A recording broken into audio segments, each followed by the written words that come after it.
Sorry about that, guys. Let me quickly get the game started up, and we'll hop in to resume that. We'll fast forward through.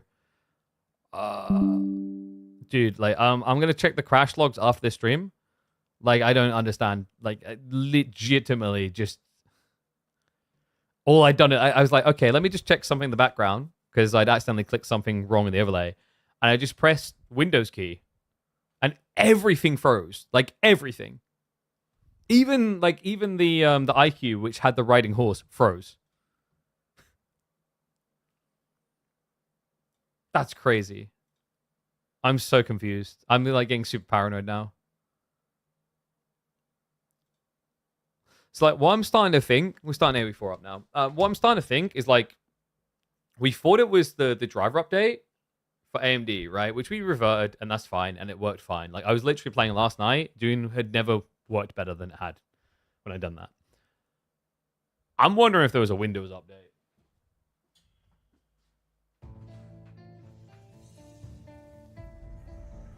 The Windows updates are the ones that I always get paranoid about.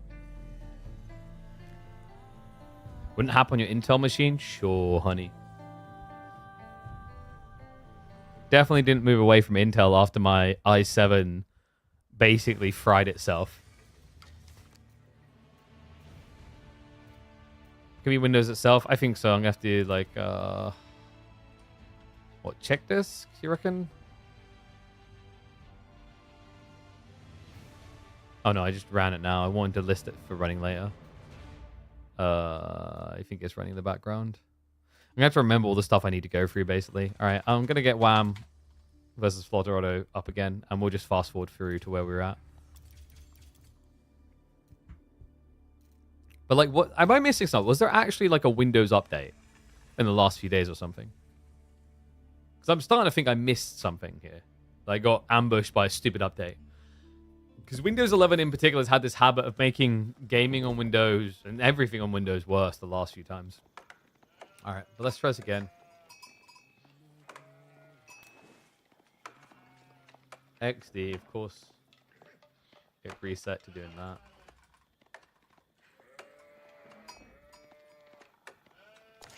All right. Off we go. Message it to me on Discord, FatBlop. I'm not going to do that while I'm live. It's not a good idea. I'll have to do it later. But I'll check the crash logs as well, because there should be something in the crash logs for sure. Alright, so for those just tuning in, we had a crash. We don't know why. We're just fast forwarding up to the 10-minute mark, which is where we were before. God, that's so annoying.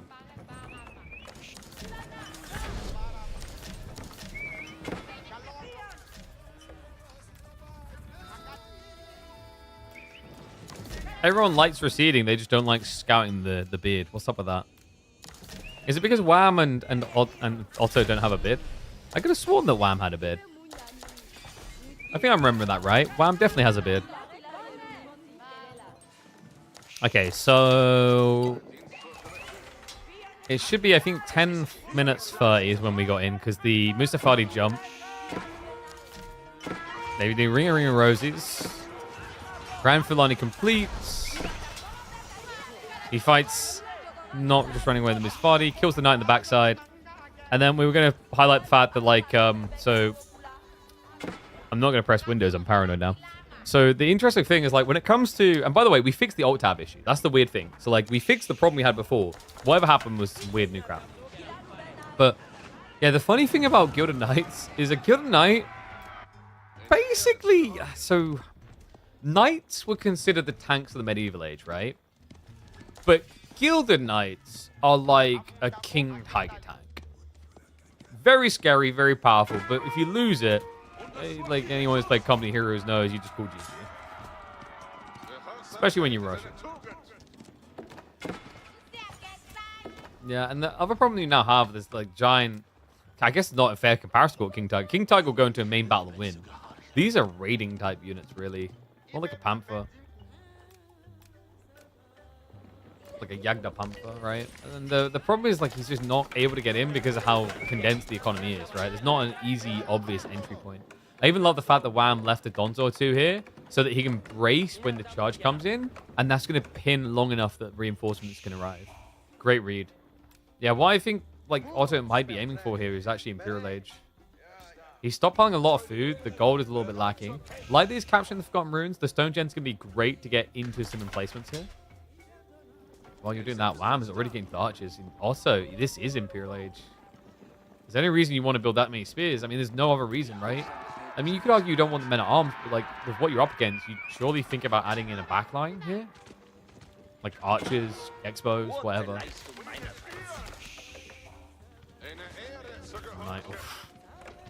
That's another weird thing. I think it's very hard to play Gilded Knights against Malians in particular.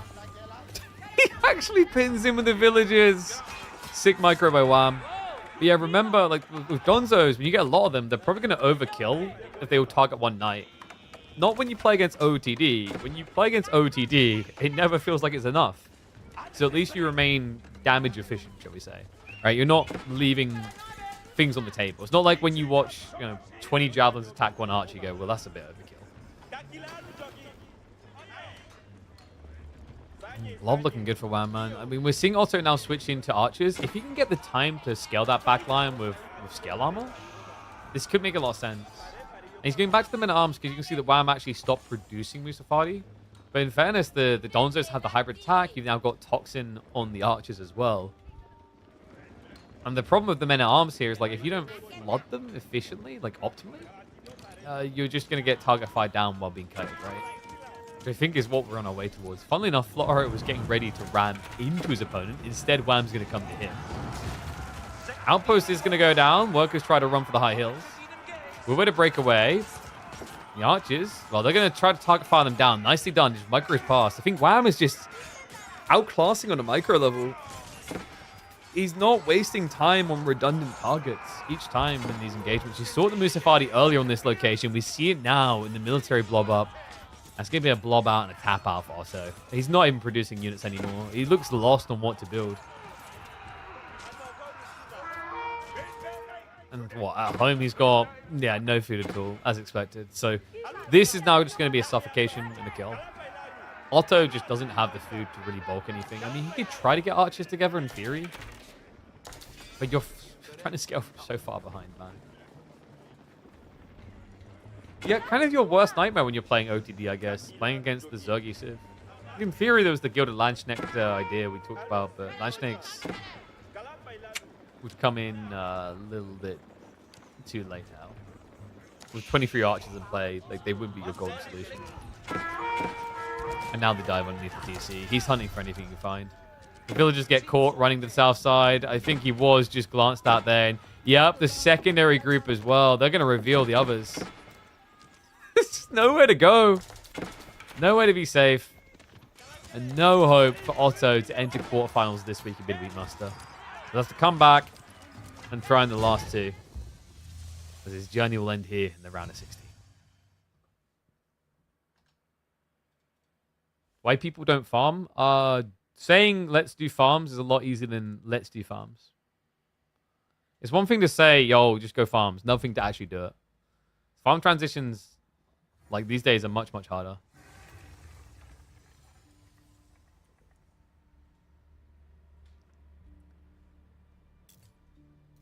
Gilded Knights with a really bad choice there. Like, I don't mind one to begin with, but yeah, he kept committing to them. And it's just like, it's such a hard map to do that on. That's why, like, it's almost like Otto, he understood why he couldn't pick Roose and French on that map because, like, the issue of raiding is very difficult. But then picked a unit type with his Civ that needs to raid. So it's, like, very weird. All right. But yeah, we're back online and stable. Fingers crossed it stays that way. Sorry about that, guys. I honestly don't know what's been causing it.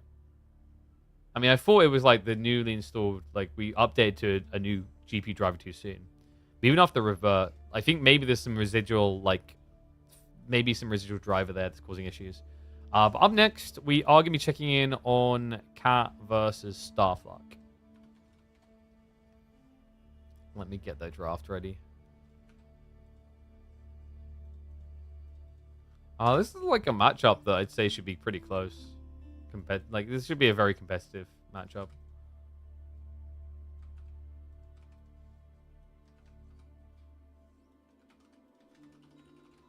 and get my boys typed in. Gorge G1.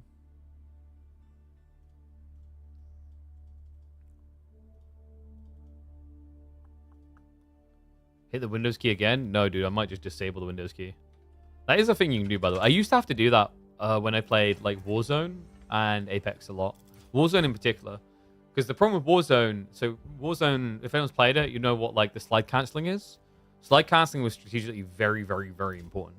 So what you do is you'd sprint, you'd press control to slide, and then you'd spacebar. So slide, jump, slide, jump, slide, jump, right? And control is right next to the Windows key. You can kind of see where this is going. So like the amount of times where I'd be slide cancelling into a fight and I'd Windows key out. Oh my god. That crap killed me. Oh my god. Alright, let's get this off. We'll go 2 times just the first 5 minutes. Just try and scrape back a little bit of time here. And in we go. That's right, round of 16 here between Starlock and Cat. One and all, welcome back to the channel. We have got Byzantines in the hands of Cat going up against Starlock's Delhi. This is going to be an exciting one. If you guys are not familiar with Starlock, a very talented player out of South America. I think actually at this stage, it would be fair to say Starlock is consistently the highest ranking player from South America, repping Chile. Cat, on the other hand, a more known commodity to people around the world as part of the 3D clan. Definitely not the front runner. B has always had that title, but Cat in the past has been nibbling at his heels on that. Well, after a long break from Midweek Musters, he recently returned and had a damn good performance. If you guys remember, last week, this guy was able to go through to semi-finals, where to do so, he had to 3-0 Dumu. Scary boy. Byzantines can be a very scary civ, especially with spawn like this. Stone Gold, berries, everything on the south side against a civ that doesn't outpost rush you. This is kind of the dream, actually, for Biz. Byzantines right now have been getting unraveled very easily by outpost rushing civs, even those that you wouldn't normally think of outpost rushing. Like, we've even seen Iabis try it this week. And there was some deer shove shenanigans coming from Cat, but that will at least get blocked. Starlock, not really playing a civ that rushed towards pro scouts. We're going to stop the 2x speed at around 5 minutes here. In terms of openings, though, Starlock, it should be Dome of Faith into Ghazi just to control the map, and then rushing towards the sacred sites. The nice thing about this against Byzantines is with this system build, they don't really come out to contest you as early as they used to. The bad news is because they're busy reaping the benefits of a much inflated economy early on. An inflated economy that should feel quite safe with 12 of the sheep on the map. Meanwhile, 4 minutes in, Starlock has 17, but remember that's because he started on berries. The berry switch will be coming in very soon.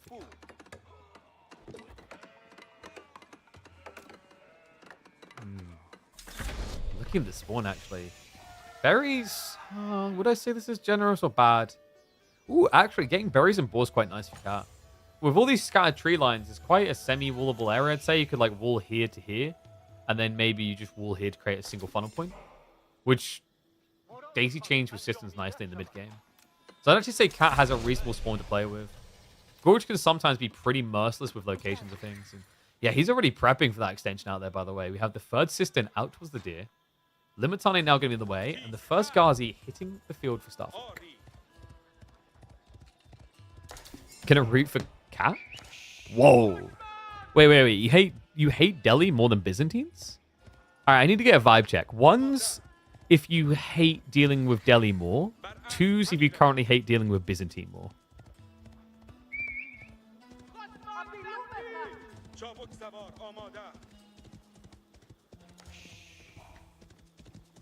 I feel like Byzantines is getting a little bit more annoying for people, right?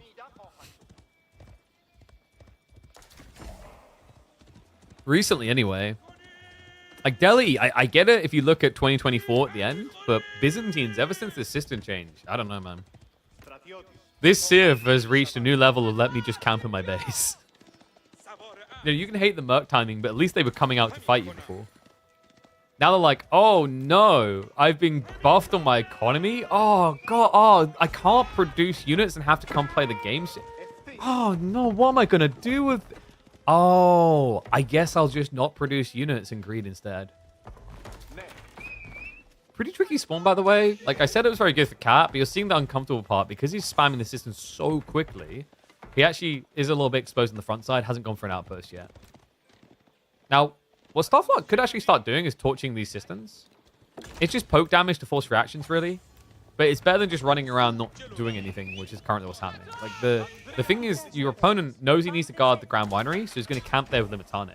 So if your Ghazi go wider and attack the systems, it's very difficult for him to mirror without leaving himself exposed to additional troops. Archers are going to be on the way, but Cat has a good timing here. Horseman arriving alongside the longbow that just got queued up. And there we go. Starflight makes his move. So go after the aqueducts. I don't know how I feel about going aqueduct over system these days. I guess it's okay. It's just like, yes, it's an easier target. 600 HP compared to 1500 though, right? Like if you kill the system, it's minus 125. If you kill an aqueduct, it's minus 2.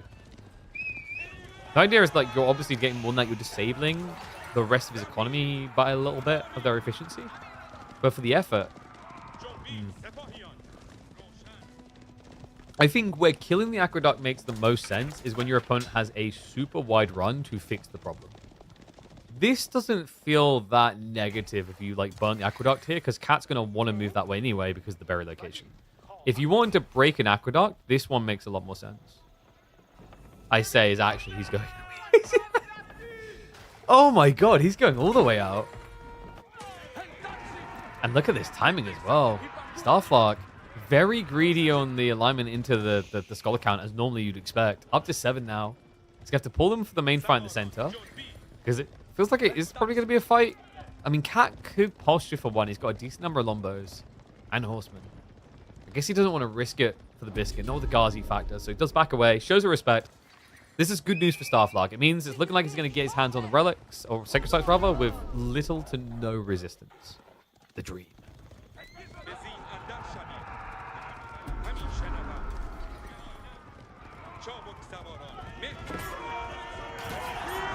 Okay, can we just agree that Ghazi are hacking? How do they switch between a mace and a spear that quickly? Like, look, dude, it's the magicians. Like, okay, I'm now going to turn this spear into a mace. What do you want a mace for? To hit your face. Okay, so we're going with the clash. The scholars are actually frontlining now. Oh, Starflight. That's because he had select army, and the scholars weren't part of that, I guess. The control group. Did lose one of the lombos. Like, honestly, it's going to sound weird to some people. I think you're very happy as Delhi if you kill a lombo, then lose a scholar at this stage. Later on, not so much, but like right now, it's really good. It stops the snowball timing. It may not be stopping enough. Oy, the scholars. Kind of need them to front line here, actually, for the other units. Archer's getting target fired down. The micro on point from Cat. They'll end up sacking one of the Limitane. Has got reinforcements arriving to deal with that Ghazi now. And Undermesh is being priored here, so Cat's going to be getting in 30 seconds. Yeah, no rushing the Steeled Arrow, and you see why. He's up to 10 horsemen now. He's trying to force Starflock to transition to spears. A nightmare when you play against them.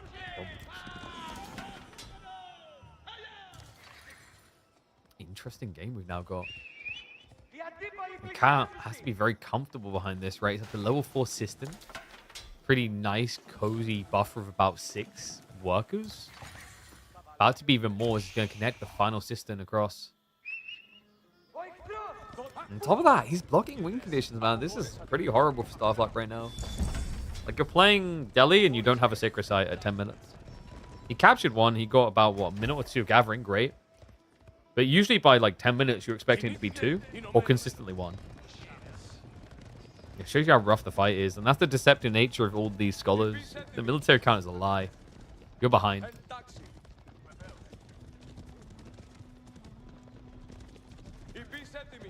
Now, what do you do now if you're Starflock? So, his mindset has to be, like, hunker down a little bit. He's looking for breakout timing. There's no way he's happy with the idea of just staying in his base and teching. Because Byzantines will do that faster. Like, if Byzantines sense you're not playing the Age, if you're being disingenuous, they're faster.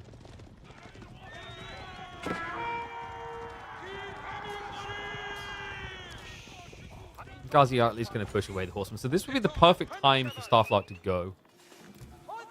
His opponent has backed up. It looks like Cat is contemplating the next stage. I don't blame him, man. Like, this is the dream.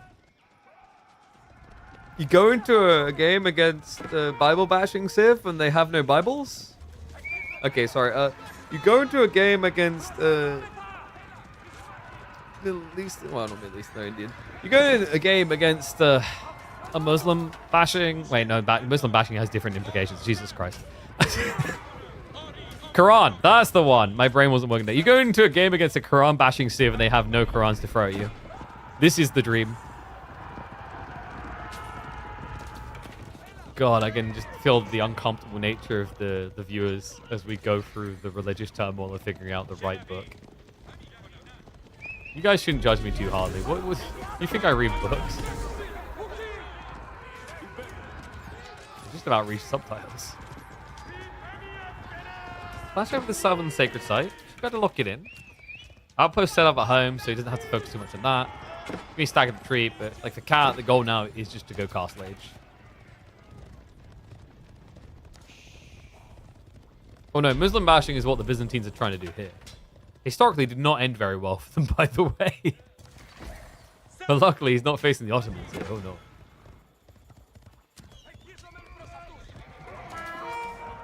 Wow, dude, like this is what chat does to you. You read their comments and then they act like you don't do reading. Okay, like yeah, sure. We can describe my low IQ due to lack of reading. But did you ever think there's maybe like a coinciding between the amount of Twitch chat messages I read and my IQ declining? Now, like I'm not saying it's that, but consider the possibility.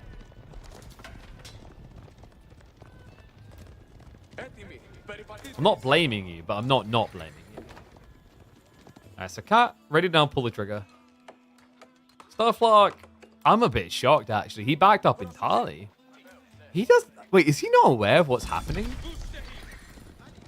So what's Starlock scared of here? Because like his army is militarily bigger. We can see that. He just hasn't scouted it.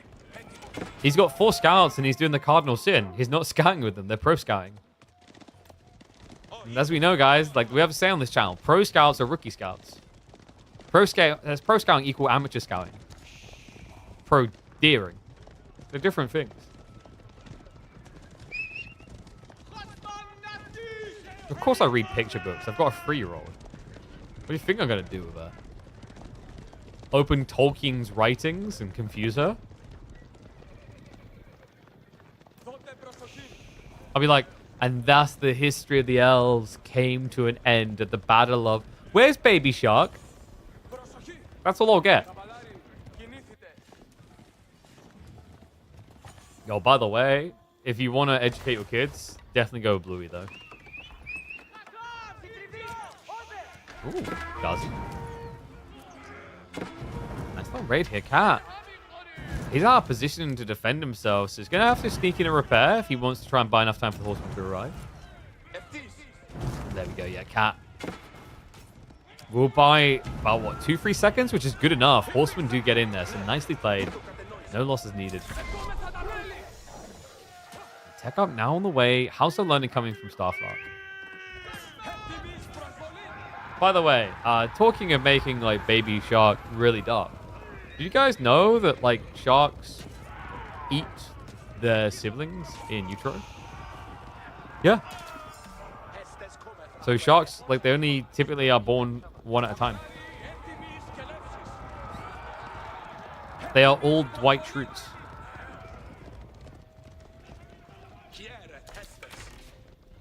Which kind of makes sense from a survival standpoint if you think about it. It's just basic Darwin's, right? Survival of the fittest. Okay, so now that we're in the Castle Age, what's the target player here? Normally you're thinking about rushing home blades. That hasn't been queued up just yet. And the idea of going into lances isn't terrible here, especially considering the Cat's going for Rangian. You're definitely going to want crossbows either way at some point. Actually, no, I guess you can't. Not with the longbow. Yeah, that's such a tricky detail about Byzantine Western contract. Normally you want to have expos prepping, especially with techs like Pakes, but it feels bad against longbow mass. So I guess here, like maybe men-at-arms lances make sense for Starlock.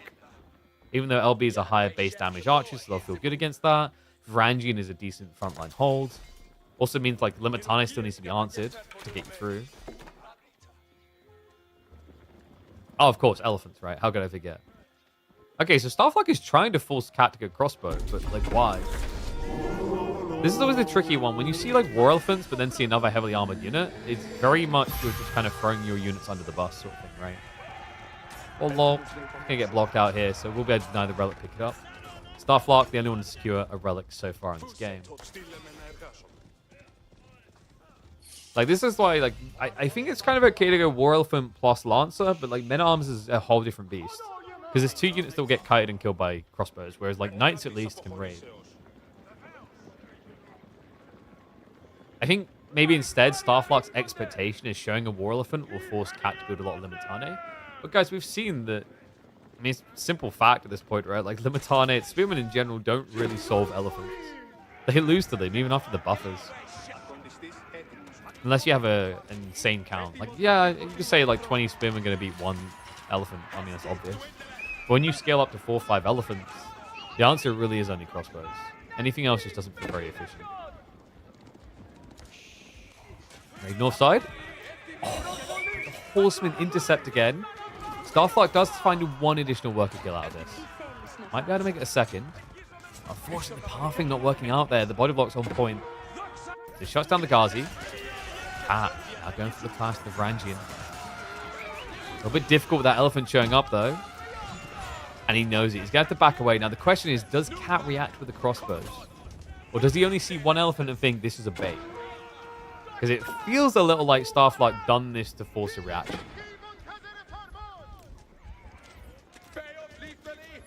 Wait, is Starlock trying to go Imperial Age?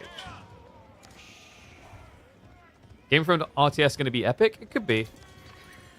Like, so the idea of like, oh my god, they're just milking the IP. I mean, you can still make a successful game off of that. Look at Marvel Rivals. A lot of people love Marvel Rivals. Like, actually, you'd be surprised how many people gravitate towards a game because of the IP. You think I wouldn't pick up any RTS because it has Warhammer? Dog. Gotta realize who I am.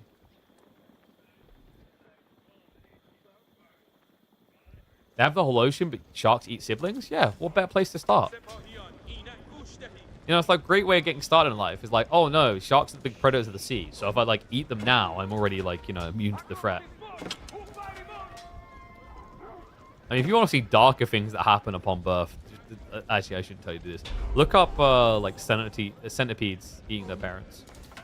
All right, and that is enough grim, dark tales for today. Let's focus on the fight. Lombos stabbing through the side. Full march up towards the base. We have got the Mangonel placement in here, so he's actually going to peel the Ghazi. Warlord's going to be there to try and reset things, but the snipe comes in for the archers. This elephant's not even being target fired yet. The men-at-arms are blocking everything. Lombo's now just targeting that back line. Starlock. He hasn't killed that outpost yet. The repair crew's going to come in. The extra Varangian bait everything. So gets a full repair. We'll be able to re-garrison. And the elephant's last man standing. Everything else has been cleared now. A few Limitana are in there, and this is tricky. Look at what's happened. Cat, he surrounds. This is where elephants can suck. Remember, we said when you scale them, you can't surround them. Thus, their splash damage is too high, your damage too low. That's not what happens here. Cat just cleave through the assisting units entirely. Does lead to a few additional worker losses. I think 3 workers went down amidst that. But overall, Cat's okay with that. Remember, with the level 5 assistant, it's a 25% eco buffer anyway. He's ahead. Relic Split is also going to favor him. Sacred Sight's not unlocked. Starlock only has 1. And his military count is abysmal now. 14 out of 35 are scholars. So a third of his army isn't real. Have I heard the Dawn of War Definitive Edition? I've heard about it. We'll see how it goes. Like, I'm pretty sure it's just a cheap graphics update. It's not like they're doing actually maybe they are. It's called a Definitive Edition, but my feeling is it'll probably just like not be a built from the ground up type thing. Like, for example, Stronghold Definitive Edition, you clearly can tell they built it all in a new engine, new graphics, etc. If they do that, then I'm gonna be super hyped.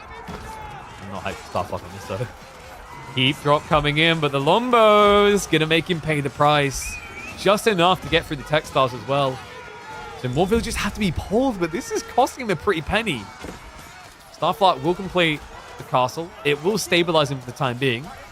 But he now lacks map control and finds himself a big military disadvantage. He actually pulled the scholars just to keep the elephant going. Still not going to be enough, though. Drops 1 down. Crossbow's now arriving. He's got 13... Can we just agree Byzantine is crazy? Like, where did this come from? This is the system effect. Conscriptio allows you to just vomit out so many troops so quickly. It's actually what I think makes this a very, very interesting matchup on both sides. Is Byzantines have this insane unit pump timing, but actually so do Delhi. Remember, Delhi with the garrisons are able to double produce on their rates. So they can get expos out every 8 seconds, but I guess you could say 8 seconds doesn't really feel impressive compared to... Wait, is he 11? Should be faster than that. Oh, wait, did he not get military academy? Nah, there you go, that's why. Yeah, so if Cat got military academy, he'd be able to just push out a lot more boys easily. They announced laddering and a graphic upgrade. Okay. Yeah, we'll see how it goes. I mean... we'll see how it goes. I've got a funny feeling they'll try to redo Dawn of War's voice acting and it'll be worse. Ranging in on the flank. Does find the workers. Yeah, this is the tricky thing about doing a keep drop like this. Now you have to build your farms around them and condense your economy. In a game where you only have one relic as well? Oof. Like, how are you golding? I think the answer might be simply you're not. We've got to dive in towards the back mosque with the relic. Is he bringing a monk? Not yet. There's 2 in play on the map somewhere. And he's going to send a small group of Ranjin again across towards the berries. That's going to shut those food workers down. You can see the hesitation. For good reason. Starlock doesn't want to fight him. That timing works against Jab Contract, but I didn't know if it worked against LB. Ah, so instead of doing the safe keep boom into Imp, I went to test the timing. Got you. I think also it's like, did you feel like you were maybe getting baited a bit by the one War Elephant? Because like I feel like I see that a lot where, you know, if you go 3 or 4 War Elephants and your opponent doesn't have crossbows, they're dead. When it's one War Elephant, like you can actually just address it indirectly with something else. The Mangonel Tower is huge, by the way. Like that Mango Tower held up, what, 10, 15 units from the main fight. Now Cat going into those good old Kira siphons, so he's going to clear everything here. Oh, how does Starlock hold this? You could try for additional castles, I guess. You have to be very gradual about it, though. Like, if you rush the castles, you have no eco, no units at all. But he's going to need the castle defenses just to have enough firepower to hold. He's still right in the backside. He's going to find some more worker kills. Keeps things in check on both sides. There's so much system spreading, by the way. Like, this is the difference with the buff to systems. And it really was a buff. Early on, sure, felt like a nerf for like the first 2 levels, and then it's just thumbs up.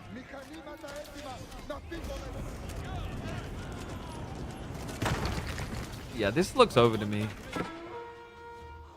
I don't really think Starlock has anything left quick enough. His food income is inferior. The military mass is absurd, by the way. Like, we're kind of getting to the point where Cat's going to have to consider Imperial Age.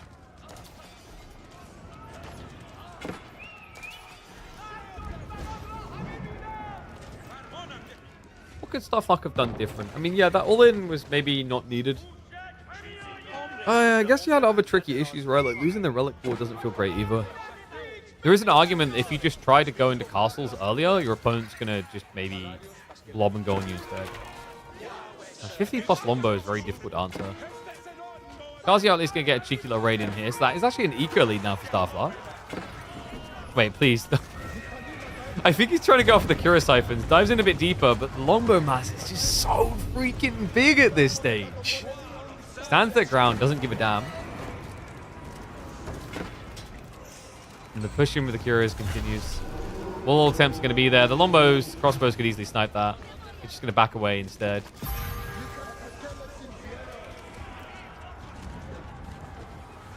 Said that timing wasn't going to work, especially because of the Mango Towers, but if I don't test it now, when in custom... fair enough.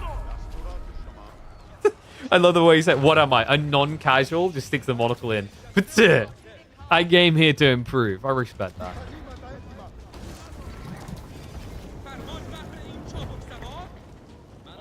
Yeah, I think we'll just fast forward this a little bit.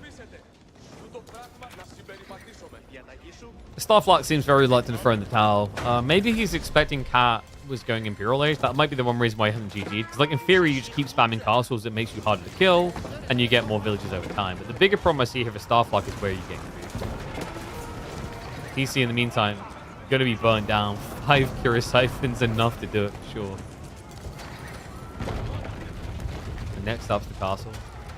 He has got the boiling oil, has got a mango play now. And the mangoes is the answer to a lot of this. You can deal with the clumped up Curious Siphons quite well. You can deal with the Lombos. Problem is, Starlock just doesn't have a real front line. His is more annoying? I don't know what I mean. This seems totally reasonable. I'm just still outraged that when you burn the farms, they don't just turn into loads of bread. It's just so unrealistic. Like, Starlock's hopes of holding his base here. Mango's been reached. Villagers panic repairing. He's out of wood, though, and that means that Mango is going to be out of time. He's going to be brought down. Next one will be targeted, and he is going to be targeted for execution in game 1. Crispy wheat? Better than shredded? Maybe.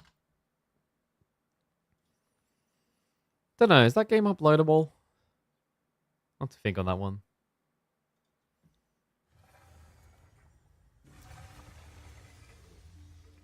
Alright, so. First game, Byzantines win against Delhi. Let's see where the boys are taking us next.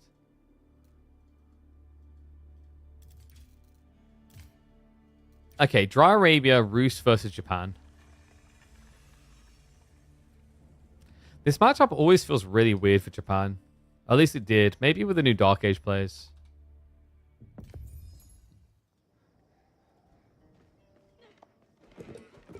Alright, let's hop in.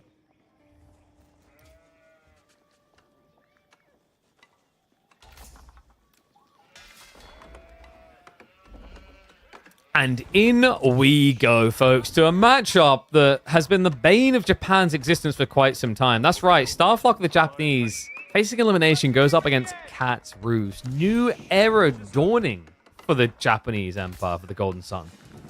The Dark Age has been looking glorious this Civ, and it brings a whole new level of capabilities in conjunction with the Yumi buffs.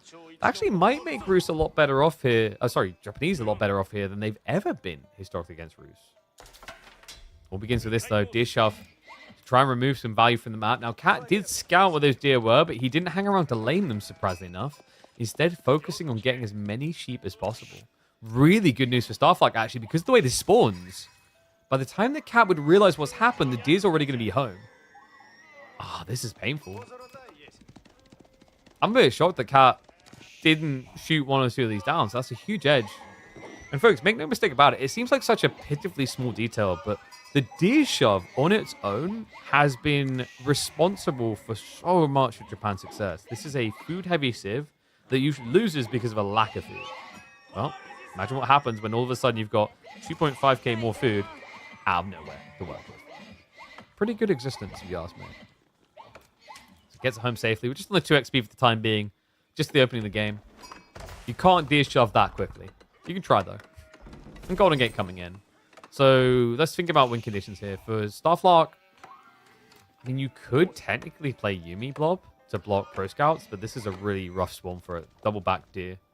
More likely is just a fast castle build into what? Like opening Mount Samurai. Yumi to support makes sense against the Horse Archers. And for Cat, I'm expecting him to FC. Looking at this spawn, this is not a rushable spawn. Your opponent got back gold, 2 tree lines to defend it, and he shoved a deer in your base, into his base, right? Like, you're not going to be rushing Knights, Archers into this play. So, don't be surprised if you see double macro into castle. Speed in the time being, I'm going to move across. Smart read. You want to try to force a reaction out of your opponent. If he doesn't react, you can at least start burning hunting cabins, which always end up slightly out of the TC range, folks, because of the fact that you want to spread them wide enough they don't overlap. It's kind of funny, actually. Like, quite often, I mean, the distance between this and this, it's going to be like, what, 1.8 times more walk time. But it would get you more trees. Awkward, actually. Starlock. Wait, really? Oh, that's so annoying. It's actually just barely in range of the TC. So you can't target that. There was a little bit of gold gathering there from Cat. That's interesting. So I think because his passive gold trickle was a little bit low with the hunting cabins, because he kept them slightly tighter than you normally would. Like, we're used to seeing, like, what, 20 and 20 on the gold income per minute? At least. So because he kept them a little bit tighter, he had to go out to the gold to gather actively. It's going to get him his Pro Scout timing, though. And Spears are going to get in position just to block the back deers here, so not really going to be able to stop your opponent getting the deer back home. I think the big goal for Starlock is if he can force his opponent to just invest it, archer range like this, you're very happy.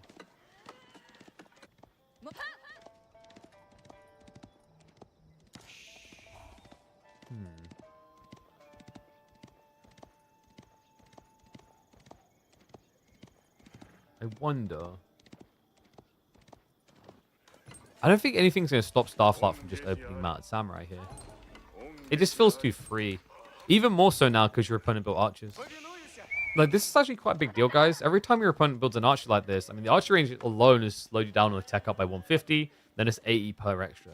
And the archers aren't really something you want to have here when you know your opponent is thinking Mounted Samurai. It's more as mandatory to access pro scouts, though. And also, it's kind of a calculated risk. Like, your opponent, for all you know, could be adding in more spears. So if you don't do this, you could end up with no deer whatsoever. I think this matchup's not too bad for Japanese with standard play. You have a pretty nice timing as Japanese. What, you mean before the current meta or with the current meta?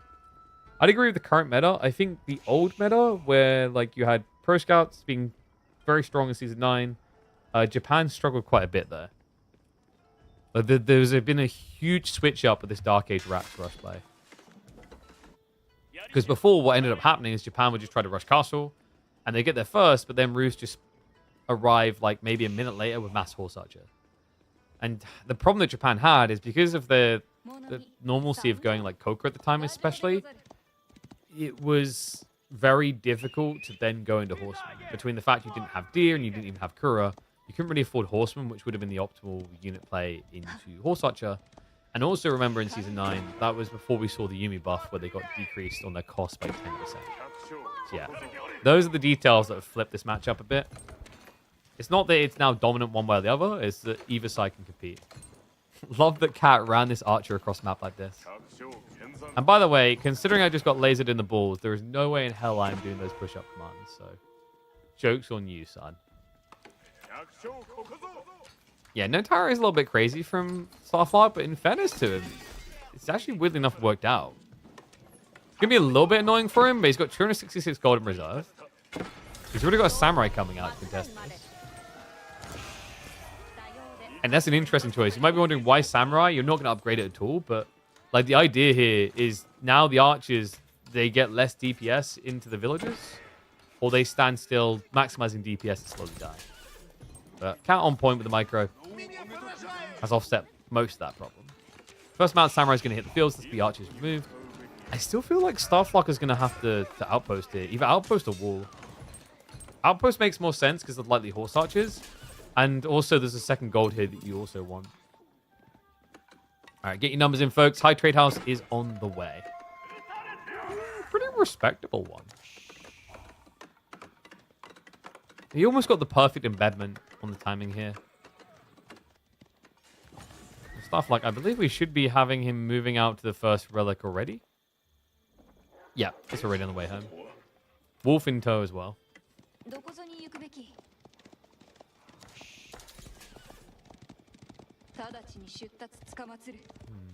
So Cat, what's he envisioning as his win condition here?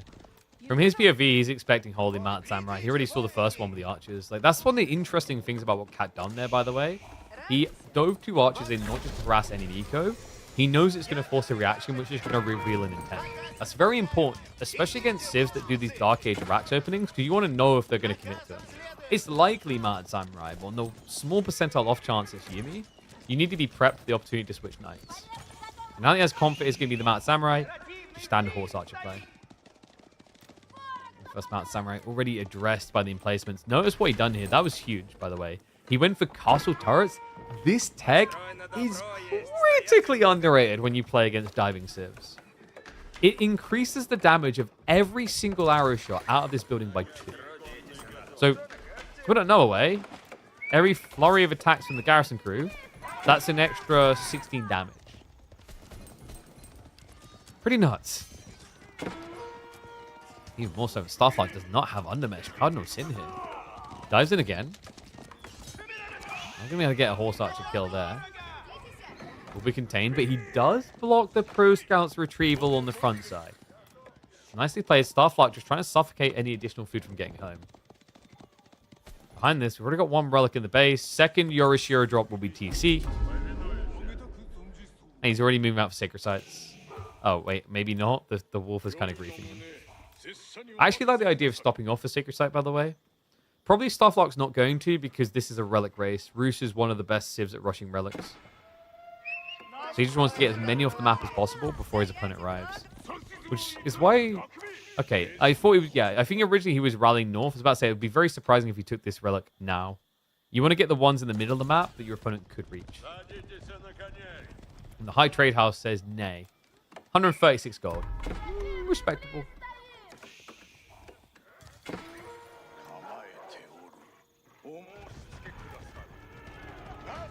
So Starlock, what are we thinking next unit transition? You've seen the horse archers, you're seeing horse archers, and you're seeing more horse archers. You could just leverage the stables to go into vet horsemen. And with the Kura Storehouse effect, that's where you can kind of get away with that. Double berries in the corner would enable it too. The alternative is, I love it, there it is. He even sneaks it at the back. Yuumi play begins. Yuumis are super effective here against horse archers. They're quick enough to gap close.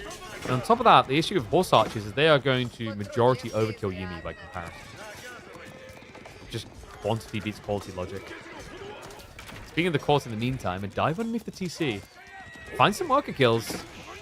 And should find some more still. Yeah, Cat's got an awkward predicament. He's got way too many workers in one location. He switches the garrison crew to try and rejuvenate health, but this isn't working. The kills are stacking up. He did not respect the armor. He paid the price here. 8 workers dead. Still more falling. Fantastic strike point for Starlock. He's even getting horse archer kills because they're stuck standing still to defend. A lot of the Mount Samurai go down, but it has to be feeling worth it for the 9 worker kills you just got. That's crazy. And also, just think about it. You couldn't make a transition that whole time. Like, that dive in, okay, you see what your opponent's doing. You idle his economy. He can't think about switching unit type at all. You slow down his timing into relics with that as well, funnily enough. And Starlock, there is going to be a hit back here. He needs to be prepping the Yuumi ASAP. Another Yorishiro drop is going to be coming in 68 seconds, so he's already got the one in the back. Yeah, this is good enough. If you keep pumping the Yuumi, you'll be ready for the counterattack. He even prioritizes the veterancy.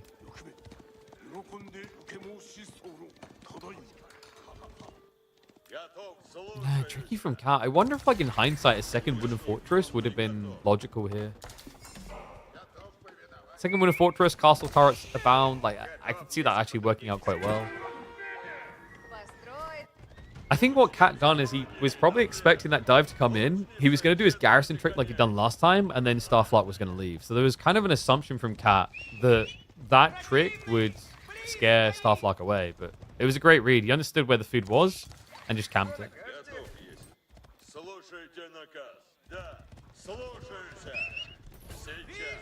Cat just give him a little bit of a stare down. Understandably reluctant to enter the base. Such a good spawn as well for Starlock. This is actually one of the best Japanese spawns I think I've seen on Dry Arabia, now that I think about it. Triple gold back. Berries behind the tree lines. And you don't really care about stone, but that's at the back as well. Yeah, like when you get Dry Arabia spawns, your preference is deer and not behind a tree line, because that increases the amount of time it takes to push them home by about 1.5 compared to a straight route with nothing there. You see how hungry and desperate Cat is, but the other thing that Starlock done brilliantly is those early walls. Before he even done that Mount Samurai dive, he was building these walls. He totally understood what Cat's timing was. Now Cat needs to find a way of flipping the script. And it's going to be stable, so he's going to be building into knights here. Mount Samurai Yuumi, I feel like they should win that fight, no? Especially with an eco lead, because, like, remember the interesting thing is Mount Samurai, sure, like, Boy's Fortitude is a thing for Roose, but Mount Samurai's deflective armor can deflect almost the value of Boy's Fortitude entirely, if not in exceeding values. That counts. We're going to keep poking. We have more wood priority here. I'm a little bit shocked the Yuumi rates haven't been inflating. Okay, there we go. He gets additional ranges. Yeah, he's kind of following the Mount Samurai, which is unusual. In this situation, it might have been better to, like, cannon fodder samurai?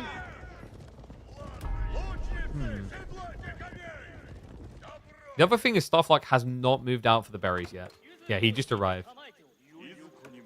Even Yorkshire dropping the farmhouse just to try and sustain a little bit. He does have the daimyo level in, which means these farms are doing a bit better. So adding in a few farms now isn't a bad timing with the 25% buffer, or sorry, 20% buffer. Cheeky little... I love this wall. He's making his life harder. Just involving the TC. And you're seeing how reluctant Cat is to even go in. Daimyo level 2 soon to be there. That means also there'll be another bannerman for the Cav.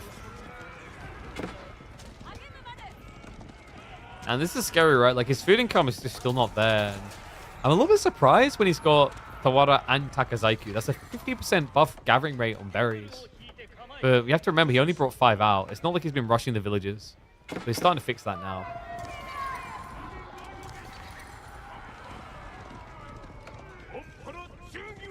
Cat. Has he played for boars? Yep, smart read. You have to take this timing. Double boar is the way you keep this push going. I think Cat understands that after the eco damage done to him, the state of the relics, he can't just camp. He has to play pressure. Tricky part is, like, Starlock's been very smart about just continuously adding in Mount Samurai. It means he already has an answer to the incoming knights from Roose. In fact, does he see them? No, I think Cat's done a good job of just hiding this, barely. Yeah, look, he even intentionally goes around the back. Wait, no. What? He's going to reveal himself on the wall. Okay, so Starlock gets early confirmation that this is thumbs up the correct call.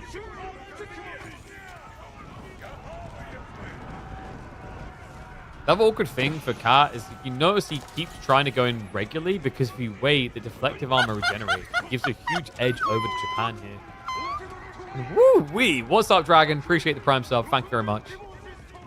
Welcome to the Swarm. You are one of our many, Yumi. Look at the way you proudly adorn your zebra bow. You know why I used to call these zebra bows? Because anytime you go into combat with things, they just walked over you. Wait, like a zebra crossing. Anyway, we've got a breakthrough coming in. Starlock's reacting with the speed of 2G. Okay, he's finally going around just in time. And Cat. He's like, do I want to go in? I should. I've got mass cav. What am I scared of? It's not like Japan has... Oh, that's a lot.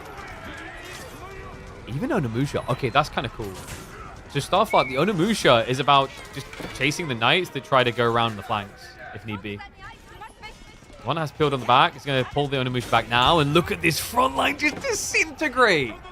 Yeah, with the Uma Bannerman, we said before deflective equals boys fortitude. But now the Uma Bannerman means you can't fight them. These knights right here are hitting for an extra 4 damage. You just don't match up against that at all. It's just not a fair fight whatsoever. Make matters worse, Cat a little bit blind fighting around these stealth forests. Beneficial for Mount Samurai to gap close. Only one worker kill after all that effort from Cat. Now militarily just a mile behind. The Starlock unleashed the beast. Look at this, 1,200 food income now. Farms are starting to layer in. The Daimyo level 2 changed everything about his food income state. He's got a few out in the berry still, sure, but like the majority of this is just the raw power of the farms. And, well, he's not stopping there. He actually rushes Shogunate. What? Pre-20-minute Shogunate. I feel like that's rare these days. Remember, that's going to buff him up to now an increased gathering rate on his farms, 60%. Not that he really needs that much food with this comp. It's still majority Yumi. Just a trickle amount of Samurai to keep things shuttered. And Cat is making that uncomfortable switch into Horseman. On a limited economy, folks. Cat is running out of food. The deer, it's just the high trade house. A few of the Bambis have escaped, so I guess he's got a bit more runway. Although at this point, they're running towards the waiting arms of Starlock, it feels like. And Musha just cutting down the reinforcing knights. Horseman now arriving. I think Starlock's probably going to look to reset, realizing there's a counterplay coming in. And it is coming in fast. Veterancy's on the way. We've got 3 with 9 more in queue. Yeah, Cat has realized what his namesake tells him. You know, if you want to win a fight with cats, you have to bring loads of them. Same with Horseman. timing not ideal here, though. Oops. Yeah, this happens to all of us, right? Like, even the best, like Cat, definitely one of the best, right? Is you see the opportunity to push out, and you almost get overly confident about chasing. And you have to remember, like, when you do that, you've been fighting in your base, you're running into reinforcements from the enemy side. Especially with, like, most high-level players preferring, not necessarily trickler troops, there's a lot of players that prefer to come in waves. Like, Dumu's a pristine example of this. He doesn't tend to just rally troops out one by one. He stockpiles them and goes. And wait, is Starlock healing these? I love that. That Samurai, definitely worth their weight. Especially now that Cat only has horse archers as an answer. Behind this, the farms are just pumping. Starlock now up to 25. You have 0 farm gaming from Cat. I think he's almost dead. Like, what do you do when the board disappears? He needs a big win soon.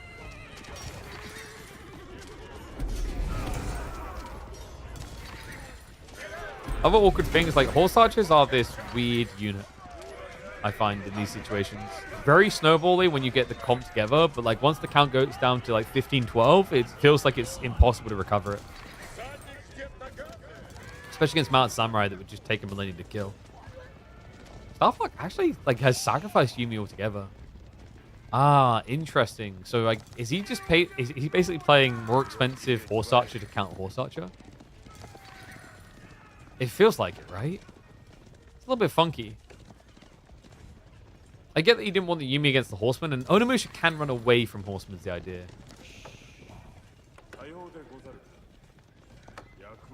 Like, I don't know, for Starlock, would it make more sense to just go Spearman? Spearman plus Yumi, or Spearman plus Mounted Samurai, maybe? Spearman Mounted Samurai is kind of a crazy ride, actually. Well, he's down to his last gold vein now. He only just started tapping it, though. The farm count continues to inflate for Starlock. We're now going to be going up to about 40 farms. Meanwhile, for Cat, 0 farms. He has got a few deer left over here. He's now in the berries. Scraping the bottom of the barrel. He needs a big win. He has a big military force here. Oh, look to make the dive. Forces the opponent off the berries. The gold. It's going to go idle too.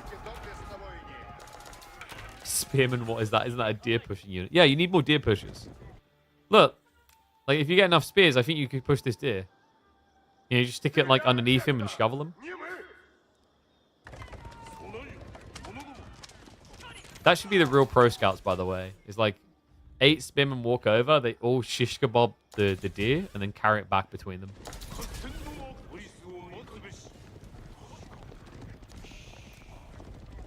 Starlock, he's actually posturing. I think he just wants the wall back up. I'm not sure you want this fight. Because that's a big army. The crazy part is Cat freaks out. Like, I mean, who wouldn't? Someone walks up to you like this when your army's this big, you think they've got something larger. I think Cat just realized it was a lie, though. Rogue's trying to get the wall up. Not going to be successful. Does get sniped out, but with the Yorishiro TC, he can afford those losses. Remember, this is basically Song Japanese. Yeah, it almost feels like Starlock's issue is he lacks more trash, quite simply. Cat, what on earth am I looking at? Plus 10 warrior monks? I think he really values the Saint's Blessing here. Great against the Yumi for sure. I guess he needs every small clawback he can get against the buff damage of the Japanese. He's going to try a wall again. If at first you don't succeed, right? Give up, you're probably delusional. The weird part is actually there's hesitation here from Cat about this. Does sneak on the backside. Starlock able to react. The problem I'm seeing right now is like Cat had a big military lead and it's now going to start to shrink. The berries are almost gone. The boars are gone.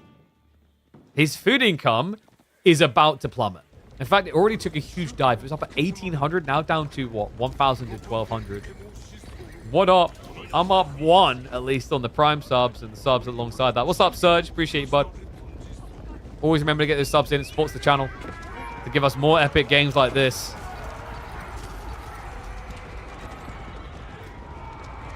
lot of stone right now from Starlock. Dare I say his second TC? Probably... Actually, I don't think that's too greedy.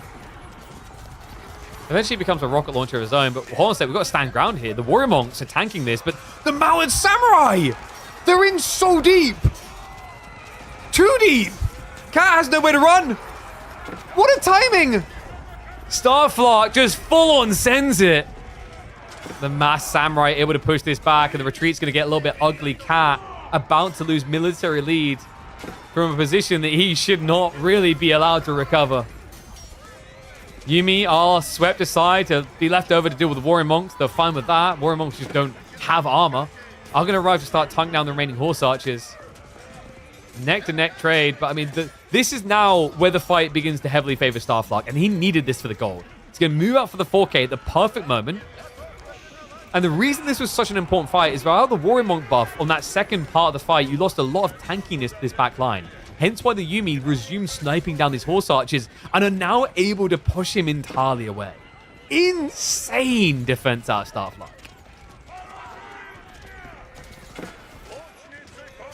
And I think we have mass farmage. Yeah, Cat is rushing it. That was the weakness as well in his blob. Only 19 farms, another 10 to be added in. Starlock, that's another 4K gold secure. We're playing segment the map right now.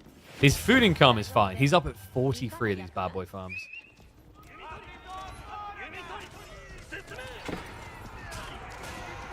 And he'll just trash the Yuumi now. They've served their role. They've just been anti-play into horse archers this entire time. Now he can just afford to keep lobbing cavalry. Is a bit scary. Like, one of the big problems I do see in this game is, like, Starlock has leaned northwest. He's nowhere near an extra gold. So he's still in a situation where, long-term, he could die due to lack of gold access. But right now, it feels like Cat might die due to a lack of food access. Gets pushed off of the berries. Has to migrate the area. And, okay, so we are going to see him going back to Yuumi. And I think this comes down to what we just highlighted about the gold. Starlock reassessed and went, okay, if I build Mounted Samurai and Onimusha, this gold vein is like going to get me maybe 40 units max. So he's just trying to stretch it. Because even with 4 relics, like, this type of comp is ridiculous. He's producing what? Let's say 3 Mounted Samurai, 3 Onimusha a minute. That ends up being what, like 7 or 8 relics worth of gathering per minute? So you'd be in the negative long term. The other interesting thing is I think he never deleted the farmhouse or the archery range, stables, etc. So if he's worried about gold, he could actually just delete those and then drop new Yoroshiras in the forges. The amount of bannermen. This is the thing, like, so I don't know how I feel about this still to this day. Early on with Japan, the bannerman is like a strategic choice. It's something you optimize around. In the late game, like when you're opposing bannerman, you don't really think of it often as something you can remove, as there's often so many. I get why it's that way, by the way. We've seen it with like Lords of Lancaster for Lancaster. It's so hard to keep scaling them in the late game because there's only 4 units, right? Keeping track of that when you're talking about a Zergy type late game, it doesn't really make sense. I think this game's not about to make sense for Cat anymore, though. New wave arrives. Yeah, for a second they're like, I'm holding, I'm doing it, I've got... Where did these come from? Come on! Actually, I think being a Russian, there's probably a different word being used to just simply describe this that begins with B. That's right. The word is back to the lobby, my friend. We're going to be getting a game number 3. No doubt about it. Starlock has got the economy to keep pushing. And he's building Yuumi, Mounted Samurai, Onimusha. These are all fast-moving units. Nothing slow. So reinforcements are just going to keep vomiting in. Got Sacred Sites being capped, decapped from the flanks. And now he's reaching the backline farms. The heart of Cat's resistance, if you will. Really cool game by Starlock. I think this was... I'm trying to think, like, I think this actually was the best Japanese, like, spawn I saw in Dry Arabia. But, like, you know, it's one thing to get the spawn, it's another thing to play it. As we've seen in games already today, Starlock, incredible performance from the Japanese. That was crazy. Whew.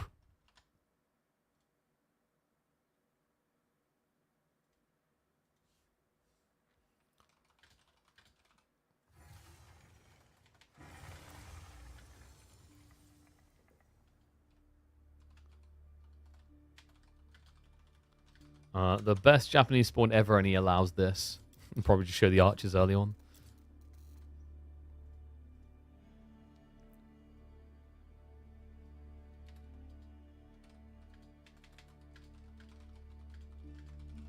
Oh, but he forgot to tower. Okay. So, deciding game. We're going to be heading in to good old Four Lakes.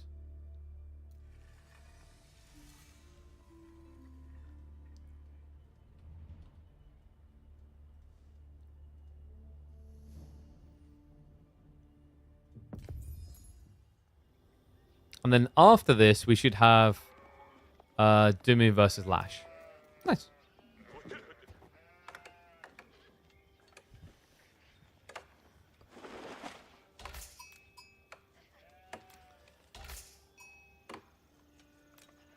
Starlock is chilling? Well, he should be chilling with a pick like this. Oh, God. He got the Knights Templar. How was this allowed? Well, we'll see if it pays off for him because it's going to be a Rax Rush opening up against 3D Cats Mongols. Yeah, Four Lakes is going to be the target location. Two of the best civs in the game right now for this particular map. We've already got the Gurdir shove coming in from Cat.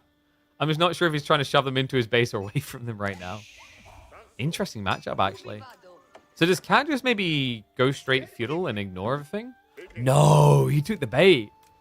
Instant dock. Okay, curious about Starlock's game strat here, by the way. So we're going to go 2x speed just for the first few minutes, just because the early game is what it is. It's easy to track. But what surprised me about Starlock's play, we've been seeing Knights Templar on this map, and they have been dominating so many matchups at the moment. But usually, this type of aggro play is based off of a secondary step. First being going fishing.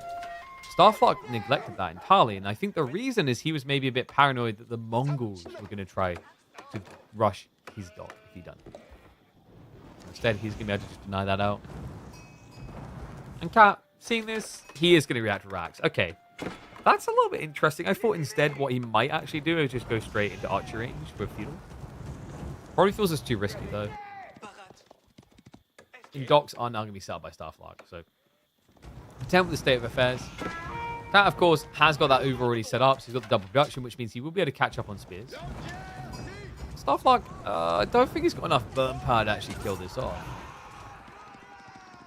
Yeah, not with the extra 2 spearmen now coming in. This should be pretty rough to try and hold. He does rally the others over, even using the scout. Slow down a little bit into the 1x speed. Okay, so Starlock, I like that. The idea of like min-maxing with the already dead, but nicely sniped. The Khan tried to get rid of him, and he punished him for it. Starlock, we're going to micro this away. No. Doesn't pull back in time there. He's now outnumbered. Burn damage not quite good enough yet. And good micro. Cat does hone in on the injured spears. So it looks like it is giving a hold for Cat in the end. But Starlock behind this has started to build his own fishing. Yeah, but he didn't really build much, right? He's like 1 fishing boat in compared to 3. Honestly, I think Cat's ahead here. A little bit of an awkward time for Starlock, right? And I think we're maybe seeing why ideally you wait for the docks first and then Rax. But this, I don't blame Starlock for doing this. Like it's the mentality of like, if I don't, the Mongols will kill me. They'll be coming for my dock. You know what? I'm coming for those subs. What's up, Morty, mate? Thank you very much. Appreciate the sub. And we, of course, had to get some can't do it comments and puns in there. Wouldn't be our stream if we didn't, right?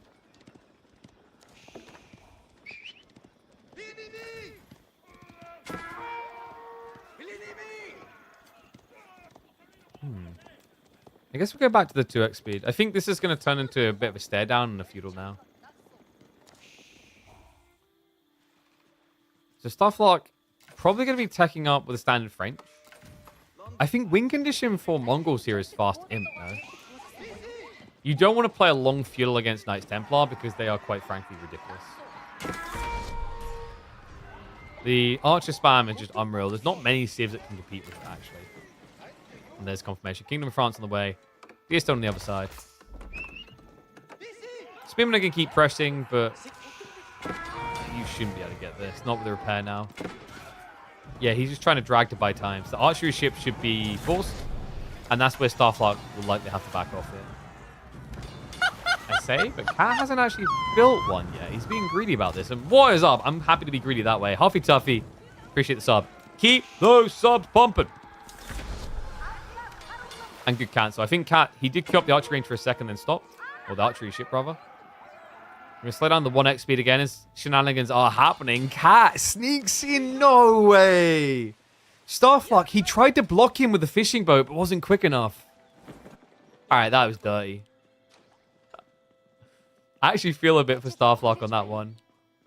A cool idea, just didn't work out, so wasn't able to shift down the villager in time.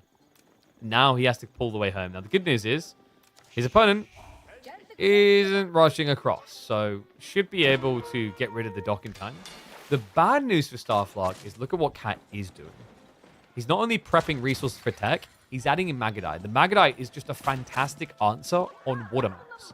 We've noticed this time and time again, ever since Kalauga, actually, which is where Mongols found a lot of success.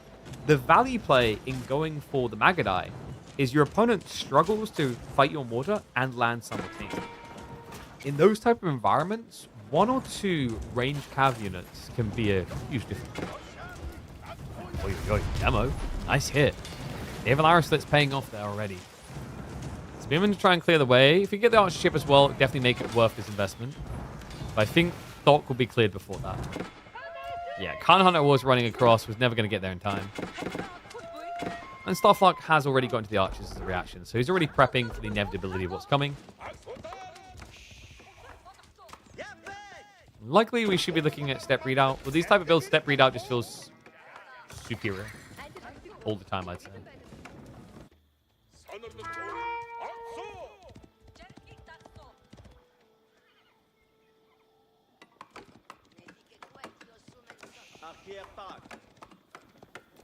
By the way, like, you guys are trying to come up with these KT puns, and you missed the most obvious one.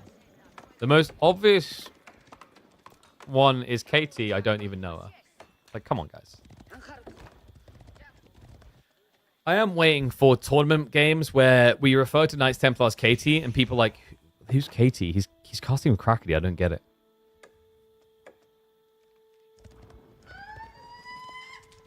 So we slow down again. Magno? Wait, excuse me, sir. Kind sir.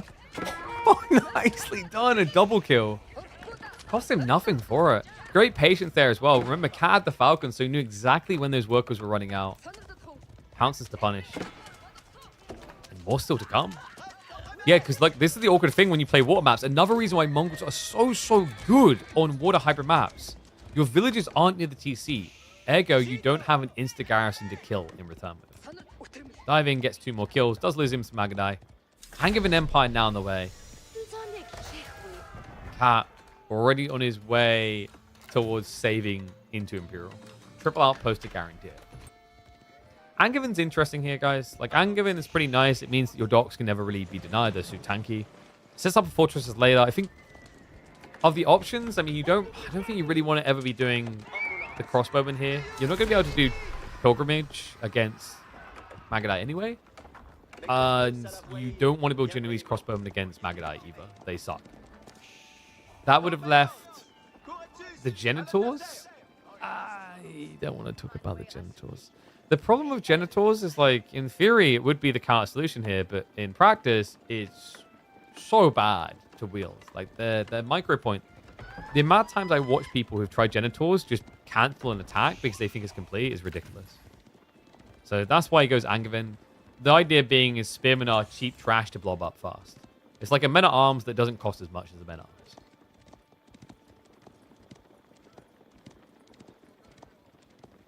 Gambling of Mongols? Well, I believe there's a trick, right, with the Karganet where you can somewhat predict the spawn behavior. I.e., you can replicate the previous, if I'm not mistaken. I believe that is still a thing with the Karganet. Your RNG roll is the first spawn, but, you know, you're talking about, like, first spawn and then a minute wait. The reason why Karganet isn't as gambly as you actually think isn't just the fact that you can choose the follow-up spawn. It's the fact that the outposts secure you against these all-in dives that are too rapid.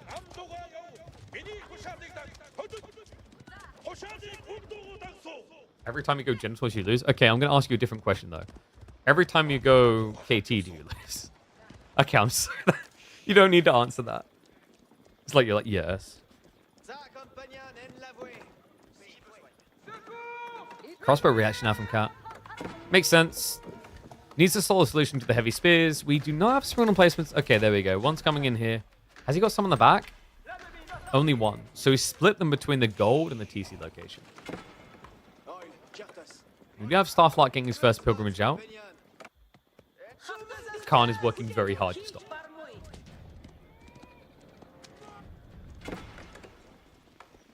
Should Cat 2-pawn at age 4? I don't think he needs it. His food income's good enough to get him there. Believe it or not, getting Cargonet in a rush instead of setting up your food eco is better. The reason is that if you get it early enough, the Cargonet's production rate makes the difference of like, what, 15, 20 villages? You do that so early on, that's a substantial percentage of your economy.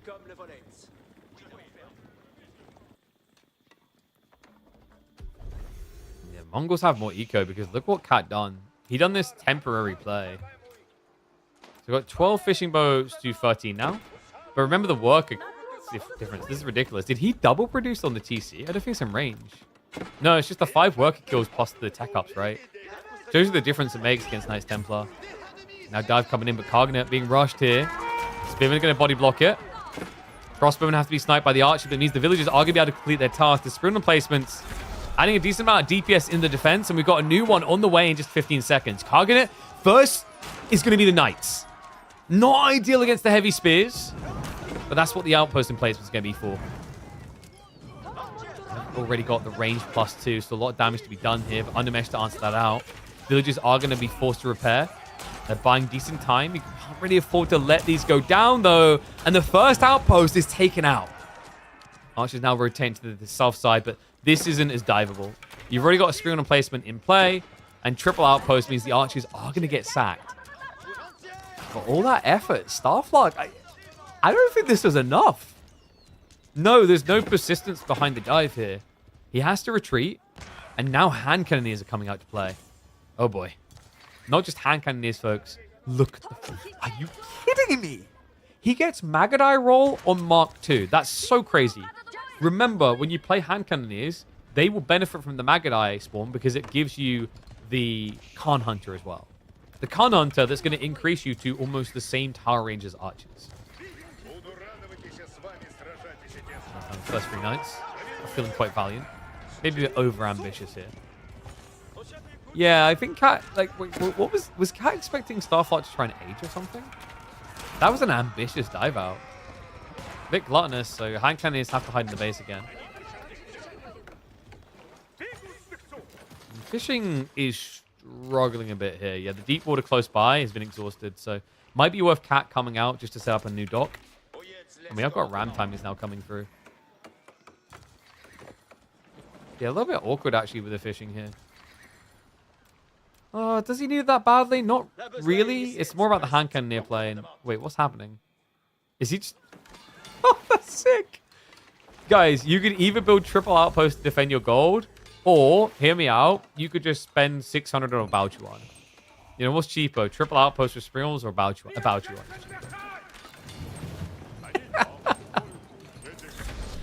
That's a pretty crazy idea for a defense strat. Ram's now diving in, but he needs to answer the knights. Wait, no, the wheat, no, the POW, not the POW. Oh. All right, Cat, don't buy a lottery ticket. Anken is, I mean, the Veil Horsemen are doing pretty damn well against them. Push them all the way away. Warrior Monks now spawn, that's kind of big. They're fairly tanky themselves, and also they can give the extra armor, but they need to be close enough to an army to do that. So keeps one, loses one. And all of a sudden, Starlock's military leader gone. Which means he's slipping, man. He's out of control now. Like, this is ridiculous. Cat is up to almost 10 hand cannoneers. And your answer is what? The same count in archers? Oy, oy. Magadai also just keeping the brothers busy. Oh, cheeky quick wall. Just shut that down. Nicely done. Starlock knew that was going to be an ongoing problem otherwise, so gets rid of the issue. He's kind of stuck, right? Like, Starlock can't think about aging anytime soon. Alright, hear me out. You sneak a dock. You probably won't be able to, right? Starlock was smart about this. I mean, even on this pond, he built the archer ship. Because at this stage, if your opponent got one dock drop, one Bao Chuan and like an archer ship, and you're in trouble.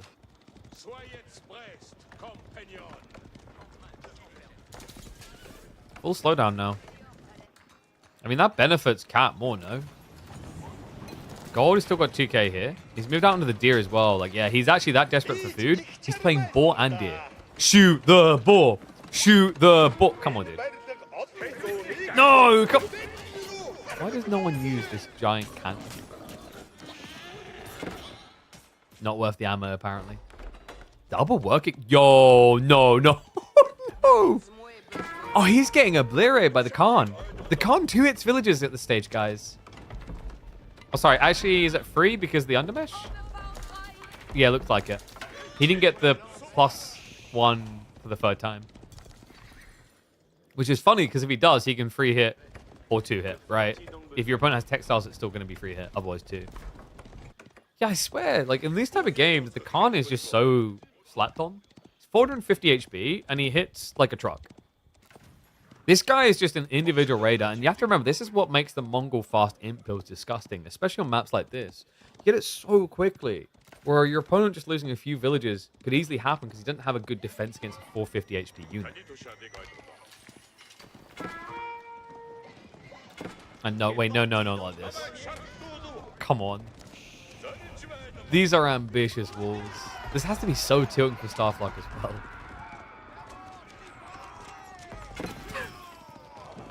I'll take you all on. Full Optimus Prime moment from this guy. What makes his bow so special? I reckon it's the red quivers. They look fancy. Pilgrims as well. What a jackpot. Templar Brother are now arriving. And they cannot even beat a Wee Power.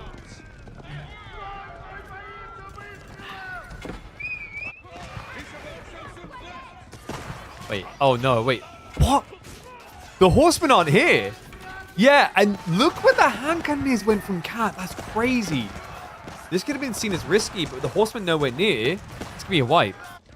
Yeah, and by the time he now arrives, he's going to be mirrored by the Knights PG, and he's already lost his back line. Like, this is practically over. Starlock, what does he have now? Wolves still aren't up. His Fudico is not beating Cat, surprisingly enough, but that's the effect of the deer and the boar. Just a crazy read by Cat to do this instead of just slowing down and going second pond. He doesn't want to give Knights Templar a chance to go into Imperial Age. And I don't blame him. I think, like, Venetians here with the mass Hanken near, like, Condottiero could sweep things aside. He's not getting the chance. Starlock on the verge of defeat here. Cat looking to book himself a date in the quarterfinals, and with this type of push, it's looking undeniable. Horse Archers also now arriving. Knights trying to slip in onto the Mango. Will get in. And too quick on the kill. No easy defense to be had. And no easy way out of hell for Starlock. A GG 2-1 win for Cat. Books him a day up against his former teammate, Anatand. Dude, that time it was crazy.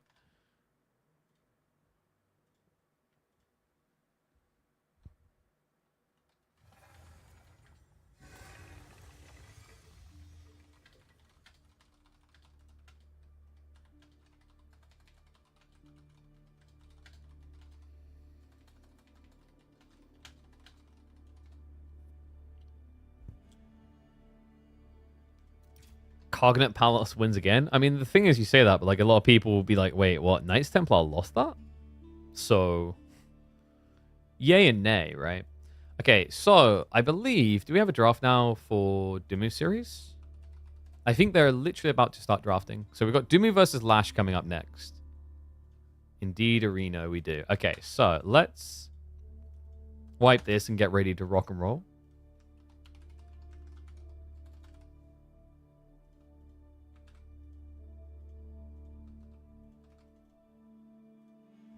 Default map on Gorge. And we have got Frisian and Kawasan getting picked. An interesting mix from the boys.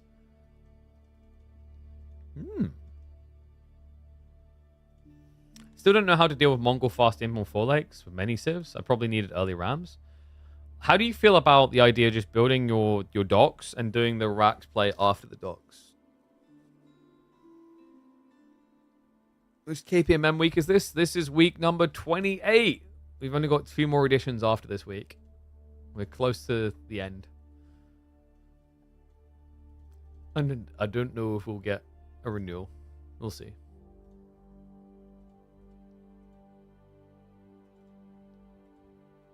I mean, if we don't get a renewal, I'm just going to go and cast Red Alert 2 and Heroes of Might and Magic. Get W.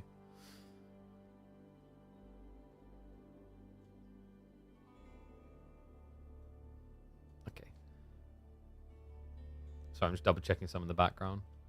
It's always the way. Mondays and Tuesdays, I get spammed a lot on messages. Jeez. All right, we might have to actually skip Louis MT versus Numadon. I just saw the time for the quarterfinals. It's kind of crazy. So, Louis MT versus Numadon is going to be happening at 10 p.m. UK time. We'd have to be live for over 10 hours to do that series. Let me update this, though. So, we have got the results in. That is every single round of 16 game now known, except the Dumu-Lash one that we're about to do. So if you didn't see it, Wham was able to 2-0 Flotter Otto.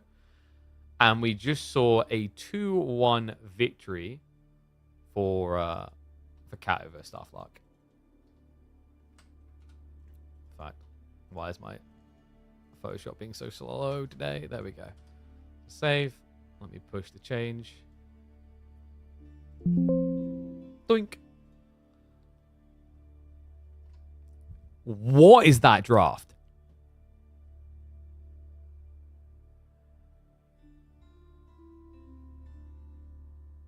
What is that draft? What?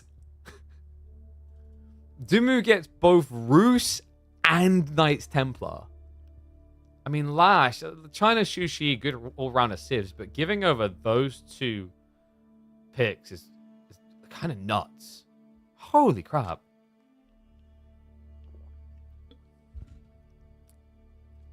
I'm flabbergasted, to put it in the most British way imaginable.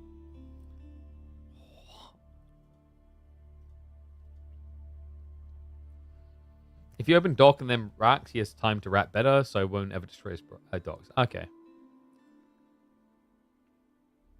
I'm trying to think, did you start producing straight away out of it? Like, or could you have built it forward? I mean, you don't really want to build it forward anyway, right?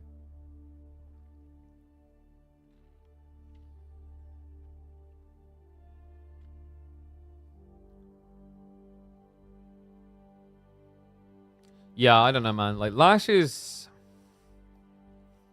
draft has gaps. Is this live? I mean, you like, for a guy who likes to think he's very intelligent, you should be capable of figuring out that this is live based by the fact that the draft's literally got results entering as it goes on. What just happened to our chat? It just disappeared.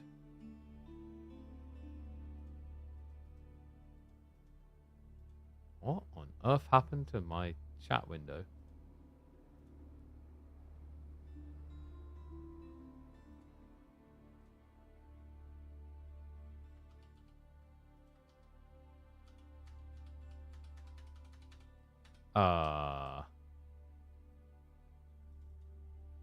Oh. What happened? I accidentally hit something on my keyboard and it shrunk it in the center. That was very weird. Like, what? I couldn't make sense of that. That was so odd. All right, there we go. That was extremely odd.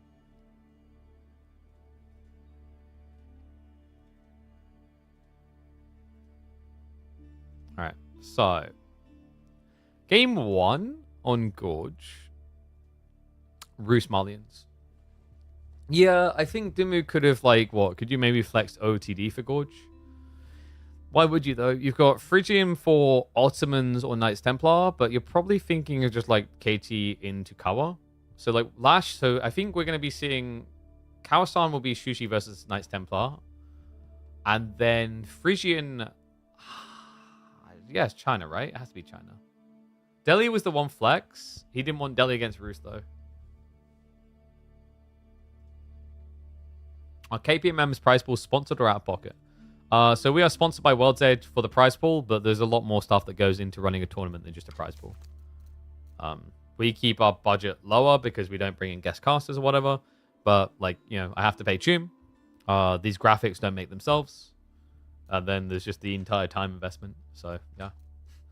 That's why people subscribe to the channel, donos, all that kind of stuff always goes a long way to making it possible to do this full time. Mansa jabs for the win. Could your opponent look like just men-at-arms rush you, maybe?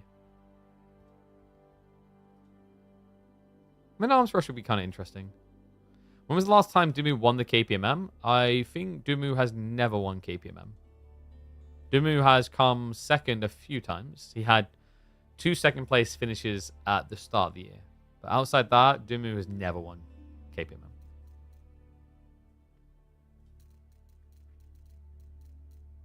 Alright, so let me check if the lobby is up with the boyos. We'll get ready for Legam.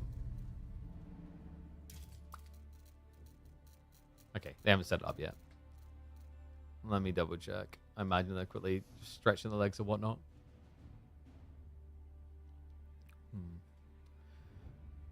I don't know, man. I'm still trying to figure out how like Lash does this with this type of draft. This is a really rough draft.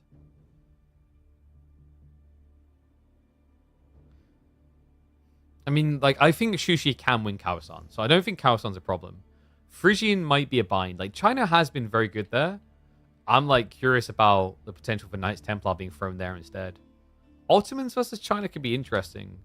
Can Ottomans not just aggro you now? With the spawns, I think there's a guarantee you can't get back gold now. So, like, Ottomans can maybe spam you? Or does he... no, I think Dumu will probably just do Order the Dragon on that map. Then again, I haven't checked. Has anyone confirmed? Does Frisian Marsha's EGC version have less sheep overall? I think it has less sheep than standard Frisian. Which means that civs like Order the Dragon and HRE maybe a little bit less impactful than they were before. What's Roose's toughest matchups? So like Marlians, I think, is meant to be a little bit annoying, but not like crazy. God, what was the most obvious one? I'm trying to think off the top of my head now. I think Ottomans is actually quite an annoying one for Roose. A lot of the things that you want to do organically get countered as the game goes on, right? Like, if you're playing Horse Archer, the open Sipahi, he's blocking you already. If you go Knights, you can go Janissary. If you go late game, he's going to have great Bombard answers. I think Byzantines is another one. I actually quite like Byzantines against Roose. They can outplay you in the late game, but they can also outplay you in the early game. So there's a really good timing around, like, Kira Siphon with Javelins for an all-in. But there's also really succinct timing of just going Imperial Age. Because if you play into Imperial Age as... There we go, game's ready. If you play into Imperial Age as the Byzantines, you can beat them in Siege Warfare, courtesy of the Royal Cannons.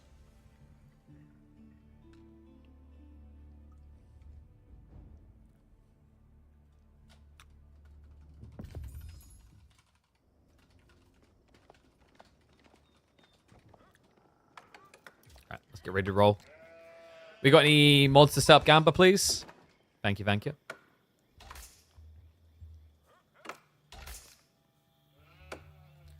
Ooh, welcome back to the channel for another competitive series of Age of Empires 4. That's right, one and all, we are back for more of good old Dumu. If he wins this series, he will meet his arch nemesis in the Midweek Masters. It is, of course, a B waiting in that quarterfinals. For Lash, winning here, I think, would just be a whole new flex. I don't think he's ever once beaten Dumu in these. Maybe he got a game in a series, but overall always falling victim to him.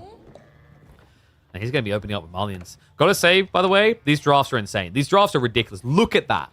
Dumu got both Knights Templar and Roose. Lash thought it was a good idea to sacrifice that to get double Chinese pick. I'm personally not convinced. We'll see if he can prove me wrong. If he can prove us all wrong. So I think the overall feeling is that this is a back up against the wall draft type situation. So let's see what he's made of. And what's up, Xlav? I see you, mate. Appreciate the raid. Welcome, one and all. Love the efficiency by Dumu, by the way. Says it's worth it to walk all the way to the back to maximize the double hunting cabin. That also sets him up perfect room here for a high trade house with a like Uber rush type build. if he doesn't feel like he wants to play any feudal whatsoever. So this matchup, a few things to keep in mind. Dumu definitely be playing for Pro Scouts. I think Marlians got nerfed in this matchup with the changes to Season 10. Season 9, with the way Pro Scouts functioned, weirdly enough, like Marlians anti-Pro Scout shenanigans felt a bit better.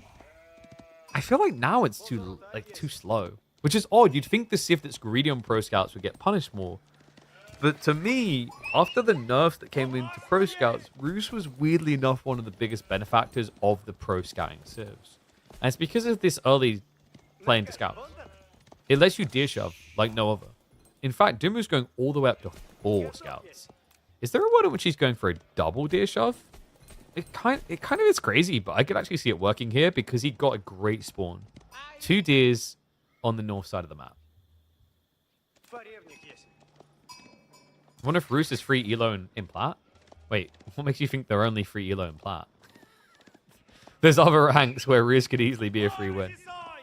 Damn, I guess it used to be worse though, right? Like in the good old days with the bounty minigame. That was free elo if you just micro lol. That was like broken free elo. I still remember when I played a little bit of Roose on release before people really locked onto how stupid that detail was. Felt like a jackpot. 6 scouts already, by the way. Oh, this is sick. This is his answer to the house thing, isn't it? That's cool. I wonder if it would have been more worthwhile to deer shove over just going for the houses. But it makes sense, right? Like, a lot of civs tend to build spears in Dark Age against Marlians. Well, Dumu, you don't want stupid spears. You want them. You definitely want scouts for Pro Scout. That just gives them the value play of now going in and laming. The weakness of this play, by the way, is that spearmen can stop a villager, but scouts really can't. Like, the only situation you might be able to stop a villager is if you run past him when he repairs and pin him against the building. But then, you'd have to hit him 50 times to kill him. You probably want to just be going out and pro scouting by then. Okay, how did the predictions look? 72% for Dumu. So we have got some Lash believers in there.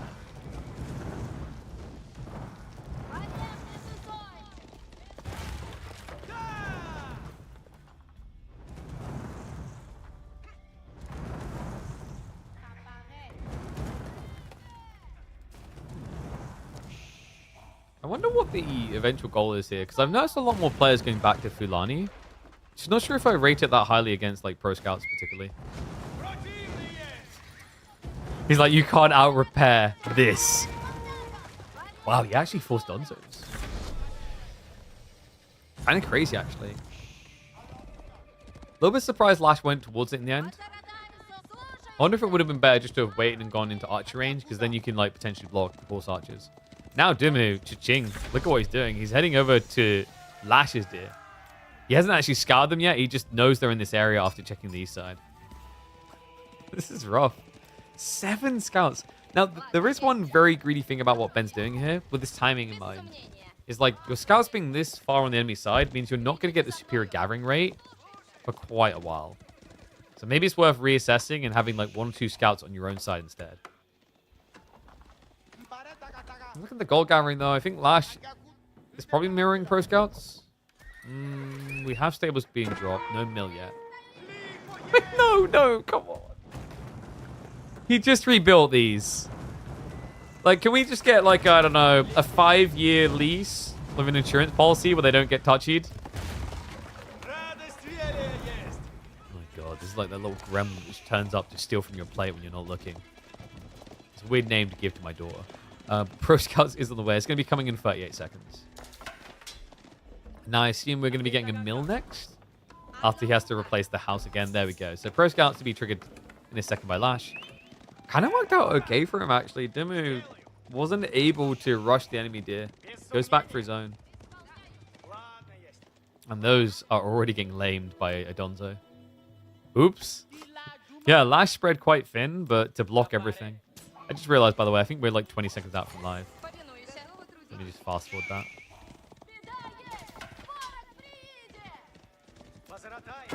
He really wants Dumu to build something. Forcing archery range and like double archers feels really good here for Lash. If you can get it out of him.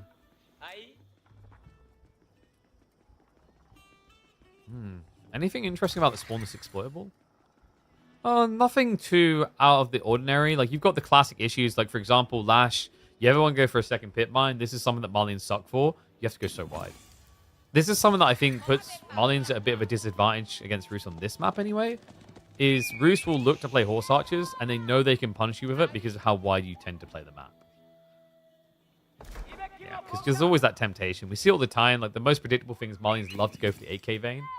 It's just, for the distance you're running, it makes more sense than the 4K. Because you'll get more houses around it. But that means you're predictable in where you build. Dumu is fully resistant to this idea of needing to go anything but the scouts, though. So, raw, fastest timing possible. He's got the wood he needs for double archery range here. The high trade house should be kicking in a matter of moments. Probably going to be dropped here where he's got the 2 workers for maximum gold. You guys remember when people used to try and drop high trade houses here? They're like, oh, that's like 2 tree lines going to be huge. Oh. Turns out not so much, because like quite often with these smaller tree lines, the trees are a bit more split, as you can see there. Whereas the primary tree lines, there tends to be, I find, a lot more overlap. Like, look how close these trees right here are. All right, get your numbers in, folks. You know this minigame. We created it. We bathe in it. Let's see who's good at counting. Someone's like, can you zoom in, KP? I need to count that tree. I think that's another reason why these high trade houses always do better than expected, because of what we mentioned with the small tree lines. The small tree lines tend to be a little bit more patchworky, whereas these ones, it's almost like you've got a point where the trees are almost spawning in each other. Wait, someone's having a lunch break at 11 a.m.? Huh. You have time to stop and eat? I just have to work. Take up complete. Lash response is going to be Javs. So, double DS means we're probably looking at Farimba. He hasn't built any cattle whatsoever. Okay, but like that's rough. Look at what Dumu done. He actually begins with the Warrior Monk. Not even a single horse archer out. He is still going to be able to int them. In fact, he's going to go full gung-ho on them. Interesting. I mean, you can't really rush men-at-arms across this map. Marlians will see you coming and they'll build Musafari. You can actually see the paranoia from Lash. Like, he's expecting something like men-at-arms. He's building everything in the kit. Donzo, Jav, Sofa, and Musafari. Well, I don't know. My breakfast and my lunchtime is like all over the place because of when I wake up. We usually have dinner at 5 p.m. our time, but as you guys know, that never works out because we literally starve ourselves for an extra 2 hours and then I have to reheat my food. I live the hard life, baby.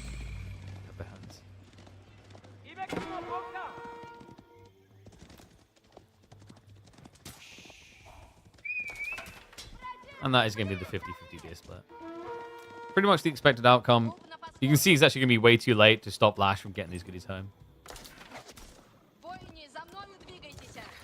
Raw horse archers are a bit nuts here, though. I guess it's not too bad before your opponent taps. And you know he's not ready yet.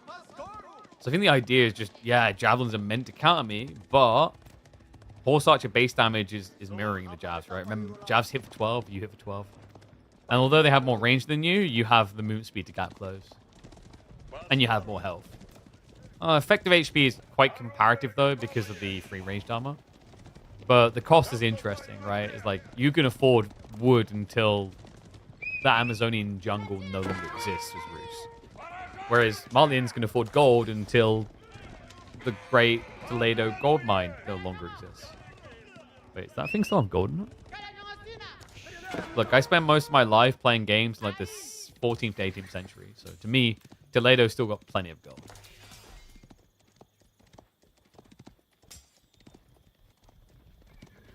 Look at that relic timing here. Seemed to be free. He's going for the 4th now. Lash is still not aging up. No, he's trying to press. I want to... Does this just enable Dumu to go into... What, Spears? Spears is kind of sick here, guys. I forgot. We're watching Dumu. Dumu is more than any other player in Age of Empires 4. Nah, actually, me and Mike exist now. It's different, though. Like, Dumu, more than any other player I can think of, loves this idea of just, like, one unit type. The only one that comes close is Faye, but she plays pub games, not pro games, right? There are players that do this with certain types, such as Mio Micah and CS Overnights. But the thing with Dumu is he has a lot more variability in what the unit is. It's just when he finds that unit, he commits wholeheartedly to it. Yeah, you know how some people start to build something, they go, I don't know about this KP. I feel like I'm not getting enough value out of this. Let's transition. Dumu is stubborn. He's like, no. We will keep doing this until it pays off. I love this old school build. This is a blast from 2021, folks. Scouts plus horse archers. He's actively producing more scouts to frontline the fight. And finally, the stubbornness is going to concede. Rack's now coming in. Spears make a lot of sense here. Your opponent's scaling so far, and also Javelins hates spears as well. You could do men-at-arms, maybe a little bit tricky because of the Musa party. Then again, there aren't many of them.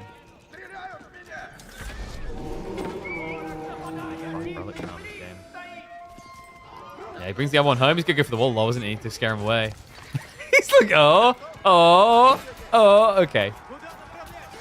There we go. Triggers the wall now. Maybe a little bit late there, so we'll end up losing the Warrior Monk. But he didn't have a new monastery yet, so it's not like he wasted gold gathering. He just forced Lash to camp here and die. Behind this, folks, big reminder, that was a feudal age army fighting against horse archers. He still hasn't aged up. He's still playing javelins, but the count isn't crazy for a guy who's thinking about Farimba. Well, just gonna get for the time being. That high trade house, by the way, 136 gold. It's respectable. Yeah, we're talking about a game where he's almost got 7 relics worth of gathering in passive income. Like, I mean, just look at it, guys. It's almost 600 gold income. He has nobody mining gold. Nice. Feeling like a nobody in the face of this type of damage. It's 20 plus horse archers, and he needs to tech. I think Dumu knows it now. Like, if he just heads straight for the enemy base, this is over. How do you defend against this? To make matters worse, Boys Forward 2 triggered in. Undermesh is now in the way. I kind of feel for Lash, right? Like, he tried to diversify. It's weird. You know, usually when you just play one unit type, if your opponent plays counter, you lose, right? But Lash kind of just sprinkled all the nice things in there and got stuck in feudal age because of it. This is the situation where just being stubborn with one unit type is very, very effective. Slacking the sofa just to try and survive. Farimba, he's going to rush more out now. He's going to get seen doing this, though. Dumu knows. And he finds it. Jav count non-existent. Men-at-arms there as well. That's going to absorb so much damage on the dive. And Lash knows he just has to commit no matter the cost. But the cost looks like it's going to be game 1 of this BO3. Wait, finish it! Finish it! Lash trying to finish this right now is like me trying to do a finish him move in Mortal Kombat. Actually, that's not true, because that would involve still killing your opponent. This time, Lash is going to be the one dying. I mean, maybe gets the tech up. But, like, what is it worth? This is pure despair right now. Almost a 20 eco lead built for Dumu. Sacred Sight's locked in. This is ridiculous. Look at the gold income. He's got nobody on gold. And he has 1,000 gold income a minute. And this is the Malian player, by the way. Right? Like, the guy against the Malian player is exceeding 1,000 gold income without anyone on a vein. He's just going to rush Imperial. Oh my god, I forgot that this is how these two play. Lash is very reluctant towards GGing when I watch him play against Dumu. We had this on Coastal Cliffs where Dumu was just doing a showcase of all the different Shushi units, if you guys remember that one. The game was basically like more or less over at about 15-20 minutes, but Lash walled up and was like, I can recover. I mean, that game I could understand it more, but yeah, this one is cooked. Burnt to a cinders as Dumu takes the lead. Oh dear. Bless him. So G1, Benny Boy with the win. Roose versus Malians. And now, I mean, if I was Lash, I'd probably say Kawasan. Because if you go for... You know if you're going to go for the... That's not Khao-San. Go Frisian. If you go for Khao-San, you know it's going to be Sushi versus Knights Templar. It should be anyway.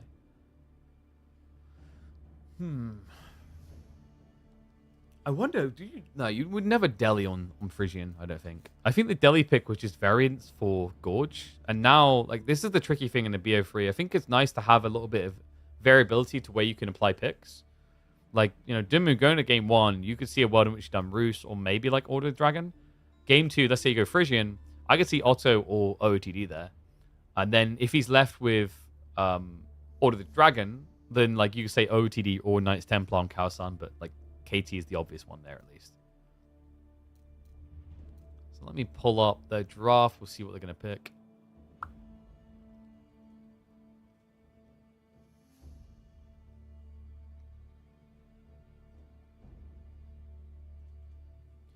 Do you think players in a tournament should be able to play a game out as long as they want, no matter how over it is? I mean, sure, but, like, when a caster sits there and says it's, like, over, like, don't be surprised when they say it's over, right?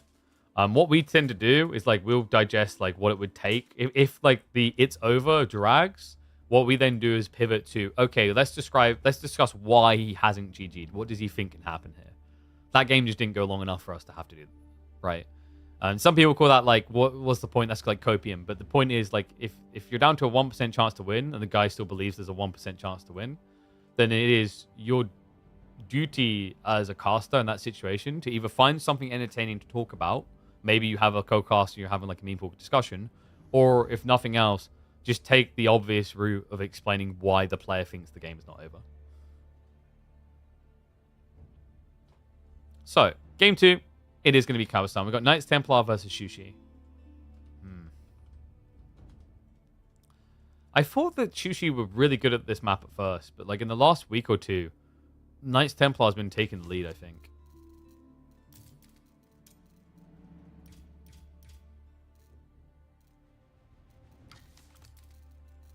Like, yeah, it also, like, it takes two to tango thing. The reason why we've seen games where, like, maybe Doom will almost kill you in backup, or whoever else it is because, like, trying to end the game with all-in can sometimes give your opponent a way back in, if that makes sense.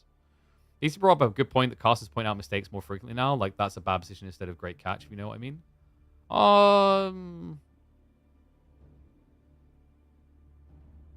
Not sure.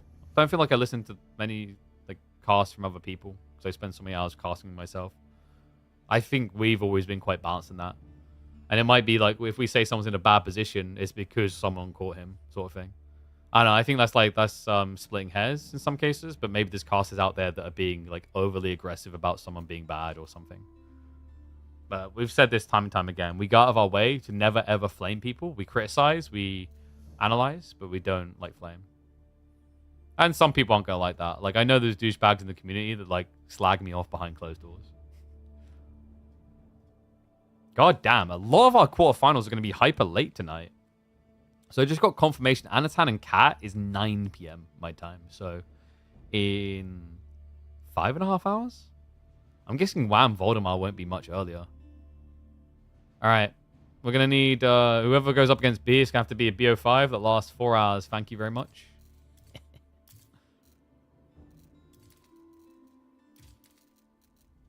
All right, looks like we're ready to go.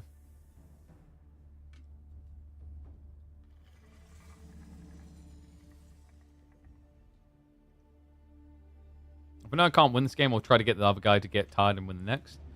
I think, like, that idea is sometimes just a kind of a filler statement. There might be a few players that benefit from that. For a lot of players, playing the losing game for a longer period is just going to be, like, more tiring for you. Mentally and physically. All right, let's get to it. Let's get predictions up. Let's get underway.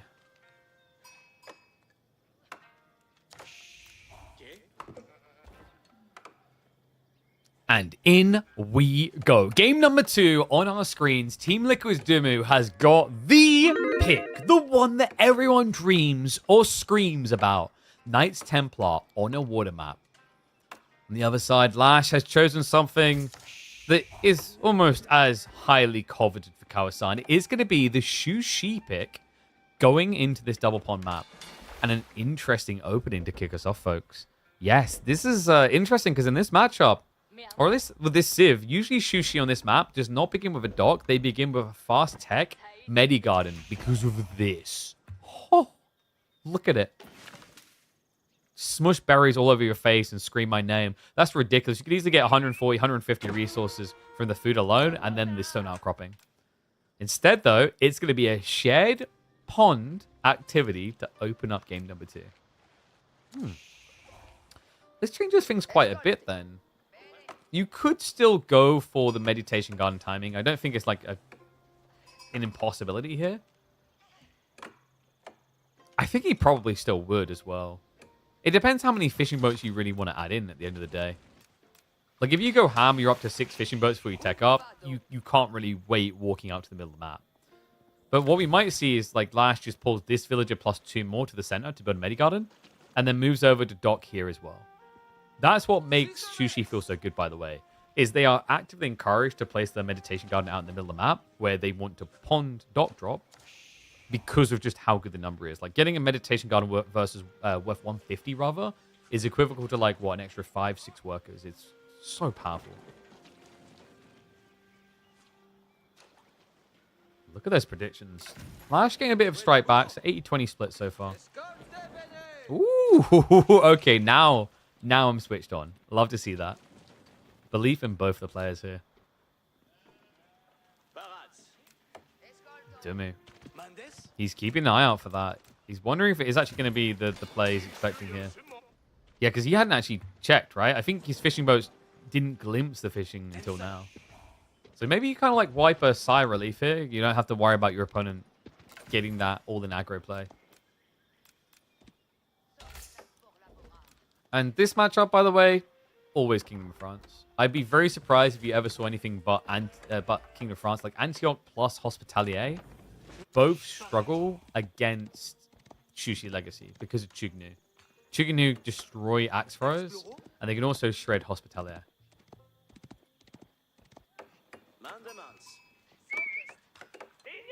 Wait, are we a few seconds behind live? There we go, speed that up. Yeah, you'll find that water maps are usually a little bit slower to get starting, but then are ridiculously accelerated. Like, I find water maps slow at first, then you get to 5 minutes, and you'd think that you were watching a 12 villager start. Not quite 12 villagers, but 6. What? He's going for it, but check what Dumu's done. Could he? He could split sheep here, like, no, here, and then stand the scout here. You'd eventually get cleared on it, but, like, it could buy you time to be really annoying. I guess he can't, though. Wait, really?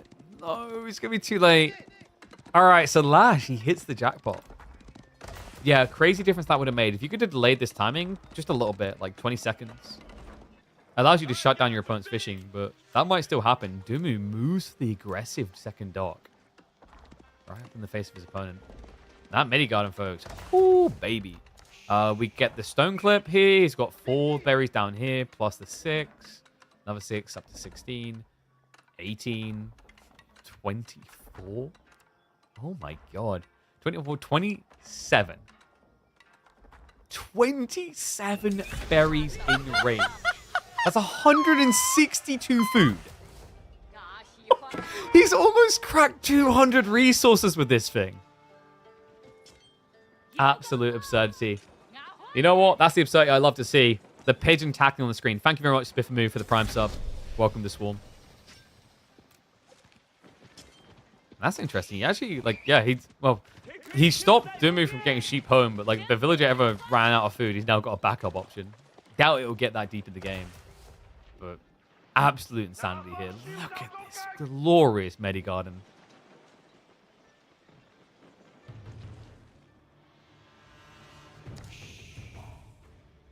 Waiting for that final tick to come through just to show it in its full glory. Yeah, 152 and 24 stone. That's because there was a slight disturbance to the piece. Archer and Archer ship coming out. Second dock has been dropped, so they are equal in the pond. But from this positioning, because Dumu leaned to the south side, it puts him further away from the secondary pond. Whereas Lash has a nice little skip and jump to go across here. So more reasonable, realistic for Shushi to get a second pond play going. I mean, Dumu's going to be fully focused on winning this fight. No ship. A lot of idle time on the fishing, actually. Demo, nice counterplay there. Uses his to make sure his springles are safe. And now Lash is in trouble. He does not have a demo coming. He has no arrow slits play. And his fishing has been forced to idle out on the shoreline. Demo's going to move in as well to go for that killing blow. Dumu has got no time to waste here. He's like, whoa, it's almost 4 p.m. UK time. I need my nap soon. You mean I got to play against B after this? No way. Okay, so Lash has lost the pond, and he's going to go for the backup option now. So he sets his sights on the east pond. Did Dumu overpay? Not really. He went double Springle, double Archer. His opponent went Archer, Springle, Demo, right? Plus the fishing boats. I think this was just right for Dumu.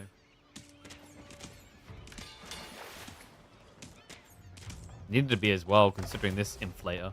156 food. Timing was perfect as well. If he'd waited a little bit too long, or if this is stagnated, then the stone would kick in and give you these passive arrow sleds. Passive because the meditation garden gradually gave them to you. Dumu is starting to stockpile, so I think we've got maybe a fast castle play. Scout's going to see what's happening in the other pond. Pilgrim's going to be activated, so he's going to be just transitioning to the west side pond here with those. FC, where would you go here? Do you know is the most likely? Angevin Empire is also quite impressive. The reason why Angevin over Genoa is if Shushi want to rush castle as well, they're thinking Lancers. Lancers is the #1 prerogative, and that means Genoese crossbows are worthless. But if you go for Angevin Empire, you get these cheap spearmen, which you can afford in bulk, and you're just able to zerg them out. On top of that, it makes your dogs just unkillable.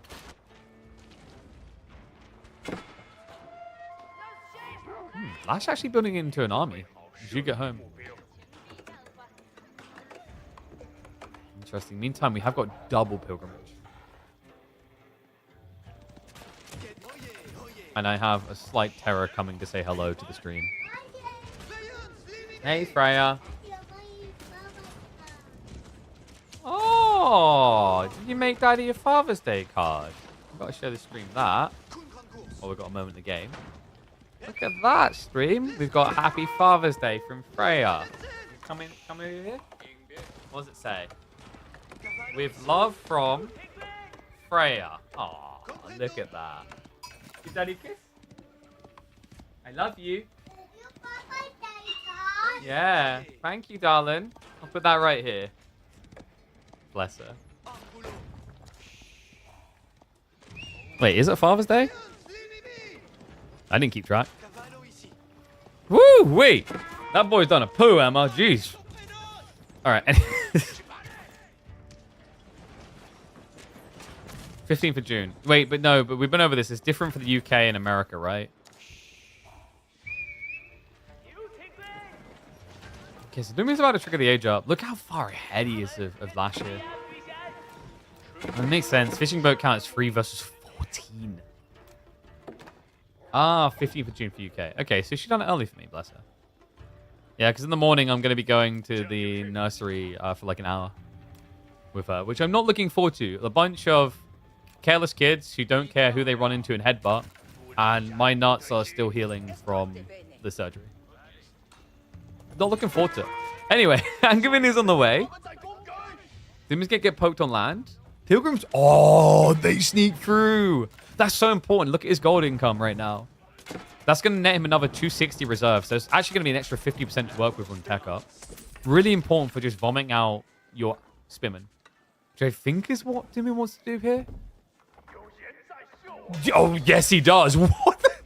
He snuck the Raxes next to the secret site. Oh my god, Lash is none the wiser either. And this is pretty bad for Lash. Think about where his army is. They're running into Dumu's base, a base they can't dive because they have no armor. Meanwhile, Ben, with his trusty heavy spearmen, more than capable of getting in and dirty in the Juji economy.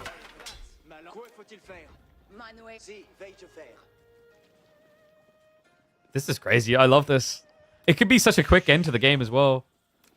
New pilgrims get found. They're going to get shut down. Doesn't matter, though. At just 28 gold a pop, he's got plenty to work with. And the bad news arrives. Lash, this base is no longer safe.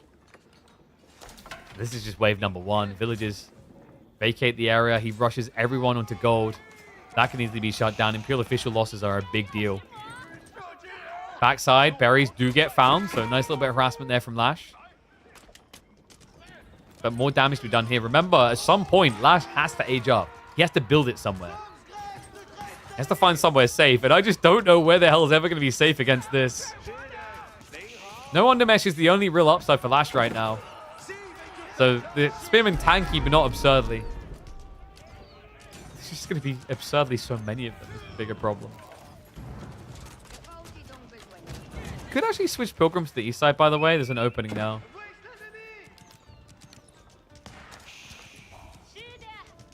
Look at what... all the way across.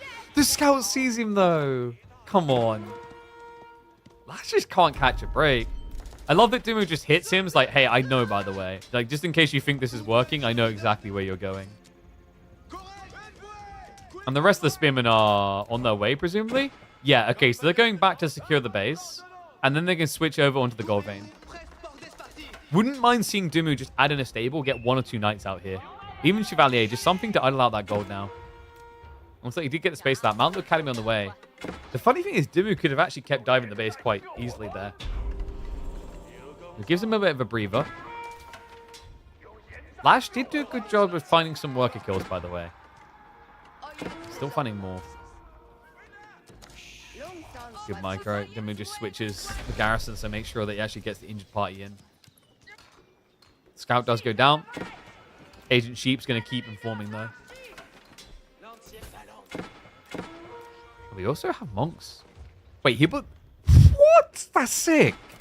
He built the monastery on top of the rack, so he already has double relic home. And remember, guys, he can eventually drop a fort here, which would buff the gathering from the gold gen of both the pilgrims, the sacred site, and the relics. There's layers to this cake. Dumu's fought 2, 3, 4 steps ahead with this. Yeah, right now, Lash is playing checkers, Dumu's playing chess.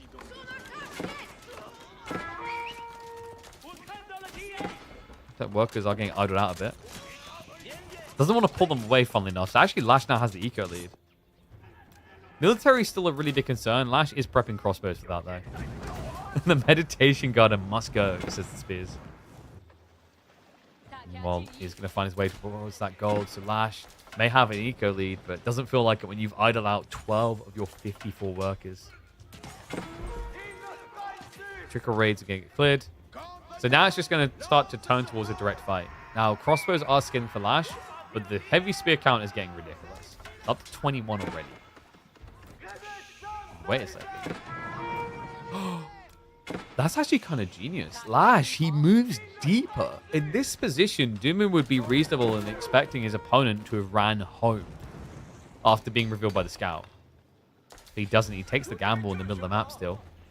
Dumu, look at this reaction. Yo, he's going to keep drop. On the dog? That's disgusting. The crossbows, like, this is the thing. Crossbows can kite you, they can win, but they're not going to get to. They're going to have to fight directly into you. Tech cells on the villagers as well, so the crossbows can't clear them. It's going to get slightly delayed here, but this is a secure on the berries, and he goes deeper with the archer ship. It's going to be in range, however. An ambitious attempt at a castle from Dumu, and that one archer ship a problem. Spearmen now arriving. They are going to scare it away eventually. Crossbows just trying to trade out what they can. And Dumu realizes the error of his ways. He cancels the castle.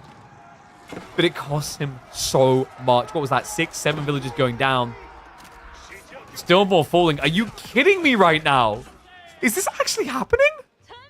Spears now returning the damage. They find the workers on the gold. A fortress build coming in again. I cannot believe that. Dumu, he had like, what, 14, 15 villagers? Now it's just 7 here. Now, military advantage still remains very convincingly for Dumu. And although his eco is heavily down, remember he's padded himself. He's got relics coming home. He's got the sacred site. He has other ways of generating resources. So don't just say 16 eco lead GG. Lash is still very much in a bad position here. Gonna take time to get to where he needs to be. Him and trade out is going to be pretty ugly for Ben. But the importance of this fortress is it gives him a staging point to now get on this pond with the potential to remove 11 of Lash's 57 eco. Remember, on top of that, this fortress drop is going to give him additional pilgrims.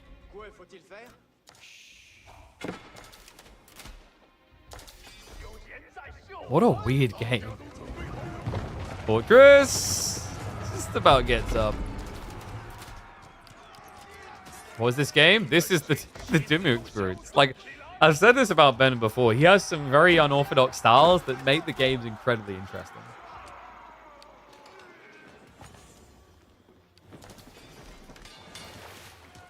And there's the dock. It's time to party on the pond.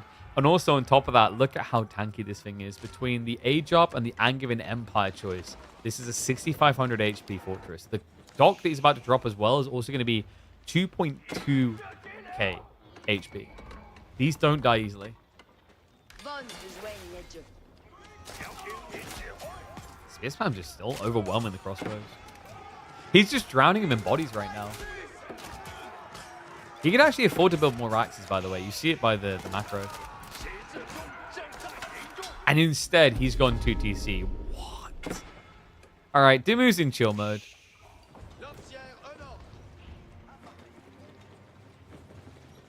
I'm shocked that no one in chat suggested this was Doki Doki Universe yet. You guys disappoint me. You know, I never actually finished that game. Years ago, I went to stream it, and then someone came in and spoiled it. Biggest danger of trying to do Doki Doki Universe. If you ever want to stream it, be warned, people will screw you over.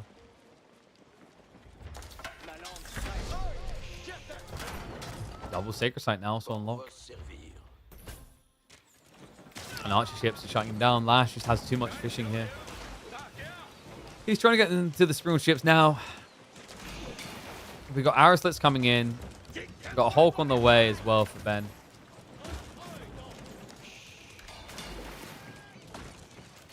Wow, already there to mirror it. So we'll be able to take out that junk.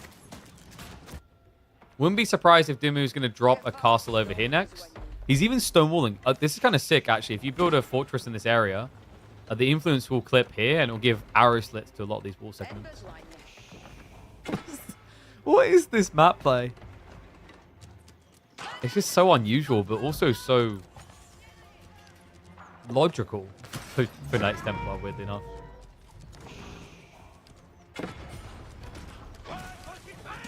Dumu stonewalling? Hey man, he's got to do what he can to protect these innocent middle-aged people.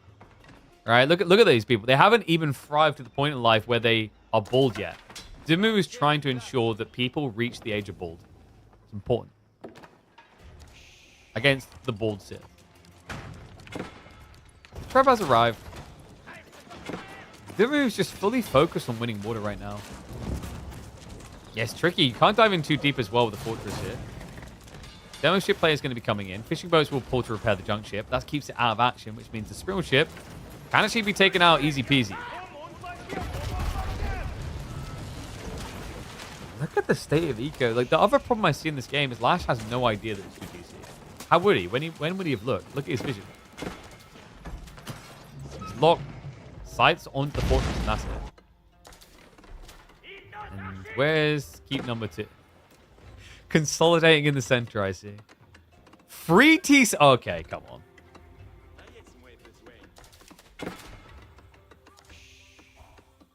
Like, Dumu, is this strategic, or are we putting you at a disadvantage? So the hours are getting later. You might be getting more tired.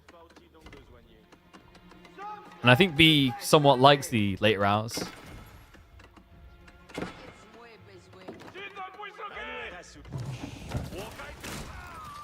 And the demo already obliterates the fleet. Just one tap away. Now, Lash isn't just going to throw in the towel here, right? Like, I mean, he doesn't know how grim it is behind this. On top of that, it's his last game. It's only a BO3.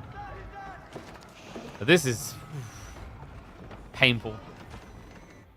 When he sees the aftermath and realizes it's free TC. And, like, the amount of economy that he can even go military academy on top of all this.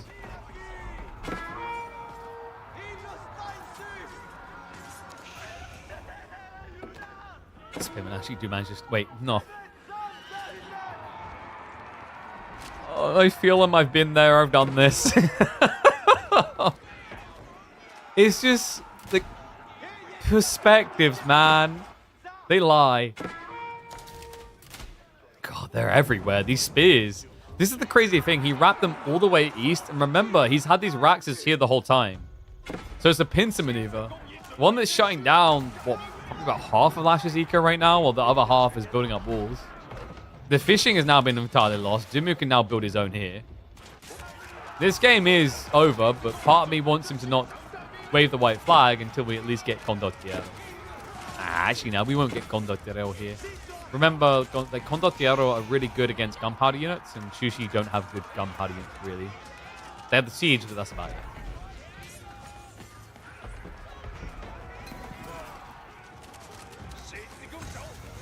So this is what it's like watching a man slowly bleed out. I mean, I always thought it would be the type of thing I'd rather have a time lapse for, but you know, this isn't too bad at like regular speed. He did get rid of the fortress, and he is actually going to deny the dock, but the second one's now been built. And you can see that Dimu's just thinking about it. But are we really just going to rush Imperial? We are, aren't we? And no, the arrow slits affecting wall segments, it's a fixed range on a fortress. You can actually see it when you click on a fortress. It's this one here. Actually, is it this radius? I think it's meant to be a square, if I'm not mistaken. We just can't see it, sadly. It's about the radius of this inner circle, though. This inner circle, I'm pretty sure, is from the desert outpost tech you got. Wait, sorry, not desert outpost. Well, yes, desert outpost, but like not tech. You get it by default. Wait, or is that treasure tower? Okay, this is where this... Oh god, this landmark gets confusing sometimes. This castle, because it has so many auras, and thus could technically have so many AoE rings. Because he still actually hasn't got desert citadels. He went straight for treasure towers. I'm pretty sure this one is treasure towers. And yo, it's time for the polls. The polls are in, and it's definitely looking like a 2-0, and this is one way to accelerate that. Kingdom Poland gives you an insane hit timing here. With the amount of food income he's going to have, he can easily afford the slashed cavalry.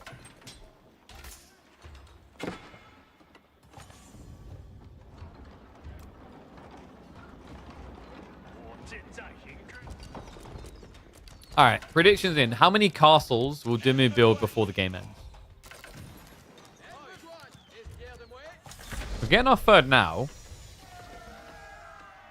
Lash has not GG'd out. He's not been given a reason to.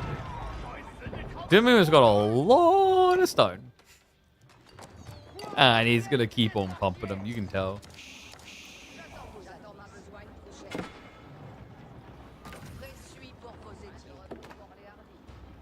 5 snatched. I did just get queued up. I mean, do you not want your own spindles maybe against the spears? No, that's what lame people do. More spears. Heavy spears, by the way, do get counterplayed by the spring. We saw this before where, like, you know, we had a game where people were like, what's the answer to heavy spears? Like, technically the answer is to get sprinklers. Heavy spears are really slow to gap close, and they're all about bulk. Takes out the TC, but not before Dumu's scaled his lead now to over 40 economy. We've still got some spin and diving in to be a nuisance into the limited economy. Lash has moved out for berries in the center because he no longer has fish. He's going to start torching into the monasteries. The first Slatchta have arrived. Dumu, where is he holding them right now? Oh yeah, he's hiding down here. So these guys are pretty beefy, folks. Look at this. They decrease your attack speed while attacking you. They have almost 400 HP, base damage of 33. The lance charge is 74. You heard that correctly. Courtesy of the Polish tech that gives 50% more charge damage. And what is up? This is why I link to Honda. Thank you very much for Prime Sub, mate. And welcome to the stream. Eyeballs on this one. More fortresses being rushed. Dude's like, why is he not left? Alright. Time to just build a monopoly on castles. 2 more coming up. He's going to go up to 5 keep soon. Villagers on the stone are going to be found. And Shlashta are looking to catch the reinforcements. That's just dirty, man. You've already got 385 HP and he's getting biology. Come on. Give him a chance. Sacred Site victory is in 2 minutes. There's no chance. Like, this is the thing. Lash is diving for eco, but he's so far away from either Sacred Site now. And fortresses have been dropped on him. And he finally admits defeat. So 1, 2, 3, 4, 4 for the victory. This one doesn't count. But Dumu will happily take a 2-0 and book himself a beauty of a matchup up against B. I'm not really sure like what the win condition was there with the dive, to be honest with you. I think you're just going through the motions at that stage.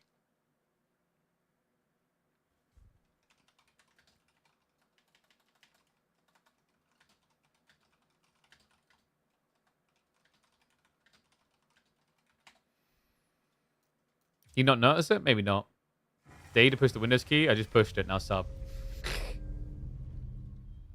All right. So, guys, I believe, and I'll confirm this quickly, it should be Dumu happening straight away. And by the way, I just got confirmation in. Anatan versus Cat will not be happening at 9 p.m. as Cat has forfeited. Not what I like to see. Pretty annoying for Starlock as well, actually.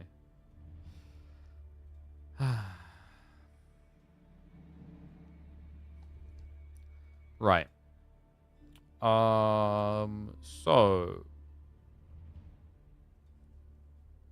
let me double check if the draft has been made, because I was told that B versus Anatan was going to happen straight afterwards. B versus Dumu-Lash was going to happen straight afterwards.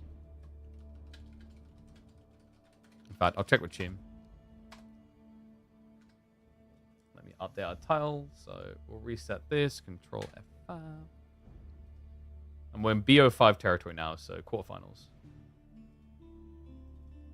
I mean, that's the other thing that is a bit draining, is like you put all this effort into organizing weeklies, and when people just forfeit, especially quarterfinals, it does put a really bad taste in the mouth.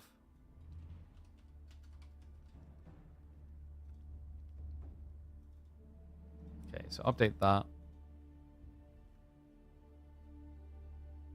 When did you go 2TC? When did you go 3TC? It just kept going, man. Like, it was so quick as well. Like, once he was on the stone, it wasn't just about the castles. It was just infinite TC spam. All right. Chim's checking now, but we should have B versus Dumu happening soon. Maybe that'll be the final series of it. I don't know. We'll see. Like, if B versus Dumu ends up being, like, a 3-hour affair, that might be able to pad us through to Wham versus Voldemar. We're waiting on confirmation on when Wham versus Voldemar is going to be. I think Louis MT versus Numadon is probably going to be a little bit too late for us today, because that'll be at 10 p.m. But if like Wham versus Voldemar happens organically after B versus Dumu, then maybe we power them through. But I'm going to update this now. So for those that didn't hear me, Anatan has got a default win against Cat. If you get a chance to add a Civ and AoE4, which one will it be? More England. No. I honestly love the idea of the Italian states, to be honest with you. I think the Italian states could play a lot, funnily enough, like Knights Templar. And it'd be really cool. So let me list the results. So we just got FF. Anatan is through. And let me update this. So 2-0 victory for Mr. Benny Boy.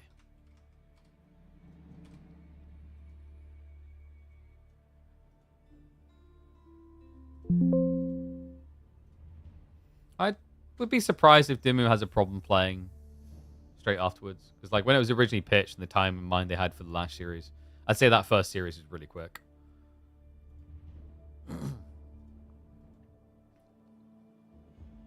Scandinavian Civ is highly requested. I'd say a Spanish Civ is just as highly requested. Or a Mesopotamian Civ is even more highly requested. Vietnam or Africa? I don't think Vietnam's like... someone's going to try to say Vietnam because it makes sense because like, oh man, like there's so many like Age of Empires 1 and 2 players from Vietnam. Doesn't matter. Like that doesn't translate. The problem is like Age of Empires 4 is like for someone who lives in Vietnam, probably a quite expensive game.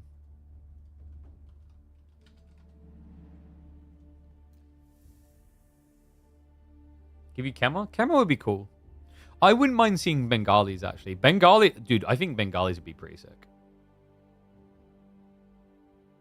I would like to see Bengalis after they fix water, right? Because I think Bengalis had quite an interesting naval presence for an Indian civilization in their days. Spanish plus Aztecs? Dude, I've been saying for ages. Like, you put Spain, Portugal, Aztecs, and Mayan/Incans all in one. That's the play. That should be like a big DLC goal. Oh, for God's sake. Dumu doesn't want to play today.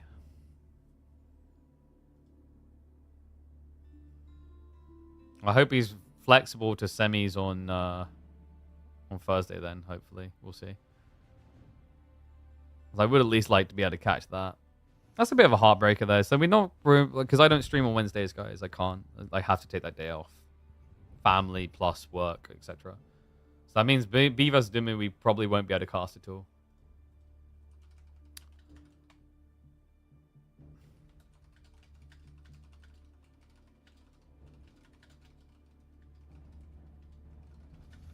So, what does that leave us with? We don't have an ETA on Wham versus Voldemar.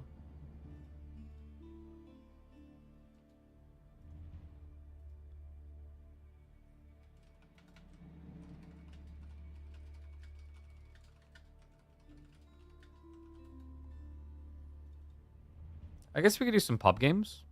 You guys want some pub games? See who's queuing? Where's your points? My admin disappeared. You don't ever get them now. Let me have a look. See what we've got. You don't really do pub games that often anymore, huh? Let me have a look.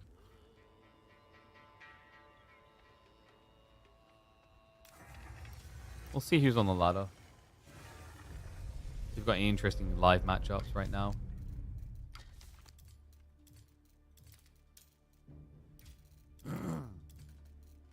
Yeah, basically, for those wondering, like, I just hyped up we're going to get Dumu B. Apparently, Dumu was like, end of day, didn't want to play. So, yeah, he's literally even gone offline. A little bit annoying. Because, like, it means we're probably looking at, like, 2 series happening tomorrow. That would be epic that we won't be able to see. But we'll see if we can finesse that.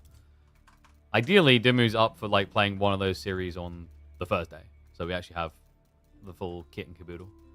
But let's have a look. See who we've got.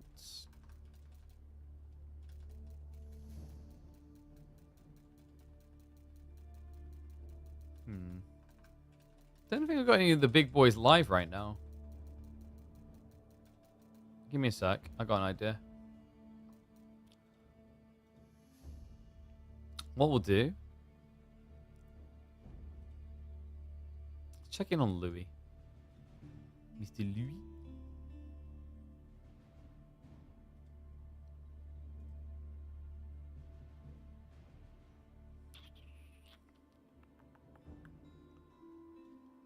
Alright, guys. You want a Louis Dumu game? I find those always make up for a lack of tournament series to cast.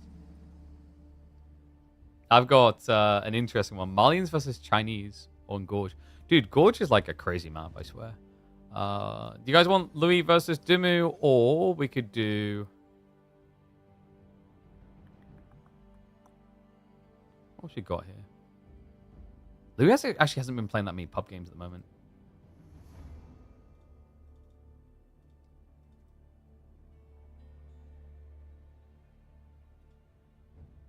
CSO's another option, actually.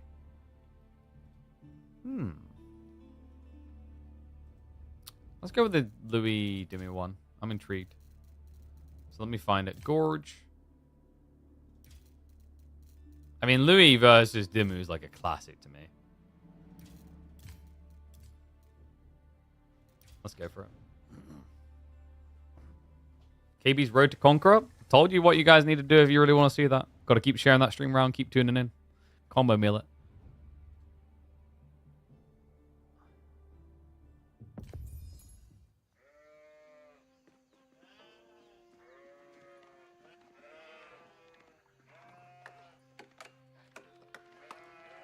Alright, one sec. We're in the game. Oh, wait. Which scene? Pubcasting. Boom, there we go. And no him. That's for Friday. Okay, there we go. 1 sec. I'm just getting confirmation. Yeah, so like Dumu and B is going to be happening tomorrow. Like I said, we won't be able to cast that for sure. We're waiting for confirmation. Wham versus Voldemar still might be feasible today. Okay? So we might still get a quarterfinals. I'm really annoyed that we had like that awkward scheduling plus someone forfeiting a quarterfinals. Content freaking starved.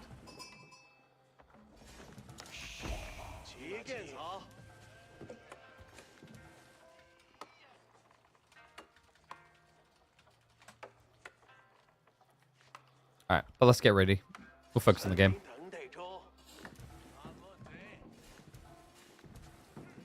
Welcome back, one and all, to Tales from the Ladder. That's right, it's been a hot second since we've cast a pub game, and I thought, what better way than with these two legends? Because when these two clash, fireworks emerge. We've got Team Liquid's Dumu on the Chinese in the purple, going up against Louis MT from Team Elephant, playing in the red as the Malians. Map is going to be Gorge. Classic one, fun one to watch, and these two always deliver, guys. Like, I've seen it countless times. There's just something about when these two clash. You know you're going to get a wild game, back and forth, and very high probability for it to go deep late in the game state. In fact, like, I'm trying to think, you know, if I had to look at average game lengths between high-level pros, I have a feeling that Dumu and Louis might rank amongst the highest. It's just something about these two. Like, you have to remember that for the longest time, when Dumu would play online, Louis would be there at, like, the same time, right? So, like, these guys, I think, in the last year or two, probably have more games up against each other than, like, any other two pros on the ladder. So, Dumu is going to be opening with spears. To be expected when you're playing against Malians, you just want to try to get that like, pressure in. The idea is that your opponent's going to have to build pit mines exposed. You're going to be able to torch down the houses, and that slows down their ramp-up timing. Louis is just looking for the raw tech up as quickly as possible. We have seen a few people going towards Saharan Trade Network. Doubtful we see it this game. It's looked a bit funky. I think the player that's been doing Saharan Trade Network the most... And, oh, sorry, guys. Yeah, the Chinese name cover was there from before. Let me fix that. Thank you. The player that's been doing the Saharan Trade Network the most has been Anatan at the moment, which is usually to deny pro scouts. But on this map, it's less desirable. The deer are really, really far out. By the way, need to figure out who we're going to be inviting this week. And wait, where did the hymns logo come from? Oh my god, this scene is so cursed. Sorry, guys. Let me hide the logo. Where is the logo? Dog, the logo screen doesn't exist. I'm so confused.com right now. There we go, I found it. We done it. We got there in the end for a pub game. So, the interesting thing happened this week, by the way. We've got another Hymns Cup coming back. Funny that logo is up. Hymns Cup 7. I need to figure out quickly who we're going to have playing, because Anatan has decided to not don the hat for once. No, he's put it on his mantle. He said, you know, I can only be the GO unbeaten for so long, so I've got to now track down 2 interesting competitors for our show match on Friday.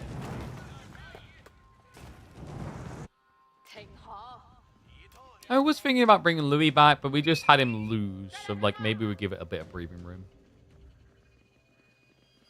And Dumu, you cheeky son of a gun. This is a Barbican build. What? Yo, no way. Louis, he's going archery range to answer the spears. He's going to need them for the Barbican, because this is unexpected. And look how deep it is. That's disgusting. In my pub games? Outpost reaction from Louis, though. This is sick. Is it going to be quick enough? With no wheelbarrow, this takes ages. The Spearman could dive in to try and slow this as well. Dumu? This is going to be close. This is going to be uncomfortable. In fact, I think he still gets it. It might cost him a worker or 2. But that Barbican should be going up. Outpost complete. Garrison comes through. Going to take 2 Flores arrows to kill each worker. And Dumu is already microing them away to try and minimize the losses. At this point, you just commit, though. Boom. Gets it up. Gets them in. This is ridiculous. We're 5 minutes into a game, man. What is going on? And look at the retreat. Ends up losing a worker of his own trying to get out of there. absolutely absurd start to this game. Arrow Slit's now going to be queued up. You could try to burn this down between arrow shots from the TC from like Garrison and the Barbican. The timing is going off the houses, and we do have a lumber camp, so Dumu's just going to chill here. Makes sense, not really worth running all the way home. And also, you just die doing so. Like, your opponent already has feudal. He'll kill you if you try to leave. That's the risk that Dumu doesn't want to take. I can't believe this. Oh my god.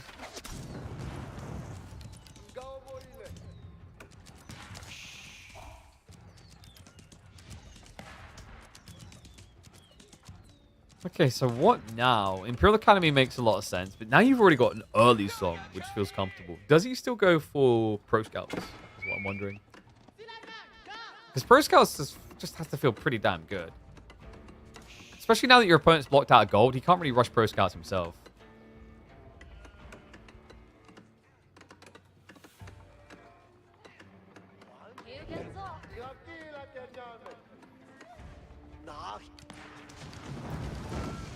Those who don't think Bubkin White Tower drops don't happen in pro play, not even a meme. I mean, this is like as standard it gets, right? This is pub matchmaking gorge. And that just happened. It's so unexpected. Although, like, you can somewhat predict this play. Nah, that's unfair. You really can't. So the reason why you can't really predict this play necessarily in this matchup is because your opponent building a Rax explains why he built an Imperial Official. If this wasn't like Marlians with the detail around the pit mine, and like your opponent didn't have a Rax, but you saw an Imperial Official, that's when you should be suspicious of a Chinese player. They just felt well hidden by Ben because of that. Played it elegantly. You have Louis. Oh god, no, come on, that's just unfair. That spawn's horrible. Look at the tree line, guys. It's blocking out a lot of the housing. Yeah, Louis just can't cut a break. Decent amount of houses also been taken out here, so just another frustration. Louis hard to be pop locked, but he does have additional housing coming up shortly after that happens. So maybe he loses a little bit of worker time. Nah, it should be quick enough here. And Louis did try to counter pressure. Wasn't able to achieve too much. Has forced the reaction into Horseman now. Nice, considering Louis went into Donzo. Archery range now as well, so Dumu is going to be looking to 1-1-1.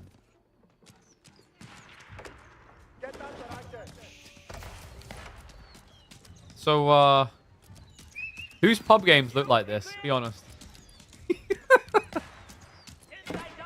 We're not going to judge you too hard. I'm just curious. Like, who's getting this experience currently in their games?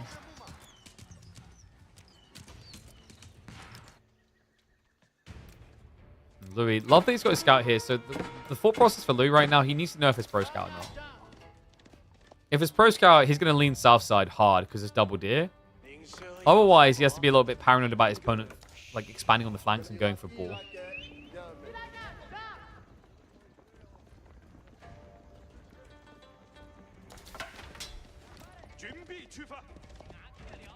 Can Dimu siege research and ram up behind the barbecue? I don't think it's worth it. It's very difficult to justify a ram all in feudal. Quite often when you do these type of moves, you just use it to get a better castle timing. It's just the dynamics of AoE4. AoE4 is like, while at times an aggressive RTS, it's very hard to end the game in that time.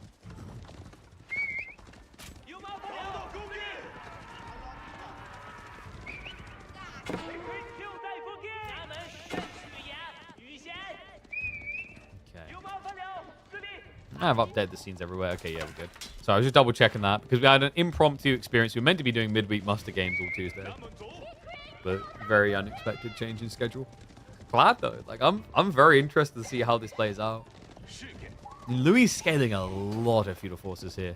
Kind of has to because he's been forced out of his base. He needs a lot of troops to defend him in these areas. Especially considering that nowadays walling's very difficult to do, even for a player as prolific at it as Louis.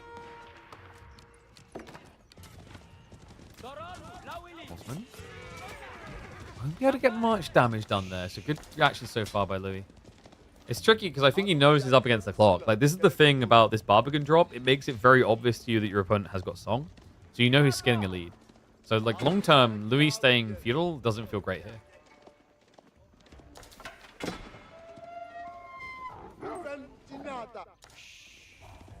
He's going to be rotating to stop that pro scout, but Ben's already got most of it at home. Yeah, moving out the second deer stack, that's at least going to get somewhat denied. He could even think about sneaking to take from Louis' side on the wide wrap. He's prepping archers to react to the current play, though. Yeah, and I mean, if Dumu needs to go castle with just one deer stack, it is feasible. You can do that.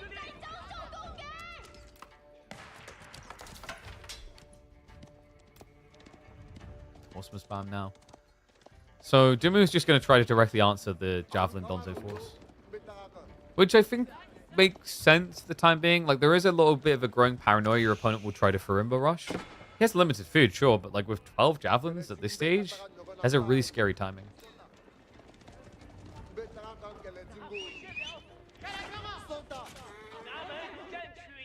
Even the wall's now coming up. I love this. Lou's just trying to minimize the impact of the pro scout.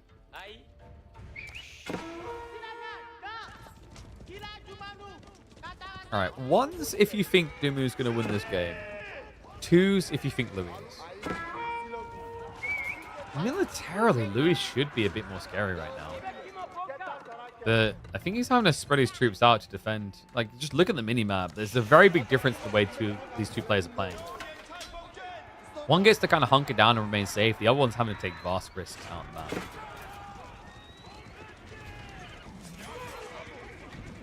Undermesh now also on the way from Dumu. So he's committing then. Yeah, like there's no real reason you want to go Undermesh right now unless you were looking to take this further. I think he knows that Louis is trying to age up and he just wants to punish him because the whole idea of that longer feudal doesn't scare him, remember. We've mentioned the song, it allows you to exist like this for a very long time. Because your lead's going to scale. Your opponent's just going to fall further behind. And that's why Louis knows he needs to pull the trigger now. Backs up. Now just jabs versus archers. He's got what he needs for the Farimba. Just needs to get that last gold drop off in. And he'll be right on his way. Nice now. There we go. So gets access to the second deer stack. Dumu is really not that far behind in his own castle timing, guys. He's about ready to pull the trigger, and he will beat Marlians to the stack up. Yeah, Louis starts it sooner, but with China's build speed, they'll complete it quicker.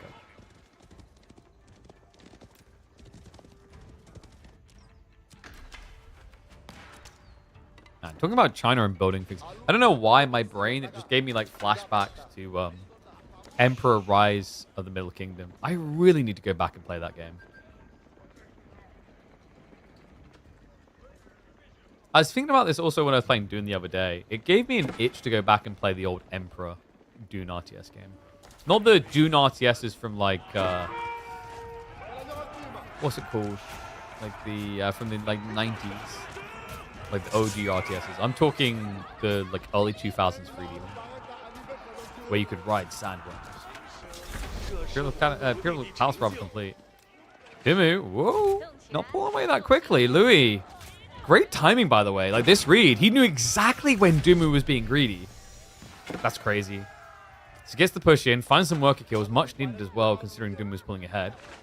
And a Palace Guard switch up on the way, but that's going to feel rough against Javelineers. Yeah, because Palace Guard have less ranged armor than standard men-at-arms, but the other problem is that Javelineers can kite you and poison you. Usually, the solution to Javelineers is actually meant to be bulk. Javelineers will feast upon things that are small in entity count, because overkill doesn't really exist there. And the poison damage just proves quite advantageous. It's going to be PG and Lancers.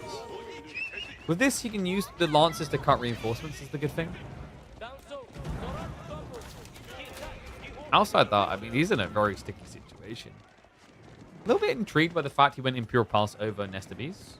But in some ways, it makes sense because of the way Louis MT is playing the map. He's very wide on the flank, so you know, if Dumu ever gets back on the aggression, he'll be able to scout where all workers are and then exploit that information. He can do it even at this stage with just a few Lancers.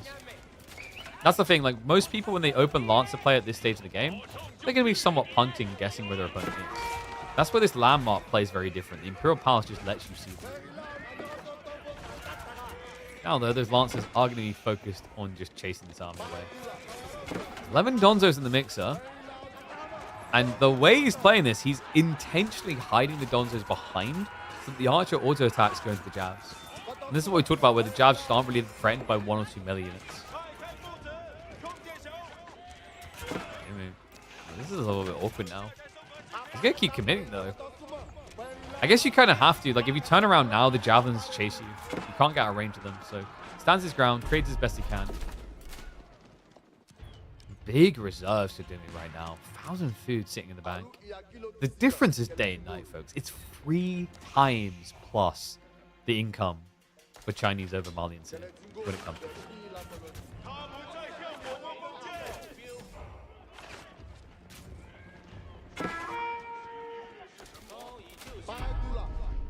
I agree. This is like the classic Dumu Louis match I can think of. Like China, honestly, both of these players love China. The Malians is maybe a little bit different. But like, I'm not surprised China came up in the matchup these two. I still remember when Louis first came on my radar. It was a Dumu Louis game on.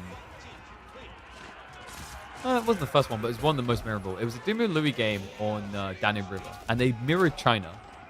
And Dumu had this idea of how the game was going to play out. He plays it chill, and then all of a sudden just ends up with a dock in his face unexpectedly. I remember just shaking his head going, God damn, bro.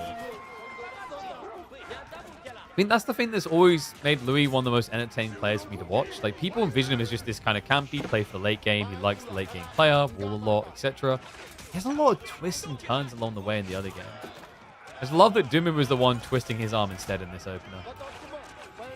Man, these archers. They're doing a really good job, actually, of keeping their counter unit in check. Like, sure, 1-to-1, they're not going to win that trade, but he's keeping it tight, considering how javelins are meant to hard counter archers. You just see how once you get veterancy, the detail changes a bit. For a start, these javelins, like, you're seeing what's happening there. The javelins, 2/3 of the jabs they're throwing would be good enough to kill an archer. They're overkilling. The archers are underkilling. But that means that they're not really wasting any shots. And you have to remember that jabs at 120, archers are only 80. Want to see if the kind of tax rebates them, right? Each time you build an archer, you're going to be getting an extra 8 resources back out of taxation. In fact, he's got a lot of tax, right? Like 320 in this archer range, 152 in the racks, 60 in the stables, Lumber camp is at 124 already. Yeah, Dumu's actually got a lot of reserve gold sitting in his buildings to be harvested.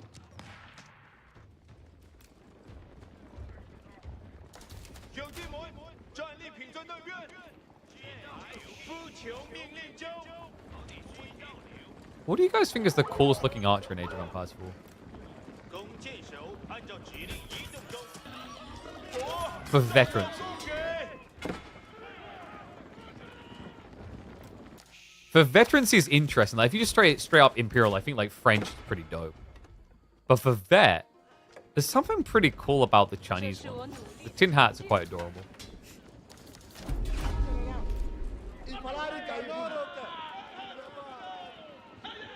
I'll never get over how goofy Malian hats look at me, though. That's so freaking huge. All right, let's be real. If you were like a MOBA player and you came and you saw javelins for the first time and you saw their hats, you'd assume they have some sort of headbutt ability where they just like impale someone in the chest, full-on juggernaut. No, you're also a good observer. I think I'm a terrible observer. My sensitivity is way too high and I move around way too much. Why archers not Zug? Zug are too slow. If you go Zug and Nu, then javelins can never be reached. It's just a waste of a unit here. By the time a jav completes the hull of the javelin, an archer can reach them, but Zug will not. So, a little bit of stalemate here. We're definitely playing for the late game. You can feel it. No 2TC effect yet from Dumu, but we've already got that from Louis. And this is an interesting situation because if we go hyper late, we could easily be seeing Imperial Ferumba Plus, which means Musafadi, for example, or you go into the Freeborn. There's a lot more diversity down the line, actually, for Louis here. I mean, Shushi screwed this matchup. Yep. If you play Shushi in this matchup, you actually lean towards cavalry instead, which is good because you have Deli horses. So, like, the play there would be Pro Scouts into Horsemen to try and overwhelm. Maybe with some PP to assist. In fairness, though, there is like a timing earlier on that you can make work with Horseman and Zook. The thing you have to remember with Shushi is like they may seem screwed if they have to go jab, like repeat crossbows into jabs. But the value play for them is compared to China, they get into Zug 8 units sooner. Which is a lot in the early game.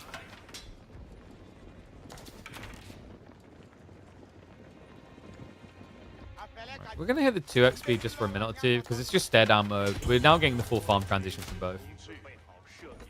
Yeah, things are going to heat up once these are complete.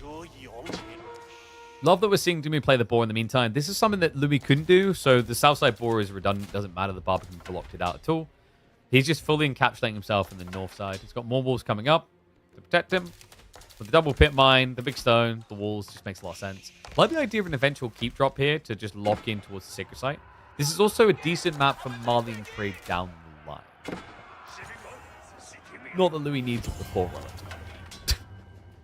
Yeah, he got out there fast. I'm wondering if Dumu knows just how much bigger his army is. I don't think he does. This is crazy. 83 military versus 30, but Dimu's not moving with intent. He's trying to show respect to the Javelineers. Louis, I mean, careful, mate. This is 2/3 of your royal army. It's almost like he's just trying to tease Dumu into a fight that Dumu should be able to win. Like, if Dumu just floods north onto the farms, he can kill a lot of workers here. But this is the tricky thing. Javelins always just make you so paranoid. It's surprising what this comp can do with enough time and space, but this is why I think Dumu is right in pushing. Where Javelineers suck is when they have to defend. They are great when raiding. They are terrible when stuck in their base. Because they can run away, but the villagers really can't. Yeah, it's like, it's all good having this, like, let's say I'm going to rob a bank, you know? And we talk about the getaway. Yeah, let's use a Lamborghini to make our getaway. Yeah, but the Lamborghini can't really hold the giant golden ingots with robbing from the base, you know? The reason why the Italian job used some good old Mini Coopers. The reason was they got sponsored by Mini Cooper. Anyway, we've got the burn through. Yo, could he actually rush Monastery now? With supervision, it would make a lot of sense. His relics are on the ground. The army is still too big currently for Louis to deal with, but that's not going to remain the case for too long. Not with the Sofa coming in. Sofa with imported armors. Our farm's more effective than cattle. So cow's gathering rate is actually better than farms, but obviously a farm is like you set it up and then it deals itself for the rest of the time with no cost. If you want to start spamming cow, you're going to have to keep spending gold balls. But yes, you do get a superior gathering rate. They even had to nerf that gathering rate in team games so that allies couldn't gather from it so quickly. It was that.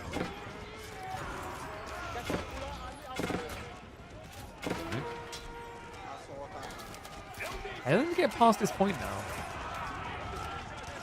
I mean, the farms are pretty set, right? Lou's got room for more, but currently sitting at 34 farms means he's got enough meat to throw in pie. Dumu, similarly, is not too far off himself. He's sitting currently at 24 farms. Third granary just got added. He's playing. Poison Archer is not better than Poison Jab Spears. Poison Archers is pretty good, and that's why Lou's done it. So the reason why Poison Archer is better than Jabs here is, like, one, you're against all these spears, you want to enable the Sofa. Two, the quicker attack speed. The Jabs are just overkilling. They're not effective here. Push, looking pretty damn good from Dumu. Problem is going to be the spears. He's down to just 7 on the front line.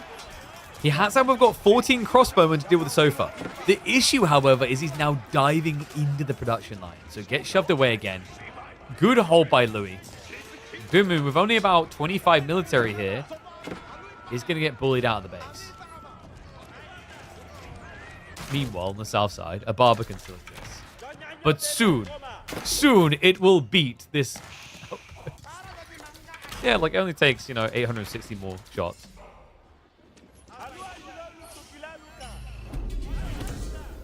All right, what do you think, guys? Are we going to be getting the Fort the Huntress? Or are we going to be getting some festivals? Because this is definitely going Imperial. It reeks of Imperial. Especially with a castle drop like that. Hello. I guess Dumu could actually force him to not just rush Imperial if he goes Sacred Sites. Then again, 10 minutes is a long time. Like, when you got 100 eco, 10 minutes is more than enough time to just rush him. And then, like, in response, if Dumu's serious about this win condition, Instead of rushing him himself, he'd have to rush castles. Go. Keep even further forward. The MT locks in the central lane. STB's reaction coming in is smart, by the way.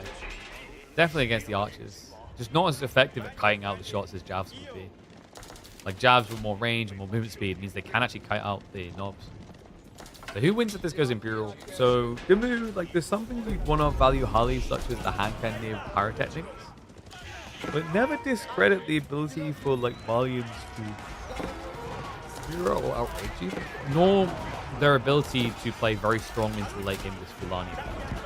Sorry, yeah, Farimba effect. The Farimba compared to Hankan is like you can go freeborn and just gap closing quite well. Farimba leadership's also something quite nice. It allows you to mitigate the Yuan effect of the movement speed of China. But obviously for China, Yuan giving movement speed a lot easier than having to have the Sofa give movement speed. Where I think the game gets super interesting is when you get HC on HC, so Hankane versus Hankane. Because the Musafadi gunners have that first strike ability that can actually allow them to just break the line faster. The issue is at least going to be that your opponent will always get first strike themselves in terms of hitting you first because of the extra range. But maybe we're like speculating a bit too far ahead, right? Dumu's still trying to clash in this age currently. It's 2TC versus 2TC, so no one's really falling behind anymore. But we are encroaching upon max pot. So at this rate, Dumu's going to have no choice but to trigger Imperial. Warrior Scouts instead of Sofa? Against this many crossbows, it's actually not a terrible idea.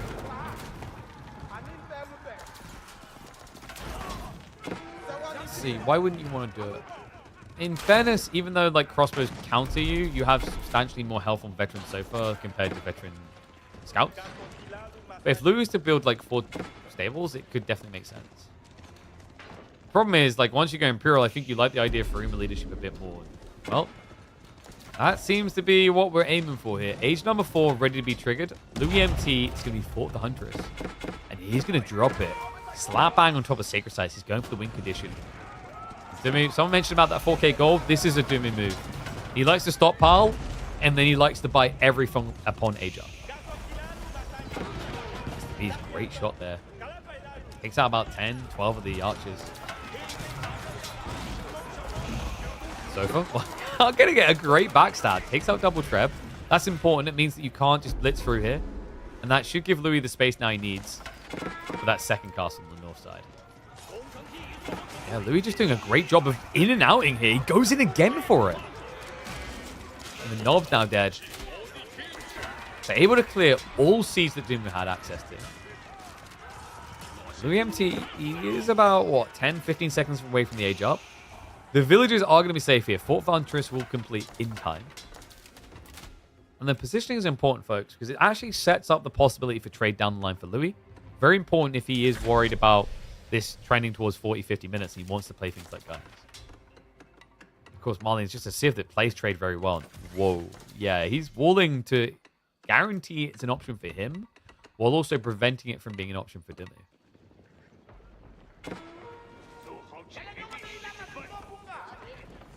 Spears is training Warrior Scouts to the paper. The idea is you just spam so many though, right? Like if you think about it, yeah, Spears destroy Warrior Scouts. But if you run in 40 Warrior Scouts, you keep zerging them out, which you can do with the crazy fast production rate. It makes quick work of 47 crossbowmen. So we are getting Great Wall Gatehouse. Positioning isn't really going to secure much. It's just to secure the farm area, sort of. He has got the stone walls up north, so it's not like you're exposed there. And it just gives you a reset point towards the sacred site. So yeah, both age 4 landmarks basically on the same screen.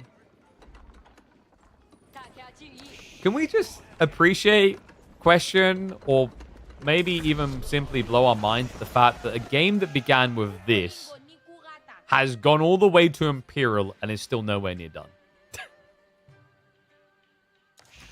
That is pretty wild, actually.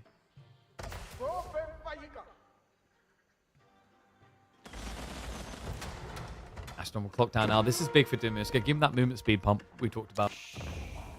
Louis can mirror this with this many Sofa. He can actually give the Farima leadership to buff the archers. And I imagine he's considering just going straight up into the university to get silk bowstrings. Pretty important, actually. That means that archers can counterplay into the Chinese hand cannoneers.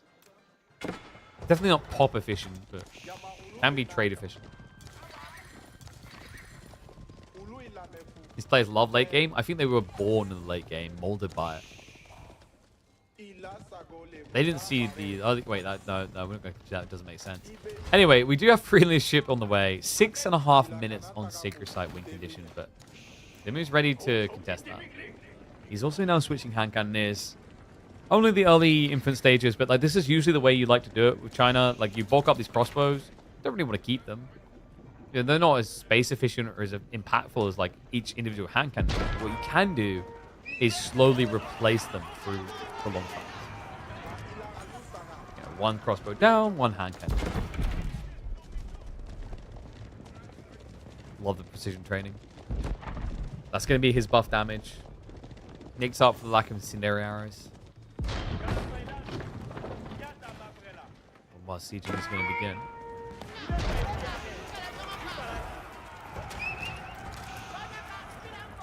Castle's not going to sustain with just one worker here, so just trying to delay the death, get a little bit of assistance.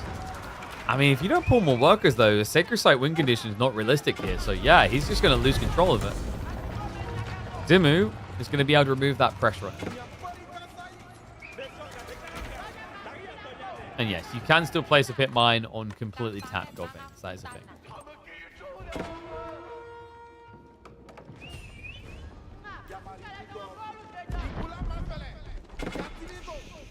So what's the goal now? We know that Dumu wants to scale to hand cannoneers. Louis presumably anticipating. What's his win condition? It feels like it is just going to be the silk bowstrings. Archers standing their ground like this is a bit puzzling though. I guess he's not that concerned because he gets rid of the spears and like it's only crossbow, which don't count you. So hang around.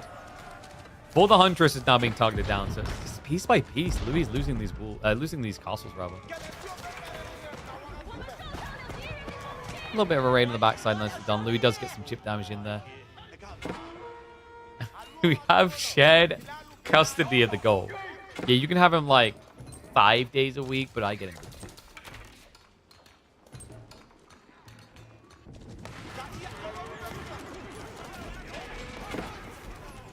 Now we got counter bombard play. The tricky part is like if you're Louis, I don't think you want to play a siege game here. Like there's some things that are good. For example, mangonels will trounce Nesta Bees in Imperial. But the bombards, the anti-siege is where you are going to suck. Because your opponent now has clock tower, which means he can build very tanky bombards. Ludicrously tanky, like up to 400 health almost.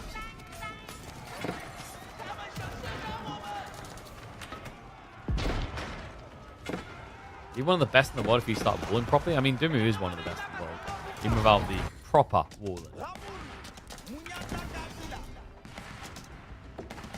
China hasn't been a siege palace for like 3 years. That's not entirely true. They're absolutely fine before Nesta Bees got nerfed. Like, actually, China was ridiculously broken in Castle Age. Some people still consider them to be for the Nesta Bees time. Then when you go Imperial Age, do not underrate the ridiculously tanky nature of the bombards. Like, they have great bombard levels of health. Clocktown needs a rework, in my opinion. I'd agree with that. I'd rather they give us some different dynamic to play with. My biggest issue always with Clock Tower is like the health pool makes Siege ridiculous in an era where Clock Tower never envisioned the game being this way. Right? When Clock Tower was created, you had Springald to counter. Even then, like Springald's like broke Siege. By the way, like that's how you can tell if MOK is a Chinese main. Because China dominated Siege Warfare just before the Springald change. Because they could be more lean. They just keep spamming Springalds and they would have tankier Springalds for better trades. So the Clock Tower even then was kind of problematic. But ever since the change where there's like not a clear direct counter to Siege outside of melee units, it's gotten a bit weird. The armored tactics coming in. We've got full flood into Freeborn. Smart answer. These guys do reasonably well against hand cannoneers. 205 HP, even more to come with the AT. And the movement speed plus bonus damage to contest those gunpowder units directly. just slowly knocking his way through the emplacements. He's not overextending into siege. He understands the risks involved with it. Dumu does have this nice little camp spot on the Great Wall Gatehouse whenever he feels pressure. I like the way he's using it. It's freeborn. Pretty much just like very health efficient cannon fodder designed to just basically waste your opponent's time.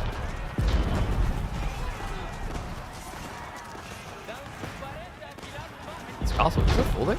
I think he's got it. Cannon's going to try to counterplay him now. And look at this, 315 HP. That's before siege works, by the way. You can get it higher. Castle. Whoa, gets cancelled out. Louis has to walk away.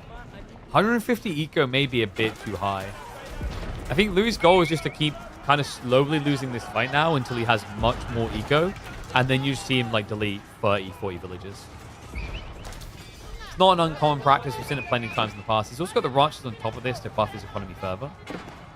Sometimes I feel like these are the type of games where you really wish you'd actually gone for the Griot Lara there. Because then it just gives you flexi. You know, if you don't have enough food, Zerg the farms. You want to blitz through a castle, torch damage has got you covered. Louis is so annoying for this. He snatched away some of the gold before being pushed off, and now he's just trying to take wood away. This type of detail could easily matter hyper late in the game. I mean, he kind of needed it as well, because Dumu already done that to him at the start with that tree line.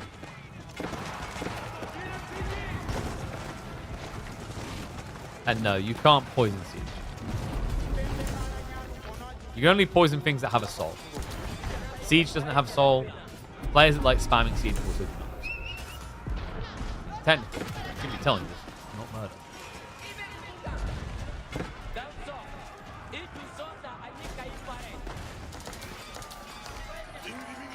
Lockdown should give buffs to siege instead of extra HP.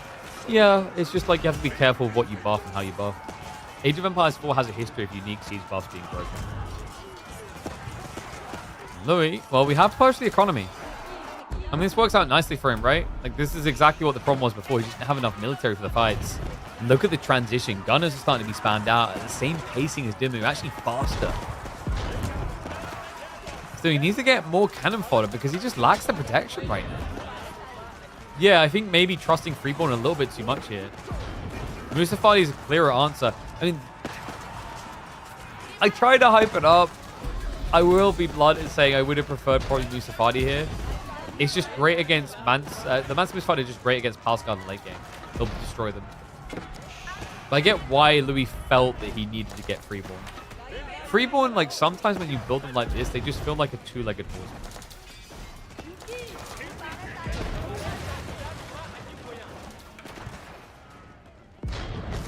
Bonus damage buff from siege would be a good idea.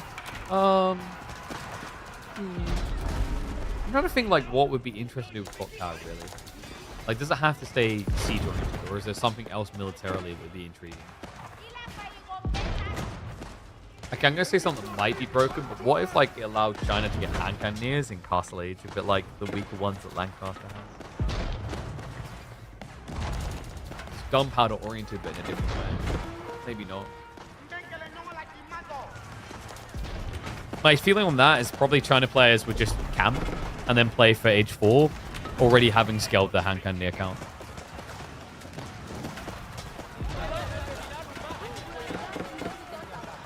That wouldn't be unique. How is Clock Tower unique?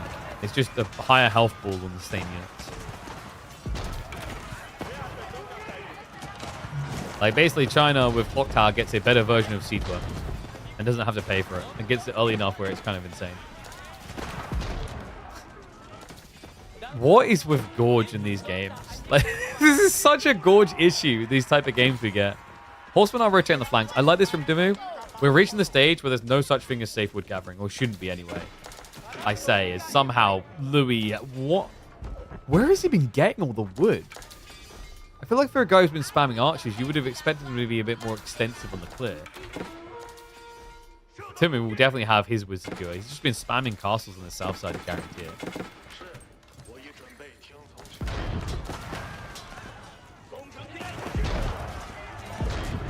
Gorge the most annoying map in your opinion? I think like Gorge, I actually hated on Gorge pretty big towards the end of like 2024. No secrets there. But my defense of it was like now, ever since they made the nerf to walling, it's not as obnoxious as it once was. Like, hyper late games feel rarer, or should feel rarer.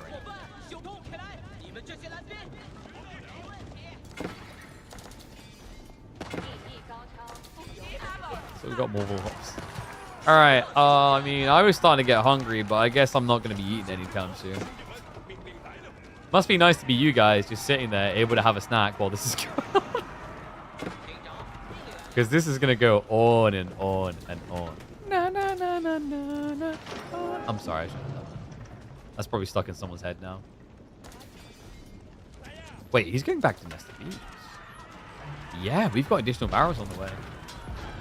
Yeah, your opponent does have quite a lot of reliance on range here between Archer and Mr. Party.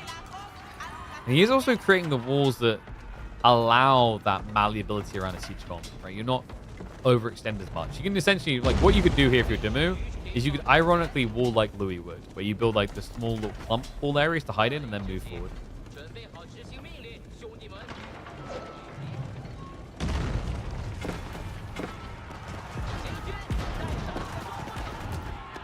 Alright. One's if you think Dumu's going to win this. Two's if you think Louis. Both these civs actually have like a lot of longevity. I think Marlene's tops you a bit because of the pit mines. Not to mention the fact they did get 4 relics.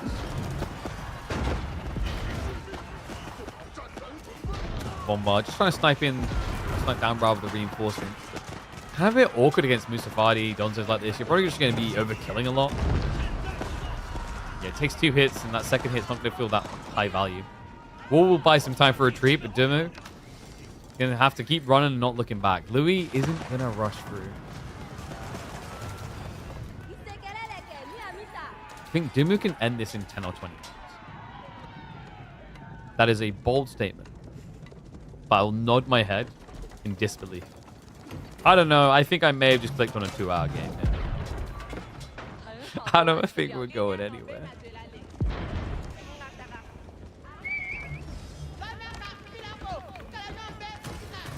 Gonna count up to 35. This is pretty interesting, actually. He needs to rebuild the Fort the Huntress, and then you get this insane first strike buff, which doubles the damage on your initial shot. Makes Musafadi gunners capable of like almost one-hitting a spearman. Super scary. Yeah, that is just passive income, by the way. Gold income at almost 1,500 for Louis, and he has nobody gathering. Look at the card as well. Rushing his way forward here. Dumu has mustered the troopers to make a defense happen. And the hand cannoneers have got the extra range. And the Yuan will allow him to kite, but you love this. Louis MT, he starts sniping that backline. He's got the silk bowstrings. This is what the archers are designed for. There's not many of them. They'll be worth their weight here. Kind of looks like he's crumbling, actually. Louis MT breaking through now. Military count difference is getting worrisome here. Please tell me that Dumu does have a blacksmith with military academy. He does. Yeah, it's just he can't keep up with the bomb troops. And in some ways it makes sense. Like, scaling hand cannoneers is slow. It takes a long time.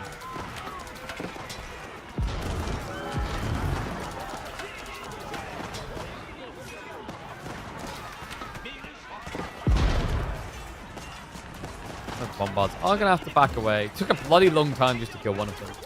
Wait, well, unlike BC, Dumu does not have a long-term plan most of the time. He just fails. That's quite the assumptive thing. I don't know if I'd agree with that.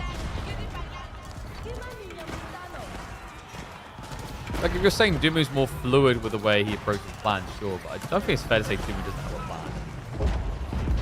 Sheesh. Talk about getting passed on the guy. What are you going to do next? Tell me what his, like, star sign is?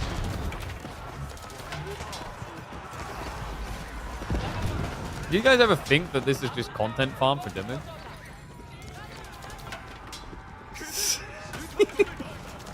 Maybe this is secretly what... Like, maybe... Do you guys ever think that that's the real plan? Huh? 2-hour games, people like late game, big amounts of gun units go pew-pew? Hmm? You guys not like that? The amount of people like, oh, KP, I want to see more Imperial games where the game never ends again. Hmm? This is a plan, damn it. He plans to win, but he plans to get good content out of it.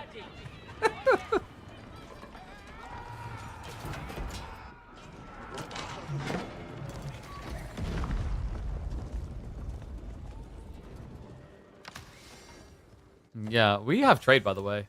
Louis just set it up. Yeah, right at the beginning. 6 traders now. All right, so this is like usually where Malian starts to take over, by the way. Because what they do now is they can switch into just mass siege. Once that trade starts kicking, they're just mango, mango, mango. Nestabees won't beat that. So keep an eye on this because this could get very scary very fast. I wonder, could he play for Sacred Site win condition? Probably not with the current back and forth tug of war. Love that he puts the hand cannoneers on the wall, by the way. 6.5 power range in the hand cannon.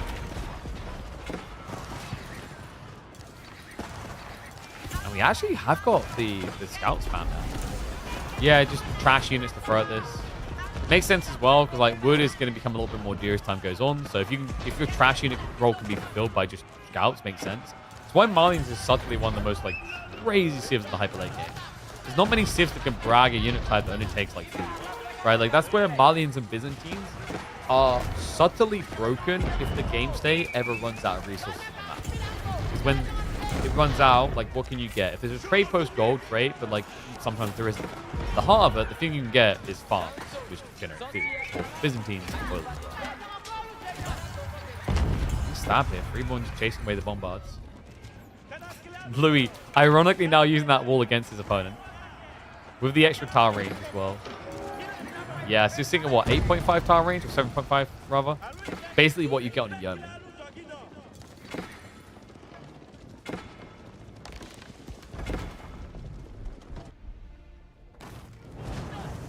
I'm starting to find those workers on the flanks. Also a blocker to the trade now. Louis, wait, did he get seen trading? Quite possibly. He's at 7, but he was at 6 like a minute and a half ago? It's a great read, and wouldn't be surprised if Dumu now considers trying to do a keep drop here. Has not broken through the wall that close, though. It's pretty far away.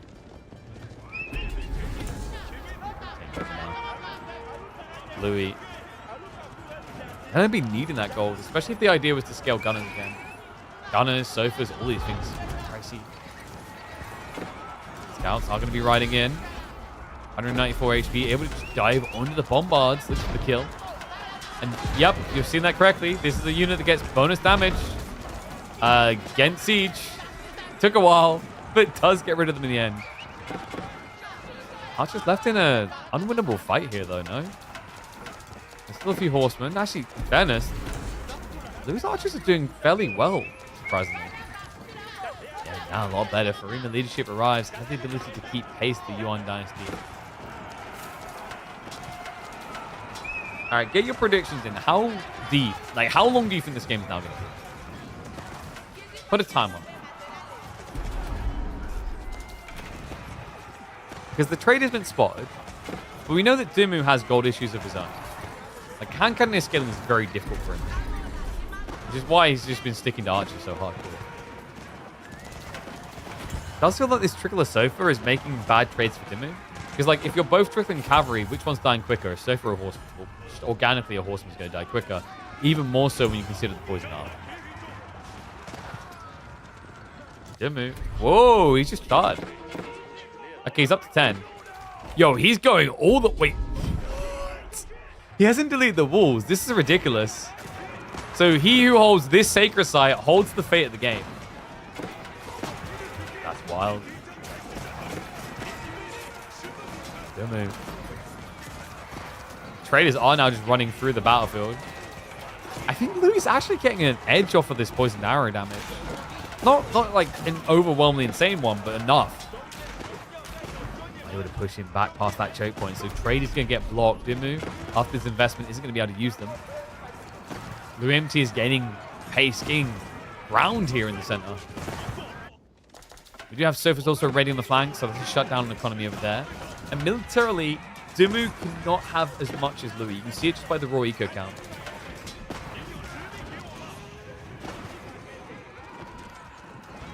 And you cowards, no one predicted a time. I don't blame you in this game. And it goes on and on.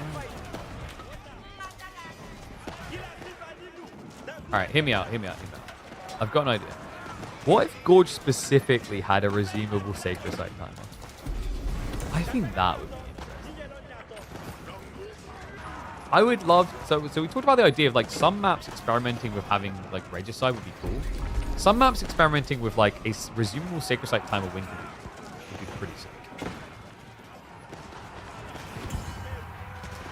That's a sick key drop. Yep. The traders have been sneaking through while the fight's been going on. He craftily comes in with a castle while Dimu's army is distracted. We do now have House Guard's Whip. Pretty smart because he's got the archers to cover him for the time being, so your opponent's not going to be rushing Musafadi. But he can switch Musafadi fast.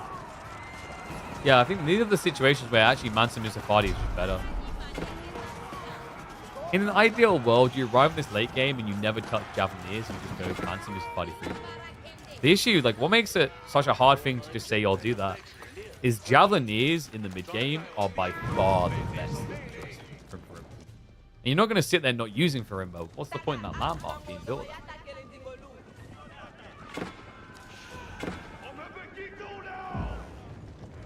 Have to be longer than 10 mins? Hell no. 10 mins is fine. 10 mins and you can only start capturing Castle Age and you have to get all 3 is fine. The only thing you have to alter is Delhi. So you basically have to make it so that if Delhi hits Castle Age, the timer resets.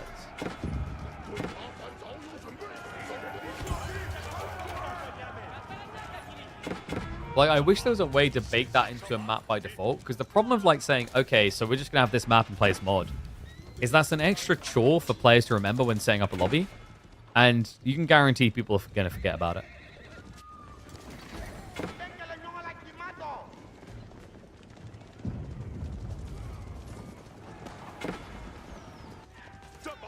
Horsemen are leaking back, so he's just trying to look for the scouting, but he's going to find the farmers, which are actually easy to kill than the traders, rather.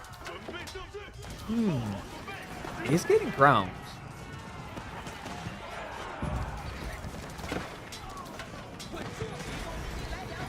SCB's not going to last very long. Like, the biggest tricky part right now is, like, Dimu, without trade, how you ever getting to your killing blow of hand combos? The horsemen are working out right now because, like, Louis is just building the bulky boys. Like, he's focused more on killing the enemy archers than solving for the horseman issue. So you're just kind of trading out your back line for the enemy back line because the freeborn shouldn't really be beaten.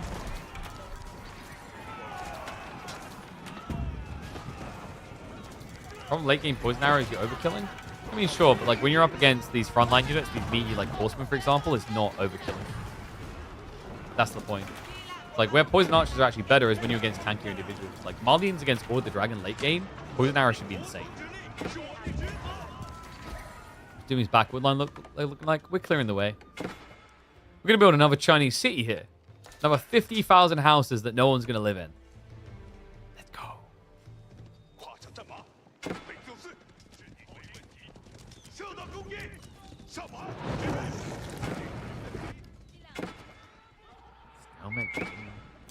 Do I fast forward a bit here?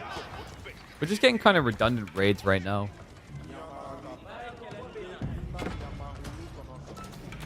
We'll do a little bit of 2x, I think. Oh, he's going for the Great Wall Gatehouse. That's actually pretty big. Yeah, he's going to force a reaction. I'm just going to be marching up here. Make them watch.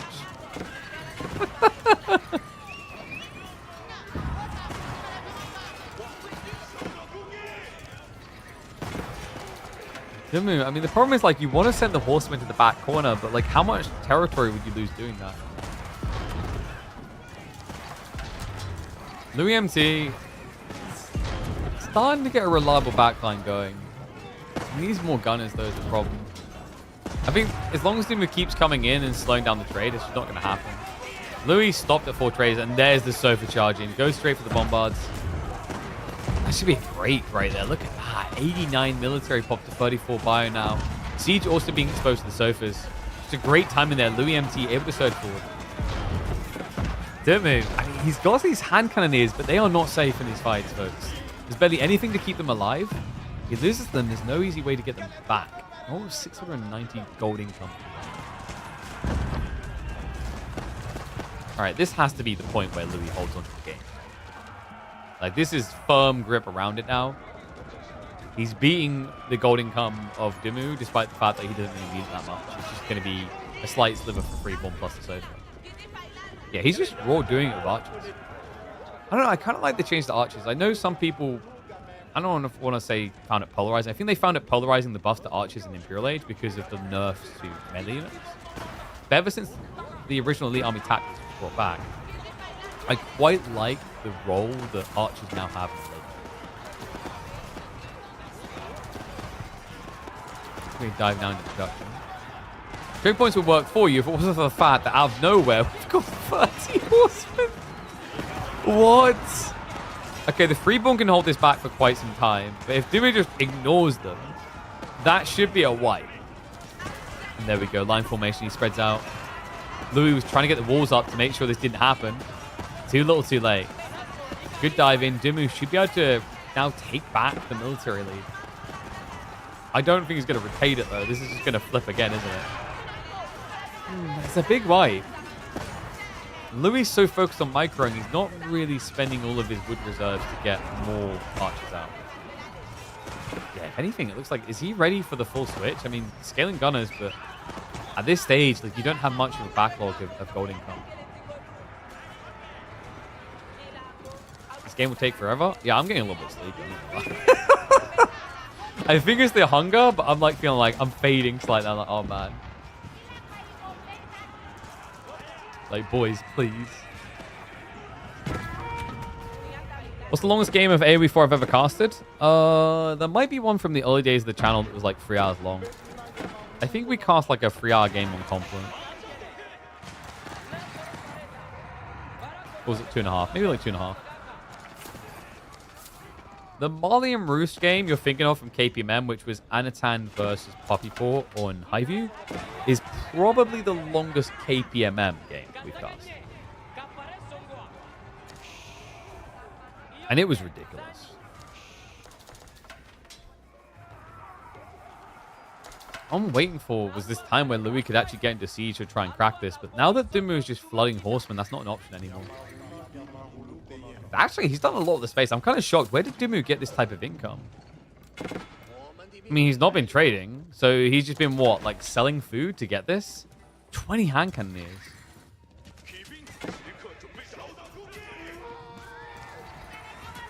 Come around to BC's opinion that all passive incomes should be nerfed.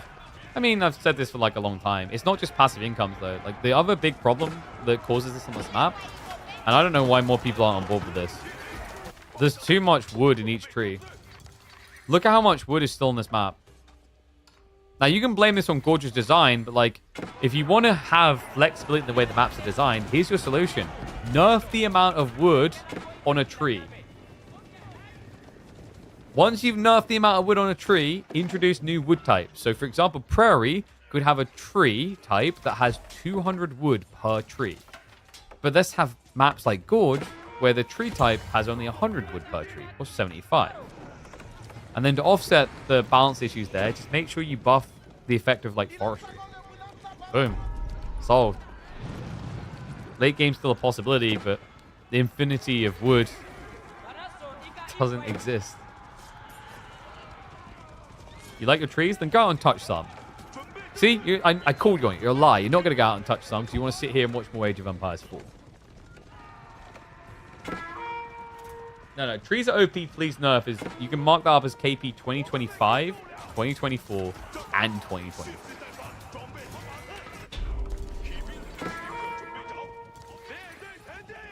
And after I complain about there's too much wood on maps, I see the comment, honestly, mass rams would be the way to end this. Actually, like, not a terrible idea out of the clock tower. Those things are ridiculous. So we have got a remax after those raids on the flank. Like, Dumu done it again, man. He went and looked to try and raid into the economy. And then it gave the edge over to Louis in the center again. It has to be to try and solve the problem, but there's not really enough of them to insta-wipe this. Archers are trying to targetify down the hand cannoneers. Donzo's now to address the horsemen. We do have the castles coming behind this. And sofas are leaking around the back. Wait, what is that gap? What is that? That is weird, is what that is. It looks like it actually shouldn't be open, but it is right there, I think. Louis, only 8 traders. Hasn't gone full gung-ho on this. There's a lot of sofa now. Yeah, he knows he needs a solution to the knobs. And doesn't have enough gold or wood income currently to think about mangoes as an answer. Not that you'd really want to on an open battlefield against the horsemen. An hour has passed? Yeah, exactly. And if you're waiting for the conclusion of this game and you're not subbed to the channel, you just experienced a lot of ads. You could have avoided that.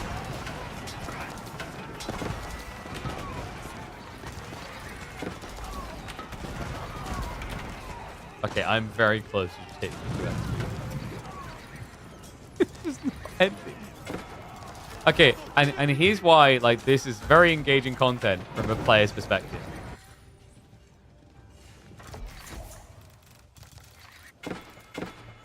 Are you engaged?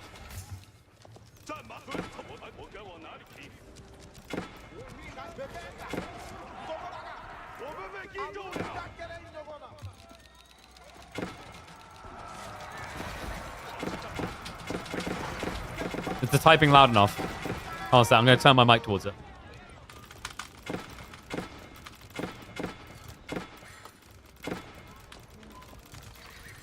Ooh, na, na. What's your name? Ooh, na, na. Okay, I'm going to stop. The intensity of it. Oh, dear. I lost half my viewership that just came for the chill atmosphere.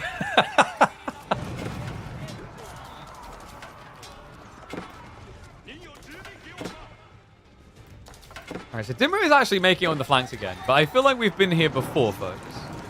Then again, wait a second, Louis down to 87 eco. Okay, so this is either a really bad sign or a really good sign for him. Those are the possibilities, and here's why. That's just freed up a lot of military space. So what looks like a bad sign for Louis might not be. Because now he has more troops to overwhelm the fight. Now, Dumu still has those pesky nest of bees. He doesn't have a reliable, incredible choke point to utilize them. Like, these are choke points, but against, let's say, like a 30, 40 military pop lead, not going to hold.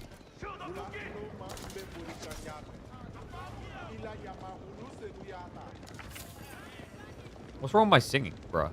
I'll have you know, I am appreciated on the karaoke event.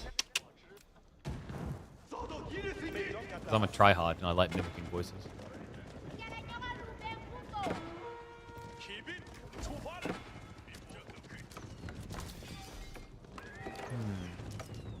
Is Dumu overburdened on eco here? And the horsemen are getting quite freely right now, which is probably kind of baiting you into a false sense of this is working.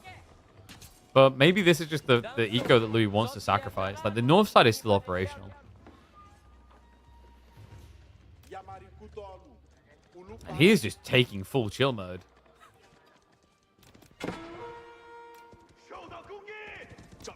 Dumu, love that. Yeah, he just scouted. Okay, so he knows where the remaining workers are. This is one really nice thing about China in these type of game states. You can efficiently find the enemy worker force. Go back to player view and spam the tactile buttons. No, that's just a preview. That's the preview for my upcoming Conk series. You guys think the current player's APM's high? Wait until you see my impatience. We won't talk about meaningful APM, but you'll get APM. I'll be there on camera, dragging my face across the keyboard. Yeah, it will look like, it'll be like this. Literally, it'll be this.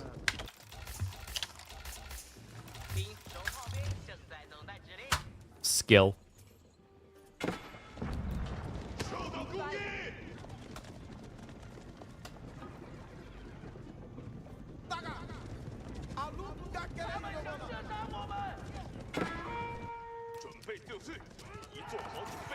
Wait, did Louis go back to javelin What?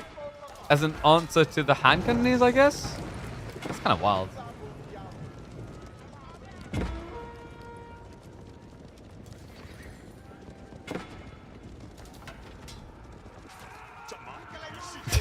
This is getting pretty ludicrous, by the way. He has 12,000 food in reserve, and he's down to 60 workers. This is ballsy. I'll give him to this. I mean, it's risky on the wood and gold, sort of. But not as much as you'd think, right? He's maintaining close to pop cap. So we'll reach that, and then we'll start stockpiling extra. But Dumu has a 60 eco lead. How can he not win? Because Dumu has got way too much food and wood. He needs to feed his people and build them houses. Like, this is ridiculous. And problematic as well, because like, what happens if he loses his hand cannoneers? Well, he doesn't have the gold to remax them. The food and wood won't solve that. He'll get carpal tunnel trying to trade it across so it can.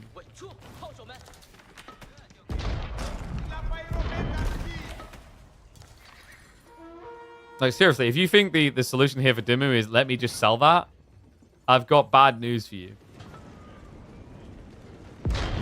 Actually, that's not too bad. 70 gold, 62 gold.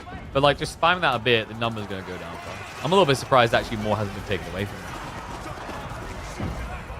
Flash coming in. Louis relying more on trash. He's got the bombards to try and snipe out the clock tower Nesta Bees, but they are insanely tanky. And he's losing those bombards to hand cannons. But now the dive comes in. They're so overwhelmed. Dumu may have overstayed his welcome here. What a timing! Louis with a breakthrough. Half the HC's dead. Nesta Bees threat removed.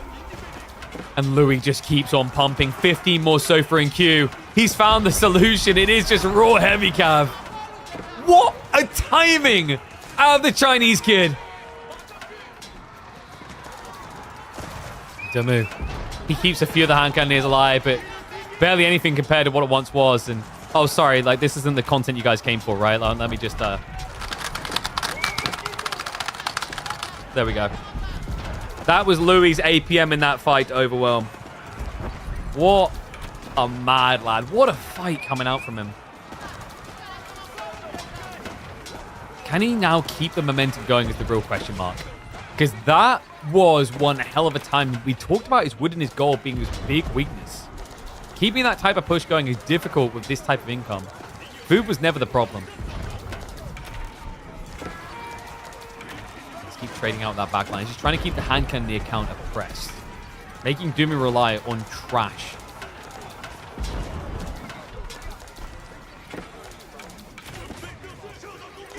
Hugely benefits Louis as his young brain can easily bounce back after hours of gaming. That's the thing, right? Like that people saying like Louis, like so we said there's a few players where, you know, playing the long game and dragging out intentionally can be advantageous.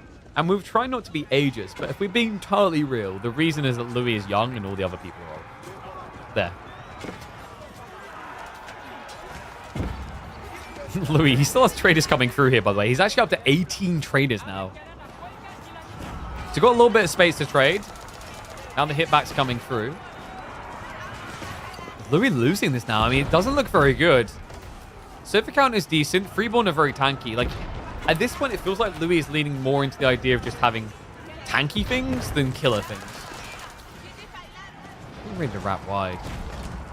He wanted to address the bombard, but great mirroring by Dumu. Just able to protect it here. Double bombard now arriving for the castle. Archer hand cannoneer left to trade out here, but guys, that's a big problem. He's left an opening and a goal to be scored. Louis goes to the charge in. Gets on top of those archers.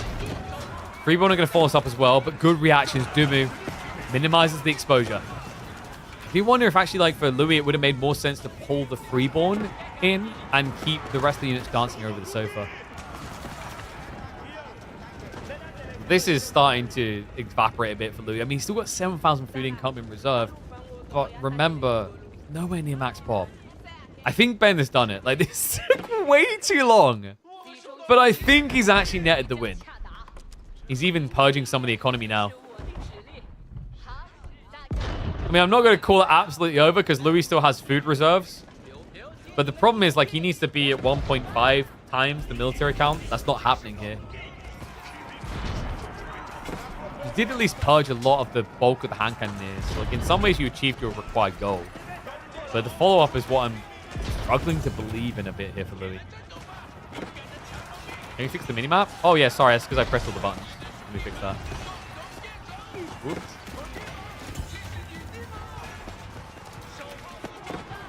How are the balls? Oh, they're hanging in there. I really need to re-enable that for dumps, don't I?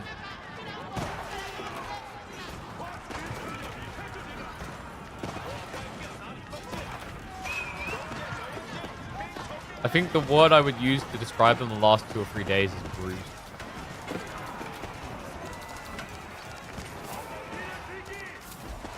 Battered and bruised would be more appropriate for these two armies.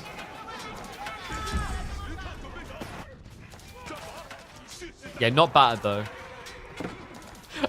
I read some of the warning stuff online about vasectomies, and so like because I checked them for things like, okay, like when can I take, like, you know, the bandages and whatever on. I had a look on there, and ever since I'm occasionally getting like Reddit pings on my phone, and one of them just came up, and it was something along the lines of, I ejaculated too soon. And it's just like, the pain was unbearable. I thought 5 days was enough. And I was like, I shouldn't laugh. How is this not over? Louis now got 22 of these gunners. Had 22. They're going to start getting sniped. I mean, surely Ben should have this now. This has to be it. Louis, look at the economy. He's out. This army and then nothing. It's over. It took an hour and 15 minutes. Okay, 12. Probably 14. I reckon like 14, 15, or 16, right? Because he's scraping the bottom of the barrel still. He's going warrior scouts now to try and stay in this. Could you imagine if he just won the game because of warrior scouts? No. No, we're not going to go there. There's still spears, so these guys won't win it for him. I knew this was going to be a 9-hour day. We're not even near 9 hours, man. Like, how is it I've now clicked afterwards and we still don't have confirmation on whether Wham versus Voldemar is going to be happening today or not? Like, bruh, can you please, like, queue in a time?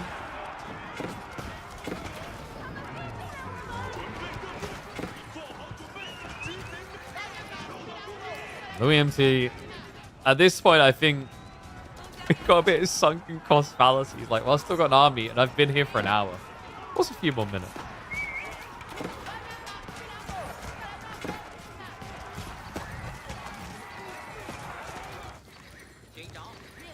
Yeah, all I can say about vasectomies is, like, I mean, they're a little bit of a contradiction. No, wait, the word's contraception. No, they're a form of contradiction if you think about it. Like, if you're married and have kids, you probably haven't got time for sex anyway, so why do you even have it?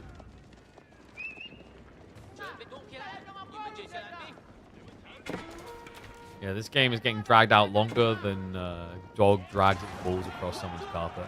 We are currently sitting at combined almost 400 worker kills. 1 hour, 14 minutes into the game. Louis MT goes full attack on Titan mode. There's a gap, so he will be able to get in. He'd have to kill a lot of economy, and even then, like, what he doesn't know is that Dumu has absurd amounts of resources in the game.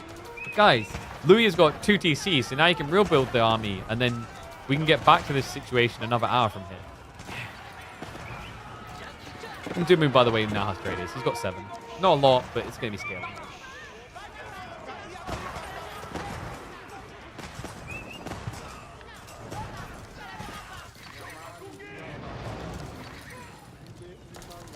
Good guy Dumu is like, you know, I think Louis wants more military pop space. Let me help him. Yeah, all I've got to say in response to what chat's saying there is, like, my only question is, after this long in this game, have the hobbits reached Isengard yet? And if no, what's taking them so long?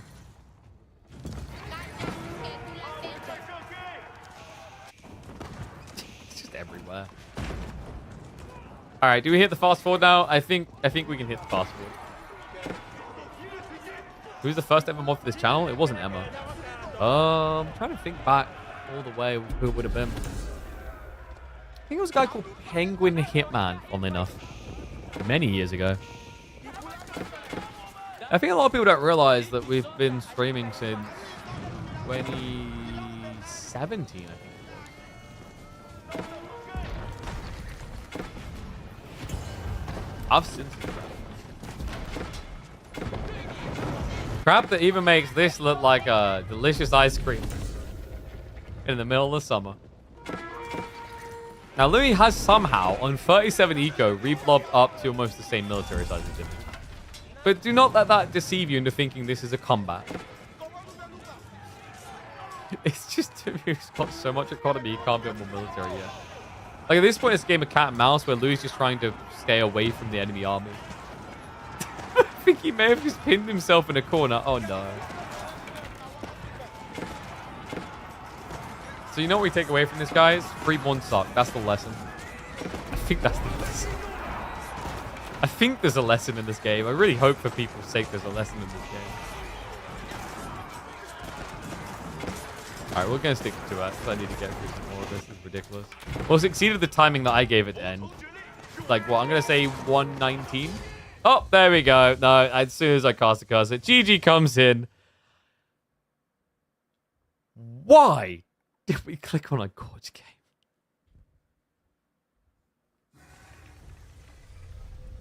Oh my god. Well, that went on.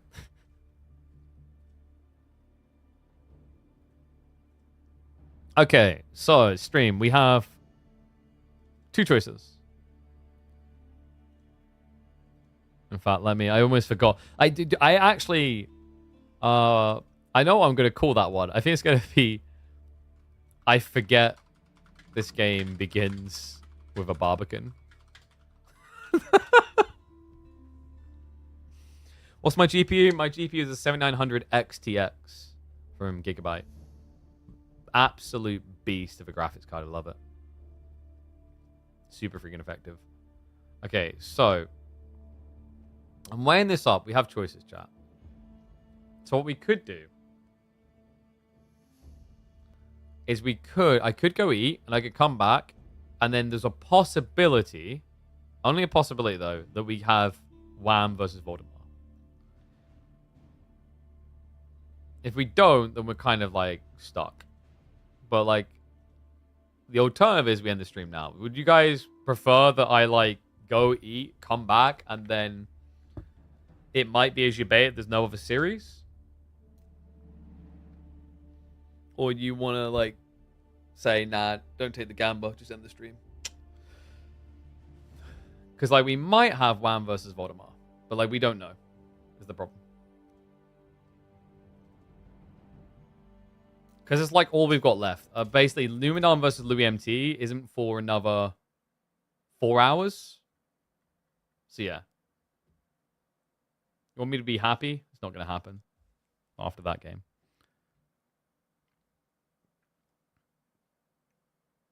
See more of you in that chest there. Jesus. You didn't pay enough for that. All right, guys. What I'm going to do, I'll put a game up. A very entertaining game at that.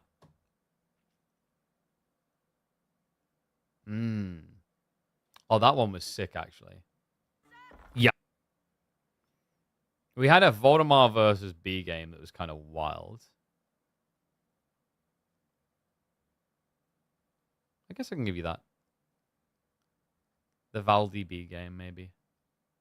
From, when was this? 0306? Let me double check. There might be some stuff in the backlog on YouTube that would also be interesting. Alright, so I'm going to put a game up for you guys to watch while I go and eat. And then when I come back, hopefully, we're going to have Wham versus Voldemort. Hopefully. Let me check my YouTube studio, because we might have some on the back end that haven't been released yet. That probably aren't going to get released now. That would be really, really cool.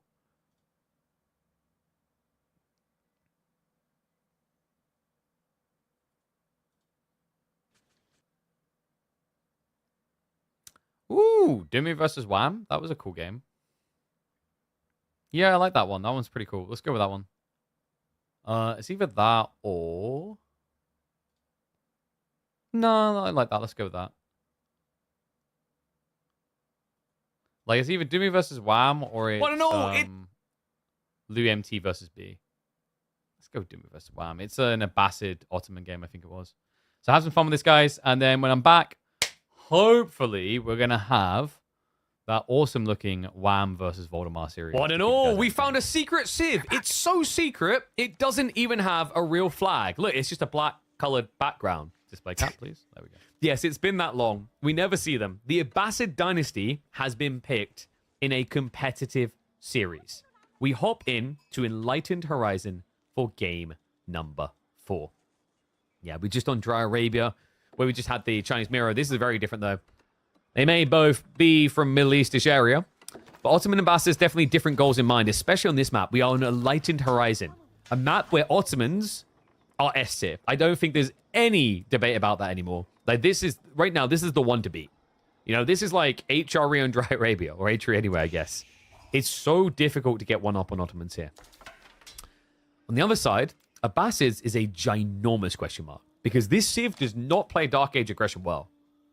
In fact, Wham isn't participating. His merchant camp is not being captured whatsoever. Yeah, this is a bit wild. And I think Dumu's going to realize it. It's kind of obvious, right? You can't compete with Ottoman Dark Age as Abba. Not on land, anyway. It doesn't feel like it. So knowing this, I think Dumu just rushes spears and goes double Wolf Den, and then rotates back around for the merchant camp. There could have even been an argument towards just going merchant camp after the first Wolf Den, because then you want to accrue more food anyway, because you have all the gold necessary for an age up. Then again, I think if you want to do it that way, guys, it's even more optimal to do merchant camp, and then a Wolf Den. Now, one thing that is at least going well for Wham, looks like he got a pretty good scouting rotation, actually. Ran across the Dumu's side straight away, and now he can clear up his own. So we're probably going to be seeing about 2/3 of the sheep going to the Abbasids. And reminder, that isn't because of the berry advantage. Yeah, this is another reason why Abbasids is pretty bad on this map. Is because their berries start away from the TC. So he had to club sheep. Now, this is a good scouting rotation, and honestly, needs it to look competitive here. You want Trade Wing? Nah, the Trade Wing on this map? So the problem with the idea of Trade Wing is it feels like an even harder version of Knights Templar and what they do on a weaker military push civ, if that makes sense. Like for Abbasids, you know, they don't really have this inherent good eco off of like wood gathering like Knights Templar do. And then the thing that you're getting resources of, your trade route, you're paying for. While for Knights Templar, it's like a one down payment and then you just get these units for free. So yeah, you honestly, to do Trade Wing on this map, it would feel like playing Knights Templar hard version. Like ultra hard version, actually. So final sheep haul. It's going to be 15-6. A damn good start to the game for Wham. Military Wing is going to give him that pushback against the spears to start off with. Notice that because Dumi built so many, by the time he starts his tech up, Abbasids are already going to be aged up. And that, by the way, is a rare thing to say. Abbasids do okay on their tech timings, but usually most civs can actually easily rush ahead of them. I mean, trade-off of building a racks and 7 spears, right?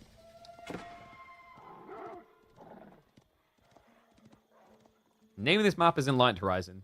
You can get your hands on it in-game. It, I believe, and chat will correct me if I'm wrong, I don't often check the ranked ladder for maps available. I'm pretty sure it is in the ranked ladder pool.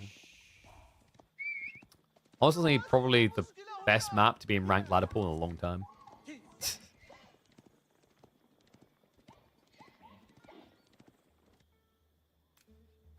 Yeah, if we get more maps with this type of uniqueness, I think AoE 4 is going to remain very refreshing. Like, full transparency, I think before the DLC, I was getting a little bit worried that at least when it came to default maps added to the game, there was almost a bit too much repetition. And that was also amplified by the Pro Scouts meta. So points of interest is a step in the right direction. Next thing I keep leaning into is I want to see different food types. Like, if they start honing in on this, like, how do we make each map more unique versus how do we make a Kajillion civs, I think Age of Empires 4 is going to remain and continue to get a lot more refreshing. Now, you do have to be careful of logic creep, where more things to focus on makes the game more complicated. So you always want to approach these in, like, it's not an overwhelmed issue of, like, there's too many things to do. It's more that there's a bunch of strategies and I don't need to do all of them to win a game. That's always a tricky balance. But that's always the desire. Even before these systems got added to the game, the desire for the devs is to have a system where 2TC, Fast Castle, and All In all have their different uses. Now, obviously, over time, we've seen that hasn't been the case. There's always a dominant force. And while you'll always have a dominant meta, the idea with these branch strategies is to have enough playfulness about Age of Empires 4 that it can take a very long time for the optimal to be revealed. The reason that's good is it gives people more time to roll around in the mud, like a happy pig. So we do have 2 TC, by the way.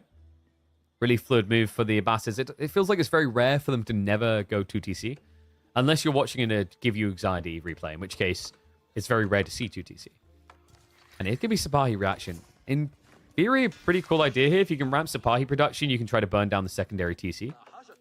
It's very backwards facing, though. I like that Wham retracted a bit. Like, putting out here is no man's land.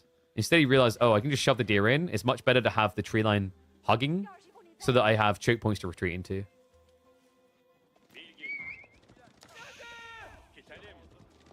You want the sacred sites to be a little bit more symmetrical? They are a bit drunk, to be honest. Okay, guys, you know what I want? I almost want...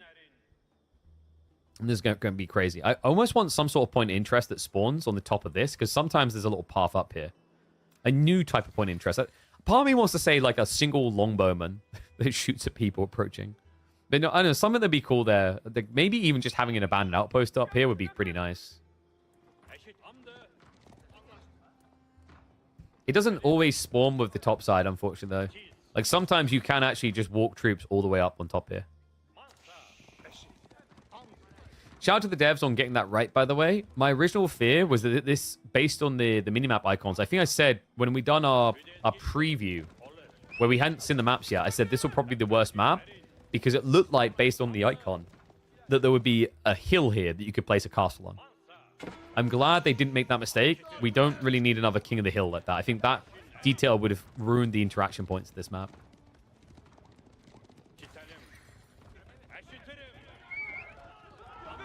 So Dumu is scaling for that all-in timing on the second TC. We have got Wham just going full spear defense.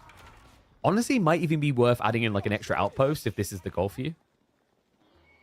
Leaning Archers isn't a bad idea here either, folks. Remember, he has got the military boot camp for the extra 15% HP, which balances out relatively well against the ranged armor from meta. It's just normally you don't feel good building archers against Sipahi. Even if you are hard to reach, the moment they do reach you, you just melt. Vicious dive from Dumu. Without the Imam as well, yeah, this feels very dangerous. This early on. Because each Sipahi, it's a snowball effect. You know, we often talk about critical mass, or as I like to call it, the past axe, as well as another name for it. I'd say Sipahi is one of the least forgiving ones if you screw up the timing. If you start to hemorrhage with Sipahi, the whole plan begins to unravel fast. It is a little bit greedy of an overextension here. Sipahi are just going to A-click into them. Oh my god, he's actually just... This is meant to be the counter unit. Yeah, I'm glad he realized. He runs past like, okay, yeah, let's just go to villages. This is starting to hurt quite a bit. Does try to brute force his way through. Dumu keeping the count down. Wham. Getting hard idled on that secondary town center. Textiles even having to be prepped just to play it safe. Yeah, but Dumu, he doesn't have many Sipahi left. But you see just how powerful the timing can be around ranged armor. Unfortunately for Dumu, maybe a little bit rushed here. I wonder if he could have waited for Undermesh to have done this. In fairness, like, I don't think the Sipahi were really dying to the TC, though. It was the Spearman count that kind of killed the dive there. Yeah, all that effort and only one worker kill. Good news for Dumu is he can kind of somewhat afford this. He's got the efficiency of Madrissa. He's got double merchant camp. So there's some elements of economy here that do inflate his count compared to Wham's.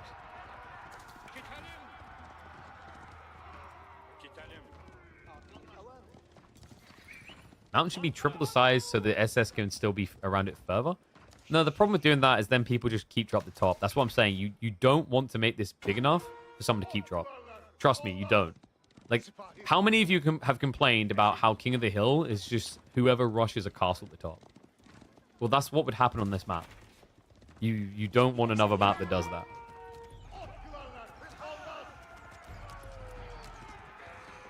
Diving again, but the Sipahi count is not really that impressive anymore. So Wham is going to turn into Spear v Spear. The good news about that for Dumu is that means that melee armor is going to be insanely clutch.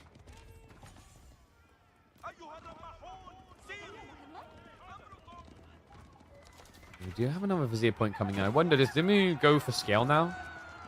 I don't know if the Imam timing is really there anymore. Your opponent's archer count is looking pretty good, so safer call is probably just the military campuses prepping for castle transition down the line. And he has gone second TC, so I like this. This play makes a lot of sense for Otto in this matchup.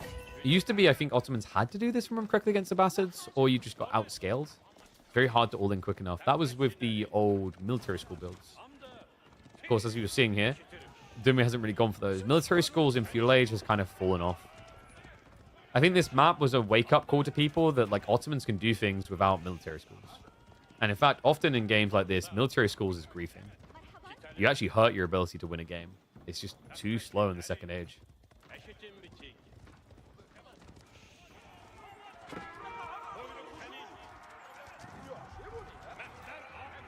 Does poke 1 or 2 worker kills, but I think at this stage, Dumu's got to be feeling it. Numbers kind of slipping away from him a little bit. The spear are pretty much just cannon fodder so the archers can trade out. Good micro from Dumu in that regard, just kind of try and target them down. Basically forcing the spears to overextend, and then when archers come in range, go for them instead. Now he's going to turn to actually remove the remainder. Villagers are running a weird way here. I think that was Seek Shelter. Yeah. You just cannot trust Seek Shelter in this game. Seek Shelter is like the biggest troll factor in AoE 4 right now. It's a bigger troll than teammates with demo ships.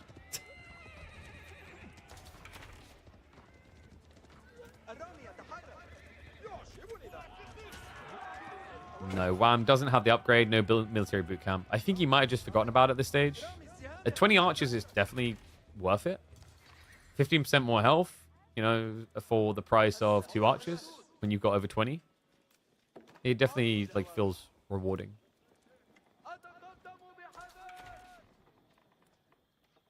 And looks like Wham is now going to be getting horsemen. Interesting. Does he think that Dumu's ran out of resources for Sipahi? We actually have the military schools now. So once again, like, notice the way Dumu done this. He didn't rush them, not even when he was in Feudal Age. I think Deep Feudal Age is a little bit more forgivable because once you have the 3rd military school, you start to, like, plump the numbers up. And it preps you nicely. If you go castle like 3 or 4 minutes from now, that's probably going to be Advanced Academy, which just immediately gets you into the Lancer Pump. But as a rush strat, I think the only time I've really seen people do military school rushes and it kind of looks okay is to shove their deer in on a delay. Yeah, especially on this map, you'll probably never see someone military school opening because it's just not quick enough to take the key objectives. Okay, Wham. Key objective for him is the next stage, and check this, he's getting close. All right, here we go, guys. Trade wing time. I mean, you would unlock Grand Bazaar. I think that's the other thing about Trade Wing. I don't feel like Trade Wing was that giga good on most maps, and they nerfed it by switching it around. So remember, you used to be able to get the 25% secondary resource in Feudal Age. They moved it to Castle, and they moved the armor to Feudal. Now, +3 armor is kind of decent, but like at the same time, it's weird. It's the type of tech that only makes sense once you've made a lot of traders. And that's problematic in the early infancy of the game. You'd rather have the 25% extra gather per trader, which optimizes you as you scale, versus this order of things where armored caravans only make sense once you've got a lot.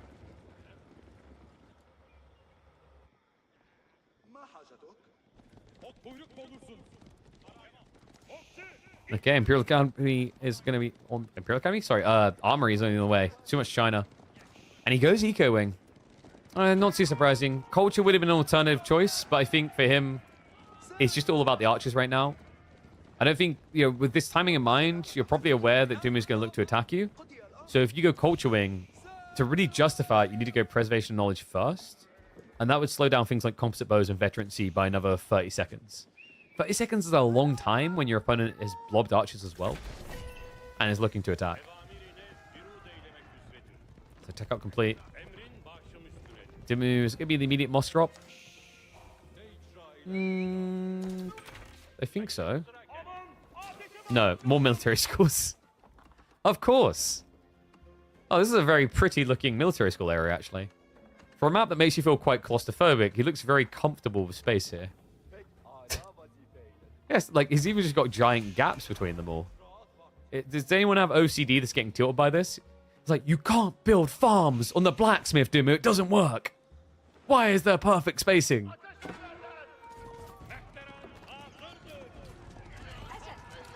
Sipahi raid, not really going to achieve much. But it is at least keeping Wham in the base, is the main thing. Which would make sense if Dumu was rushing Moss now. We still don't have it, though. Did just get the veterans in for Sipahi. Archer's just around the corner. And Wham, boot camp is now coming in. So, interesting. Go veterancy boot camp. And then I think it's because of gold limitations, he'll follow up straight afterwards with, there you go, composite bows. Fertile Crescent is last because you don't need that for TC Boom. You've already got a second TC. It's going to be mainly about adding in farms, which we're reaching the point of necessity here. He has 9 sheep left over. Nothing else. Good old Wham's walls. He does like them. Dive in now from the army, Dumu. Quite a few Sipahi. There's no anti-cav here, no spears. It's just a handful of lances. And Sipahi are taking a long time to kill, actually. No fortitude activation either by the looks of it, which is really surprising. Yeah, I guess he was worried about the lances body blocking. It does make sense. You would take 50% more damage against a high-based unit. So didn't want to risk it for the biscuit. Does mean that Dim will have to retreat. And probably good timing as well. Composite bows is just a few seconds away, so he actually timed that perfectly. Ranged armor 2 did just kick in. Ranged damage 2 on the way. Not the type of edge that's going to allow you to straight away turn around, but with the Sipahi reblob, there is a counter-offensive waiting to happen. It's brewing. Wham looks like he's starting to overextend a little here. He's going to turn. Yeah, ranged armor gets activated. Sipahi revealed. Count a little bit lower than maybe you would have liked. Dumu just didn't like the idea of it reaching towards the merchant camp, so yeah, breaks in return. Maybe he didn't see the composite bows. In fairness, it does look like Wham is running a little bit too much at times here. Second wave of lances comes through, so like at this stage, Dumu, it definitely starts to feel like you should have waved the extra Sipahi. You don't know, can hurt you though. Manga, what are you doing? You're embarrassing us. Like, dude, square up, right? Slap yourself around the face. A little bit of water. Oh, God. Did it kill anything? In a way. Here we go. In a way, guys, it killed the lances. No meta anymore. I think Dumu kind of stuck in a death loop here, right? If you back away, the archers will chase, and there'll be more archers anyway. The mango defense really done nothing for him. I mean, it's just... One mango is really underwhelming in Castle these days. And quite rightly so. It used to be that it would just define the game. You get one of those mangoes out, your opponent can't play archers, they just have to run away.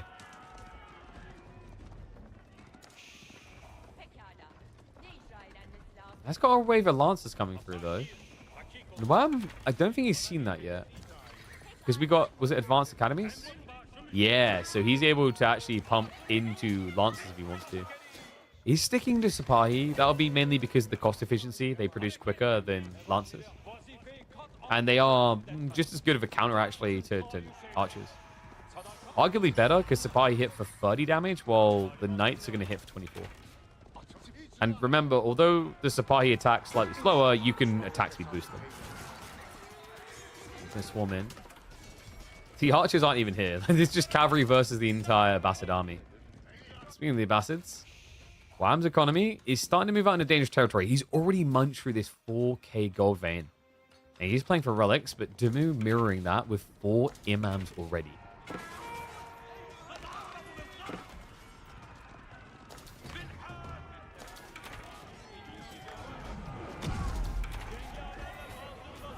Mangoes instead of Superior Siege. Huh, so you really want to build Springles against composite bows. Brave lady. I don't know, Faye. I'm on board for the memology 101, but I think even I gotta admit the limitations. What I will say of these bad boys on the Ottoman side is, look at those fabulous hats. You know, When I was looking at my like little chimney sweeping brush recently, I thought like there's no other use this thing could have in life. And then in comes the Ottoman archers. I just want to pick one of them up and use them to clean my toilet.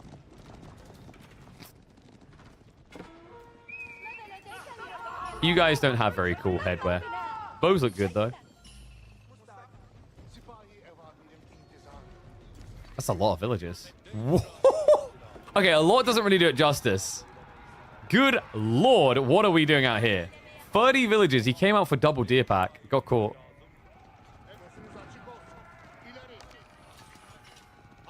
Dumu took the tier 1 Imam point. Yes. Good eyeballs. So he does have the AoE heal. That's a smart idea, actually. This is not feeling smart. It's feeling very dangerous right now. Archers are on the way. The mango's like, go! I will guard you. Dog, you die in like 5 seconds. Toilet brush archers have arrived. The Sipahi numbers are a bit scary though. Wham. Probably feels confident to push, but I'm not sure you should here. It's 23 Sipahi.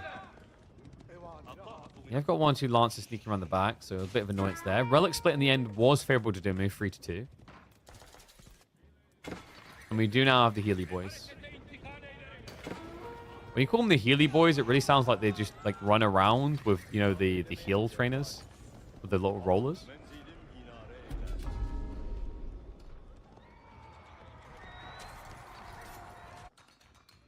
Damn, he's gone for the big boy golds. It's crazy actually how much gold he's munching into, but look at the Lancer count. He's up to 21. This is wild. So I think Wham is trying to bait a Janissary switch. Or rather, not bait, but force it. It's obvious what he's doing here, right? But Composabo Lancer, you know, the answer has to be Janissaries, but against Composabos, you get melted. Then again, you could say the same about Sipahi up against Composabo Archers. They just don't care. I love the camels. The camels is really smart by Wham. Yes, countered by Janissary, but the debuff alone.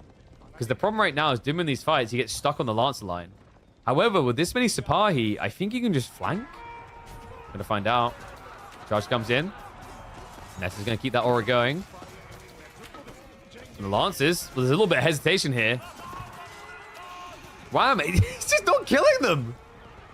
These Sipahi, they just take so long to drop.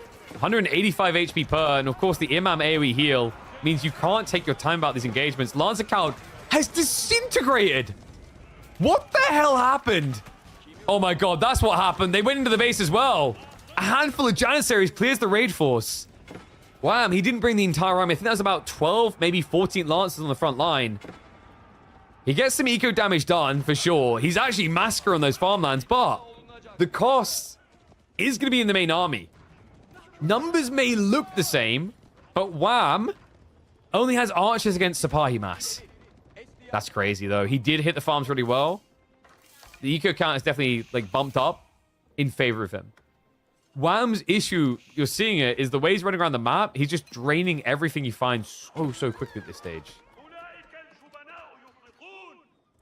I wonder, does Dumu go after the economy north out of the base, or does he go into the base here?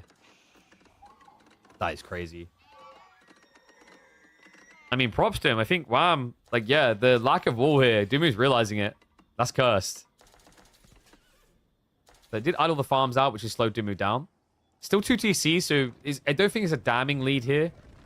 I know that sounds crazy for 30 villager difference, but when you think about the quality of the 2 military forces, that's really important, especially in a game where Wham doesn't have that many farms for Abbasid standards anyways, at 30 with Eco Wing.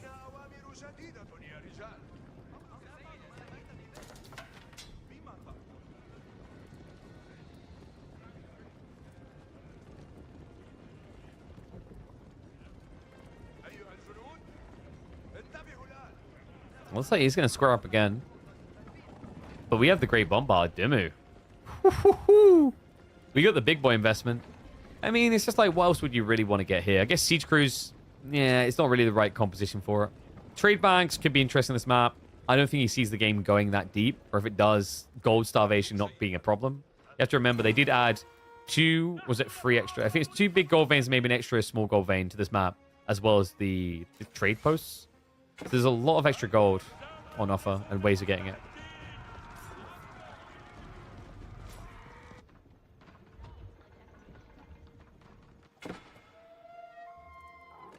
Farms in the corner. I actually kind of like this. Wham's spreading his economy wide, which has risks, but it also means if Dumu hits one location, everything doesn't stop. Meanwhile, for like Dumu, that hit to the back, if you weren't passive producing, whoosh, nothing else coming, right?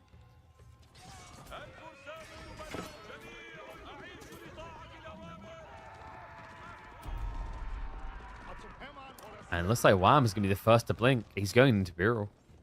Culture Wing makes a lot of sense. The discounts are huge. Trade Wing, who gives a damn? Seriously, like, you just do this for preservation of knowledge more than anything else. I think Medical Centers is kind of underutilized, especially with all these keep drops, but the main one is 20% discount on Imperial techs. We don't talk about the other tech. There's been one game that made public libraries look good. Shout out to Voldemort. And unfortunately, that was against Wham, and that was still a loss. He had something like, was 112 health? Maybe 122 health on each villager. Fine, now going on the flanks. Ooh, yeah, because Wham's army is immobile. And a castle will be good against an infantry army against Sipahi, though. Gonna sneak around the back. Does see the gold workers. So idle time being achieved in the area. And the keep intercepts him. Wham! He's like, wait, what? When did you place this? Why did you place this? He was desperate for the deer. Love it. Dimu's hanging around to gather the stone. Meanwhile, the army is on the way to intercept. Wham, remember, he still has invested in that age up. It hasn't paid off yet. He needs 20 seconds, and then he needs another minute for Imperial Techs.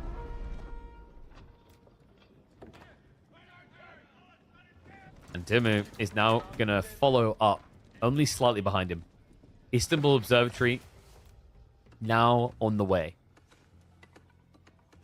Boars are very happy this day. I mean, this game. You say that. This is like hilariously aggroable because both of their boars spawned on their golds. Oh, it's happening again. Okay, not as impactful this time. Quick reaction out of Dumu. Army is on the way. Wham is obsessed with his short route into the base. Problem is, he may have jumped the gun. Elite techs are 30 seconds away. Actually, timing could line up perfectly here. I think Dumu might have to give over the farms for a few moments. By a few moments, I mean probably about a minute and a half. Gold income is good enough for him to afford the elite upgrades. It's just timing. And Wham, that is unhinged. He goes straight after the primary. Bomb Mango's almost here. Archer's starting to poke the TC. Low on HP.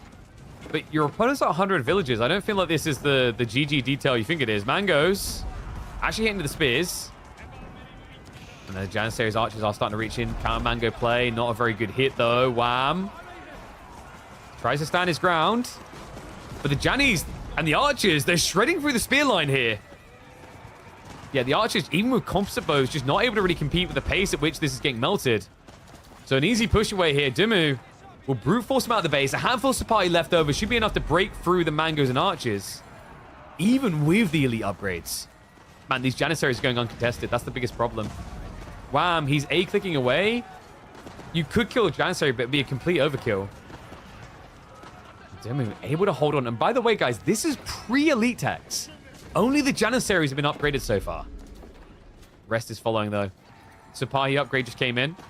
Now, they hit like a cow, juiced up, or methamphetamine. You don't want to mess with these guys. Look at this damage. Almost 40 damage per strike.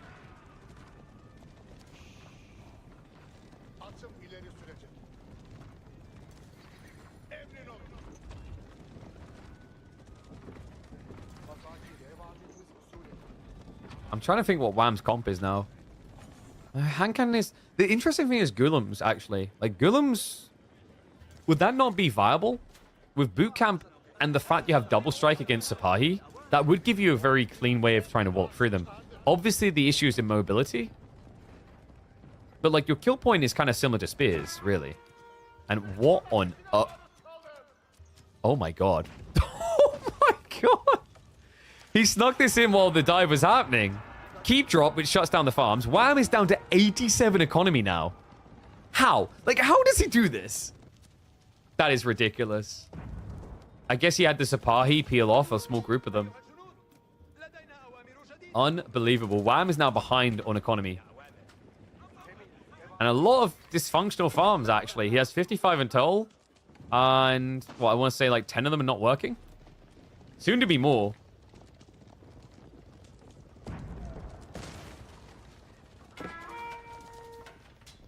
Sipahi gonna make their way up here. And where do you go? I mean, you got the castle to hide in, but there's a lot of torch power in these Sipahi now. Does he actually just go for it? You could activate Fortitude because it's ranged attacks. Instead, he's just going to dive deeper. Army's not reacting, but man, this just looks so discombobulated. It's crazy. Earlier on, we praised Wham for spreading his base out like this, but now, against late game Sipahi, oh, it's such a downside. Oh my god.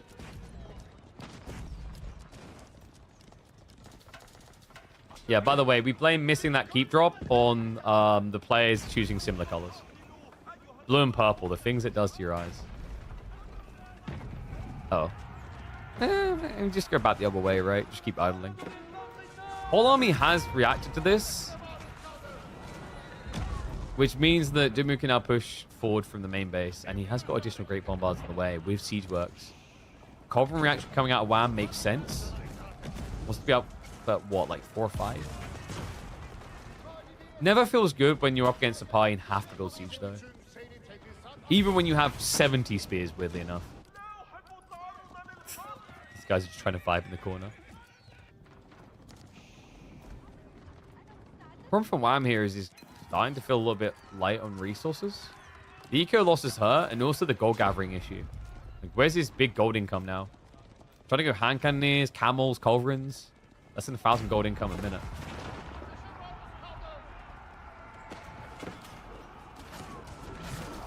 Dumu does not have adjustable crossbars. It's just the free siege. We have got the big boy tech on the way, though. Chemistry for the great bombards. Wham. Getting baited towards the fight. Janissaries just stand their ground and A-click to victory. The mango hit. Big wallop to the core group of archers. It just feels like Wham's army's melting a bit too quick. This is quantity over quality, which is scary because Dumu has quantity and quality on his side. Once the pie gets sent over to deal with the culverins now, they have done their job of sniping out the mangoes. Question now is the cost too high? He has got more trash troops coming. But considering he's got defender's advantage, the number advantage doesn't look great for Wham. Not in the fight anyway. Yeah, and remember, this is about as good as it's going to get, where his hand cannons haven't been getting targeted out. Now the Sipahi are able to access that.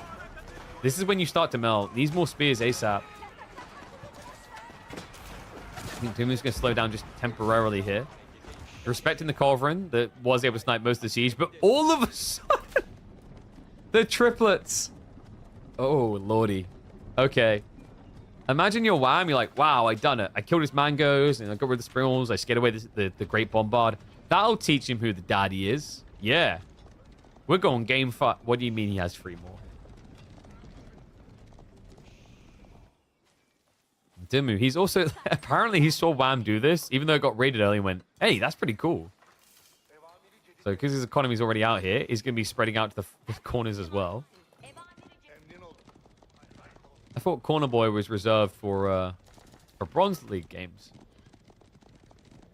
Castle did get taken out by Wham. I think that's what the Culverins were doing originally. What the hell happened there? Like, where'd that wheel come from? Huh?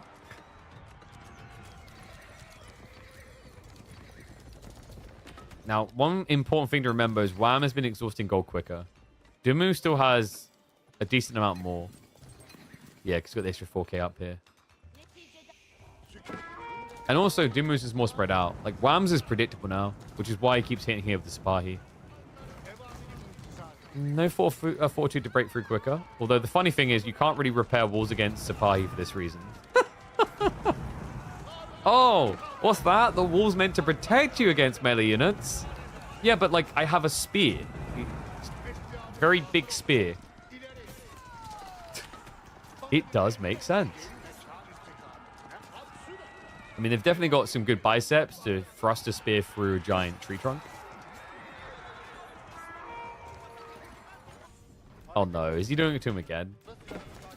This is the thing about Dumu that's really frustrating in this game. He keeps pulling attention north, and then Wham does this. He pulls about 40 to 50 military to the other side of the map, and then Dumu walks in to cut the reinforcements. Like, that's actually why these trades have looked a little bit wonky for Wham. Is even when he's militarily high on count, the army's in the wrong location. And yes, we do finally have elite army tactics on the way. Biology was already there on the other side for Dumu.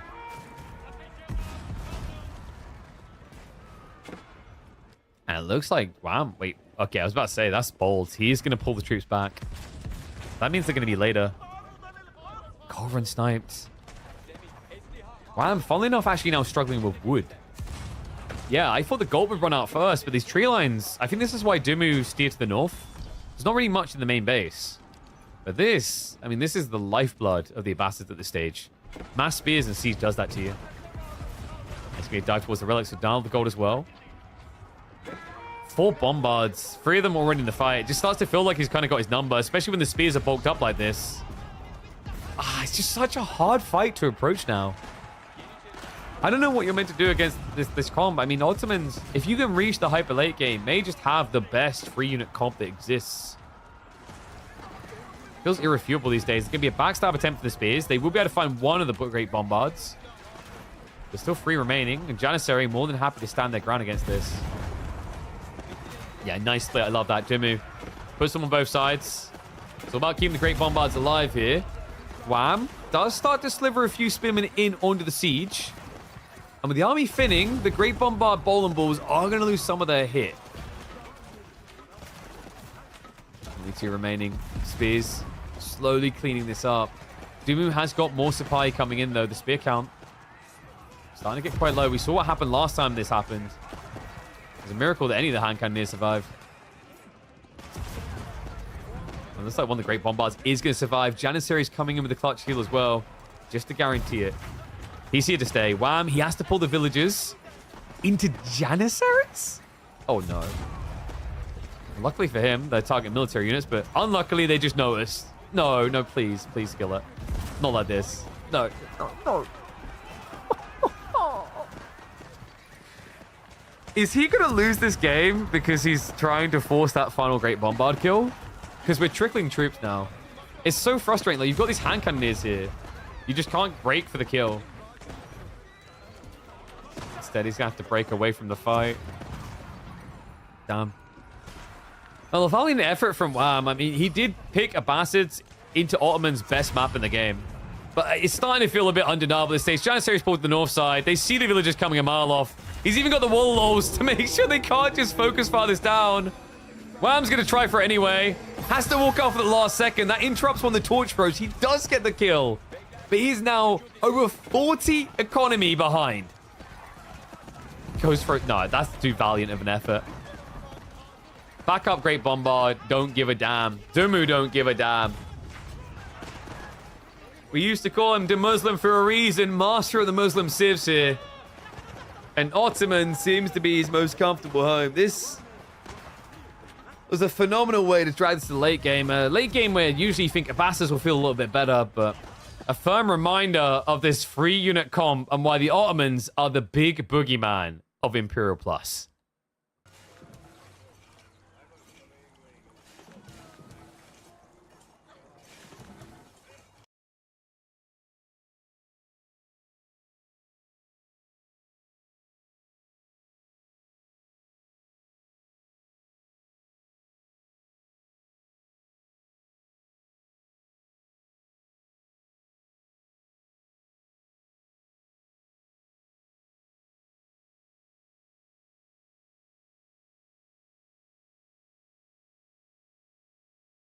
Whoops, I'm back. Sorry about that. Oh. Yes, there's a YouTube video because we had to go eat because we weren't sure if we were going to have the other quarterfinals now. So quarterfinals said like that is correct, definitely. So I've been waiting, seeing if we're going to get a ping. We don't actually have a time for Yeah, now you go off. Goddamn alarm was wrong. So we don't actually have a time for Wham vs Voldemort. Oh yeah, sorry, did I not have the time to eat thing up? Because it should have been, what should have been, is that it should have been showing The like... Janissaries archers are starting to reach in. Oh, that's my bad. Yeah, sorry, it's because on the white text. Didn't notice it. Freya! What do you want? Alright, say bye-bye, stream. Come on. Bye-bye, stream. Alright, bye-bye. Mummy can help you shoes. Daddy can't do it right now, darling. You can do it inside. Okay. Alright. Sorry, Freya's disrupting. So, yeah, the goal basically was to play that video while I went and ate, in case we had another series. But I'll be honest with you guys, this week has been a bit of a mess. I'm a little bit disappointed. So we had Dumu versus Lash today, and then instead of having B versus Dumu, which we were expecting to have, Dumu said he's going to play the quarterfinals tomorrow. And then I'm guessing he's probably going to try to play semis tomorrow instead of playing on Thursday, which is not ideal. And then the really unideal thing is that Anatan versus Cat was an FF. Cat forfeited. So basically, what was meant to be 4 quarterfinals today turned into... what have we actually had? My brain. Have we had any? I legit think we've had no quarterfinals today, which is kind of vexing me. So Louis MTs versus Numadon, I'd love to do that one, but it's literally at 10. It's in 4 hours. And we just ain't got the content, man. So, because I'm not seeing anything flagged up about... Freya's being very loud. Freya, calm down. What's wrong? I don't want my shoes on. Well, you don't put your shoes on then. Kids are so dramatic. Yeah, because we don't have confirmation of Voldemort versus Wham and all the other ones, I think, sadly, you're going to have to call it. It's just going to be too long of a wait otherwise. Sorry about that, guys. Oh, we took a gap. Freya, please stop.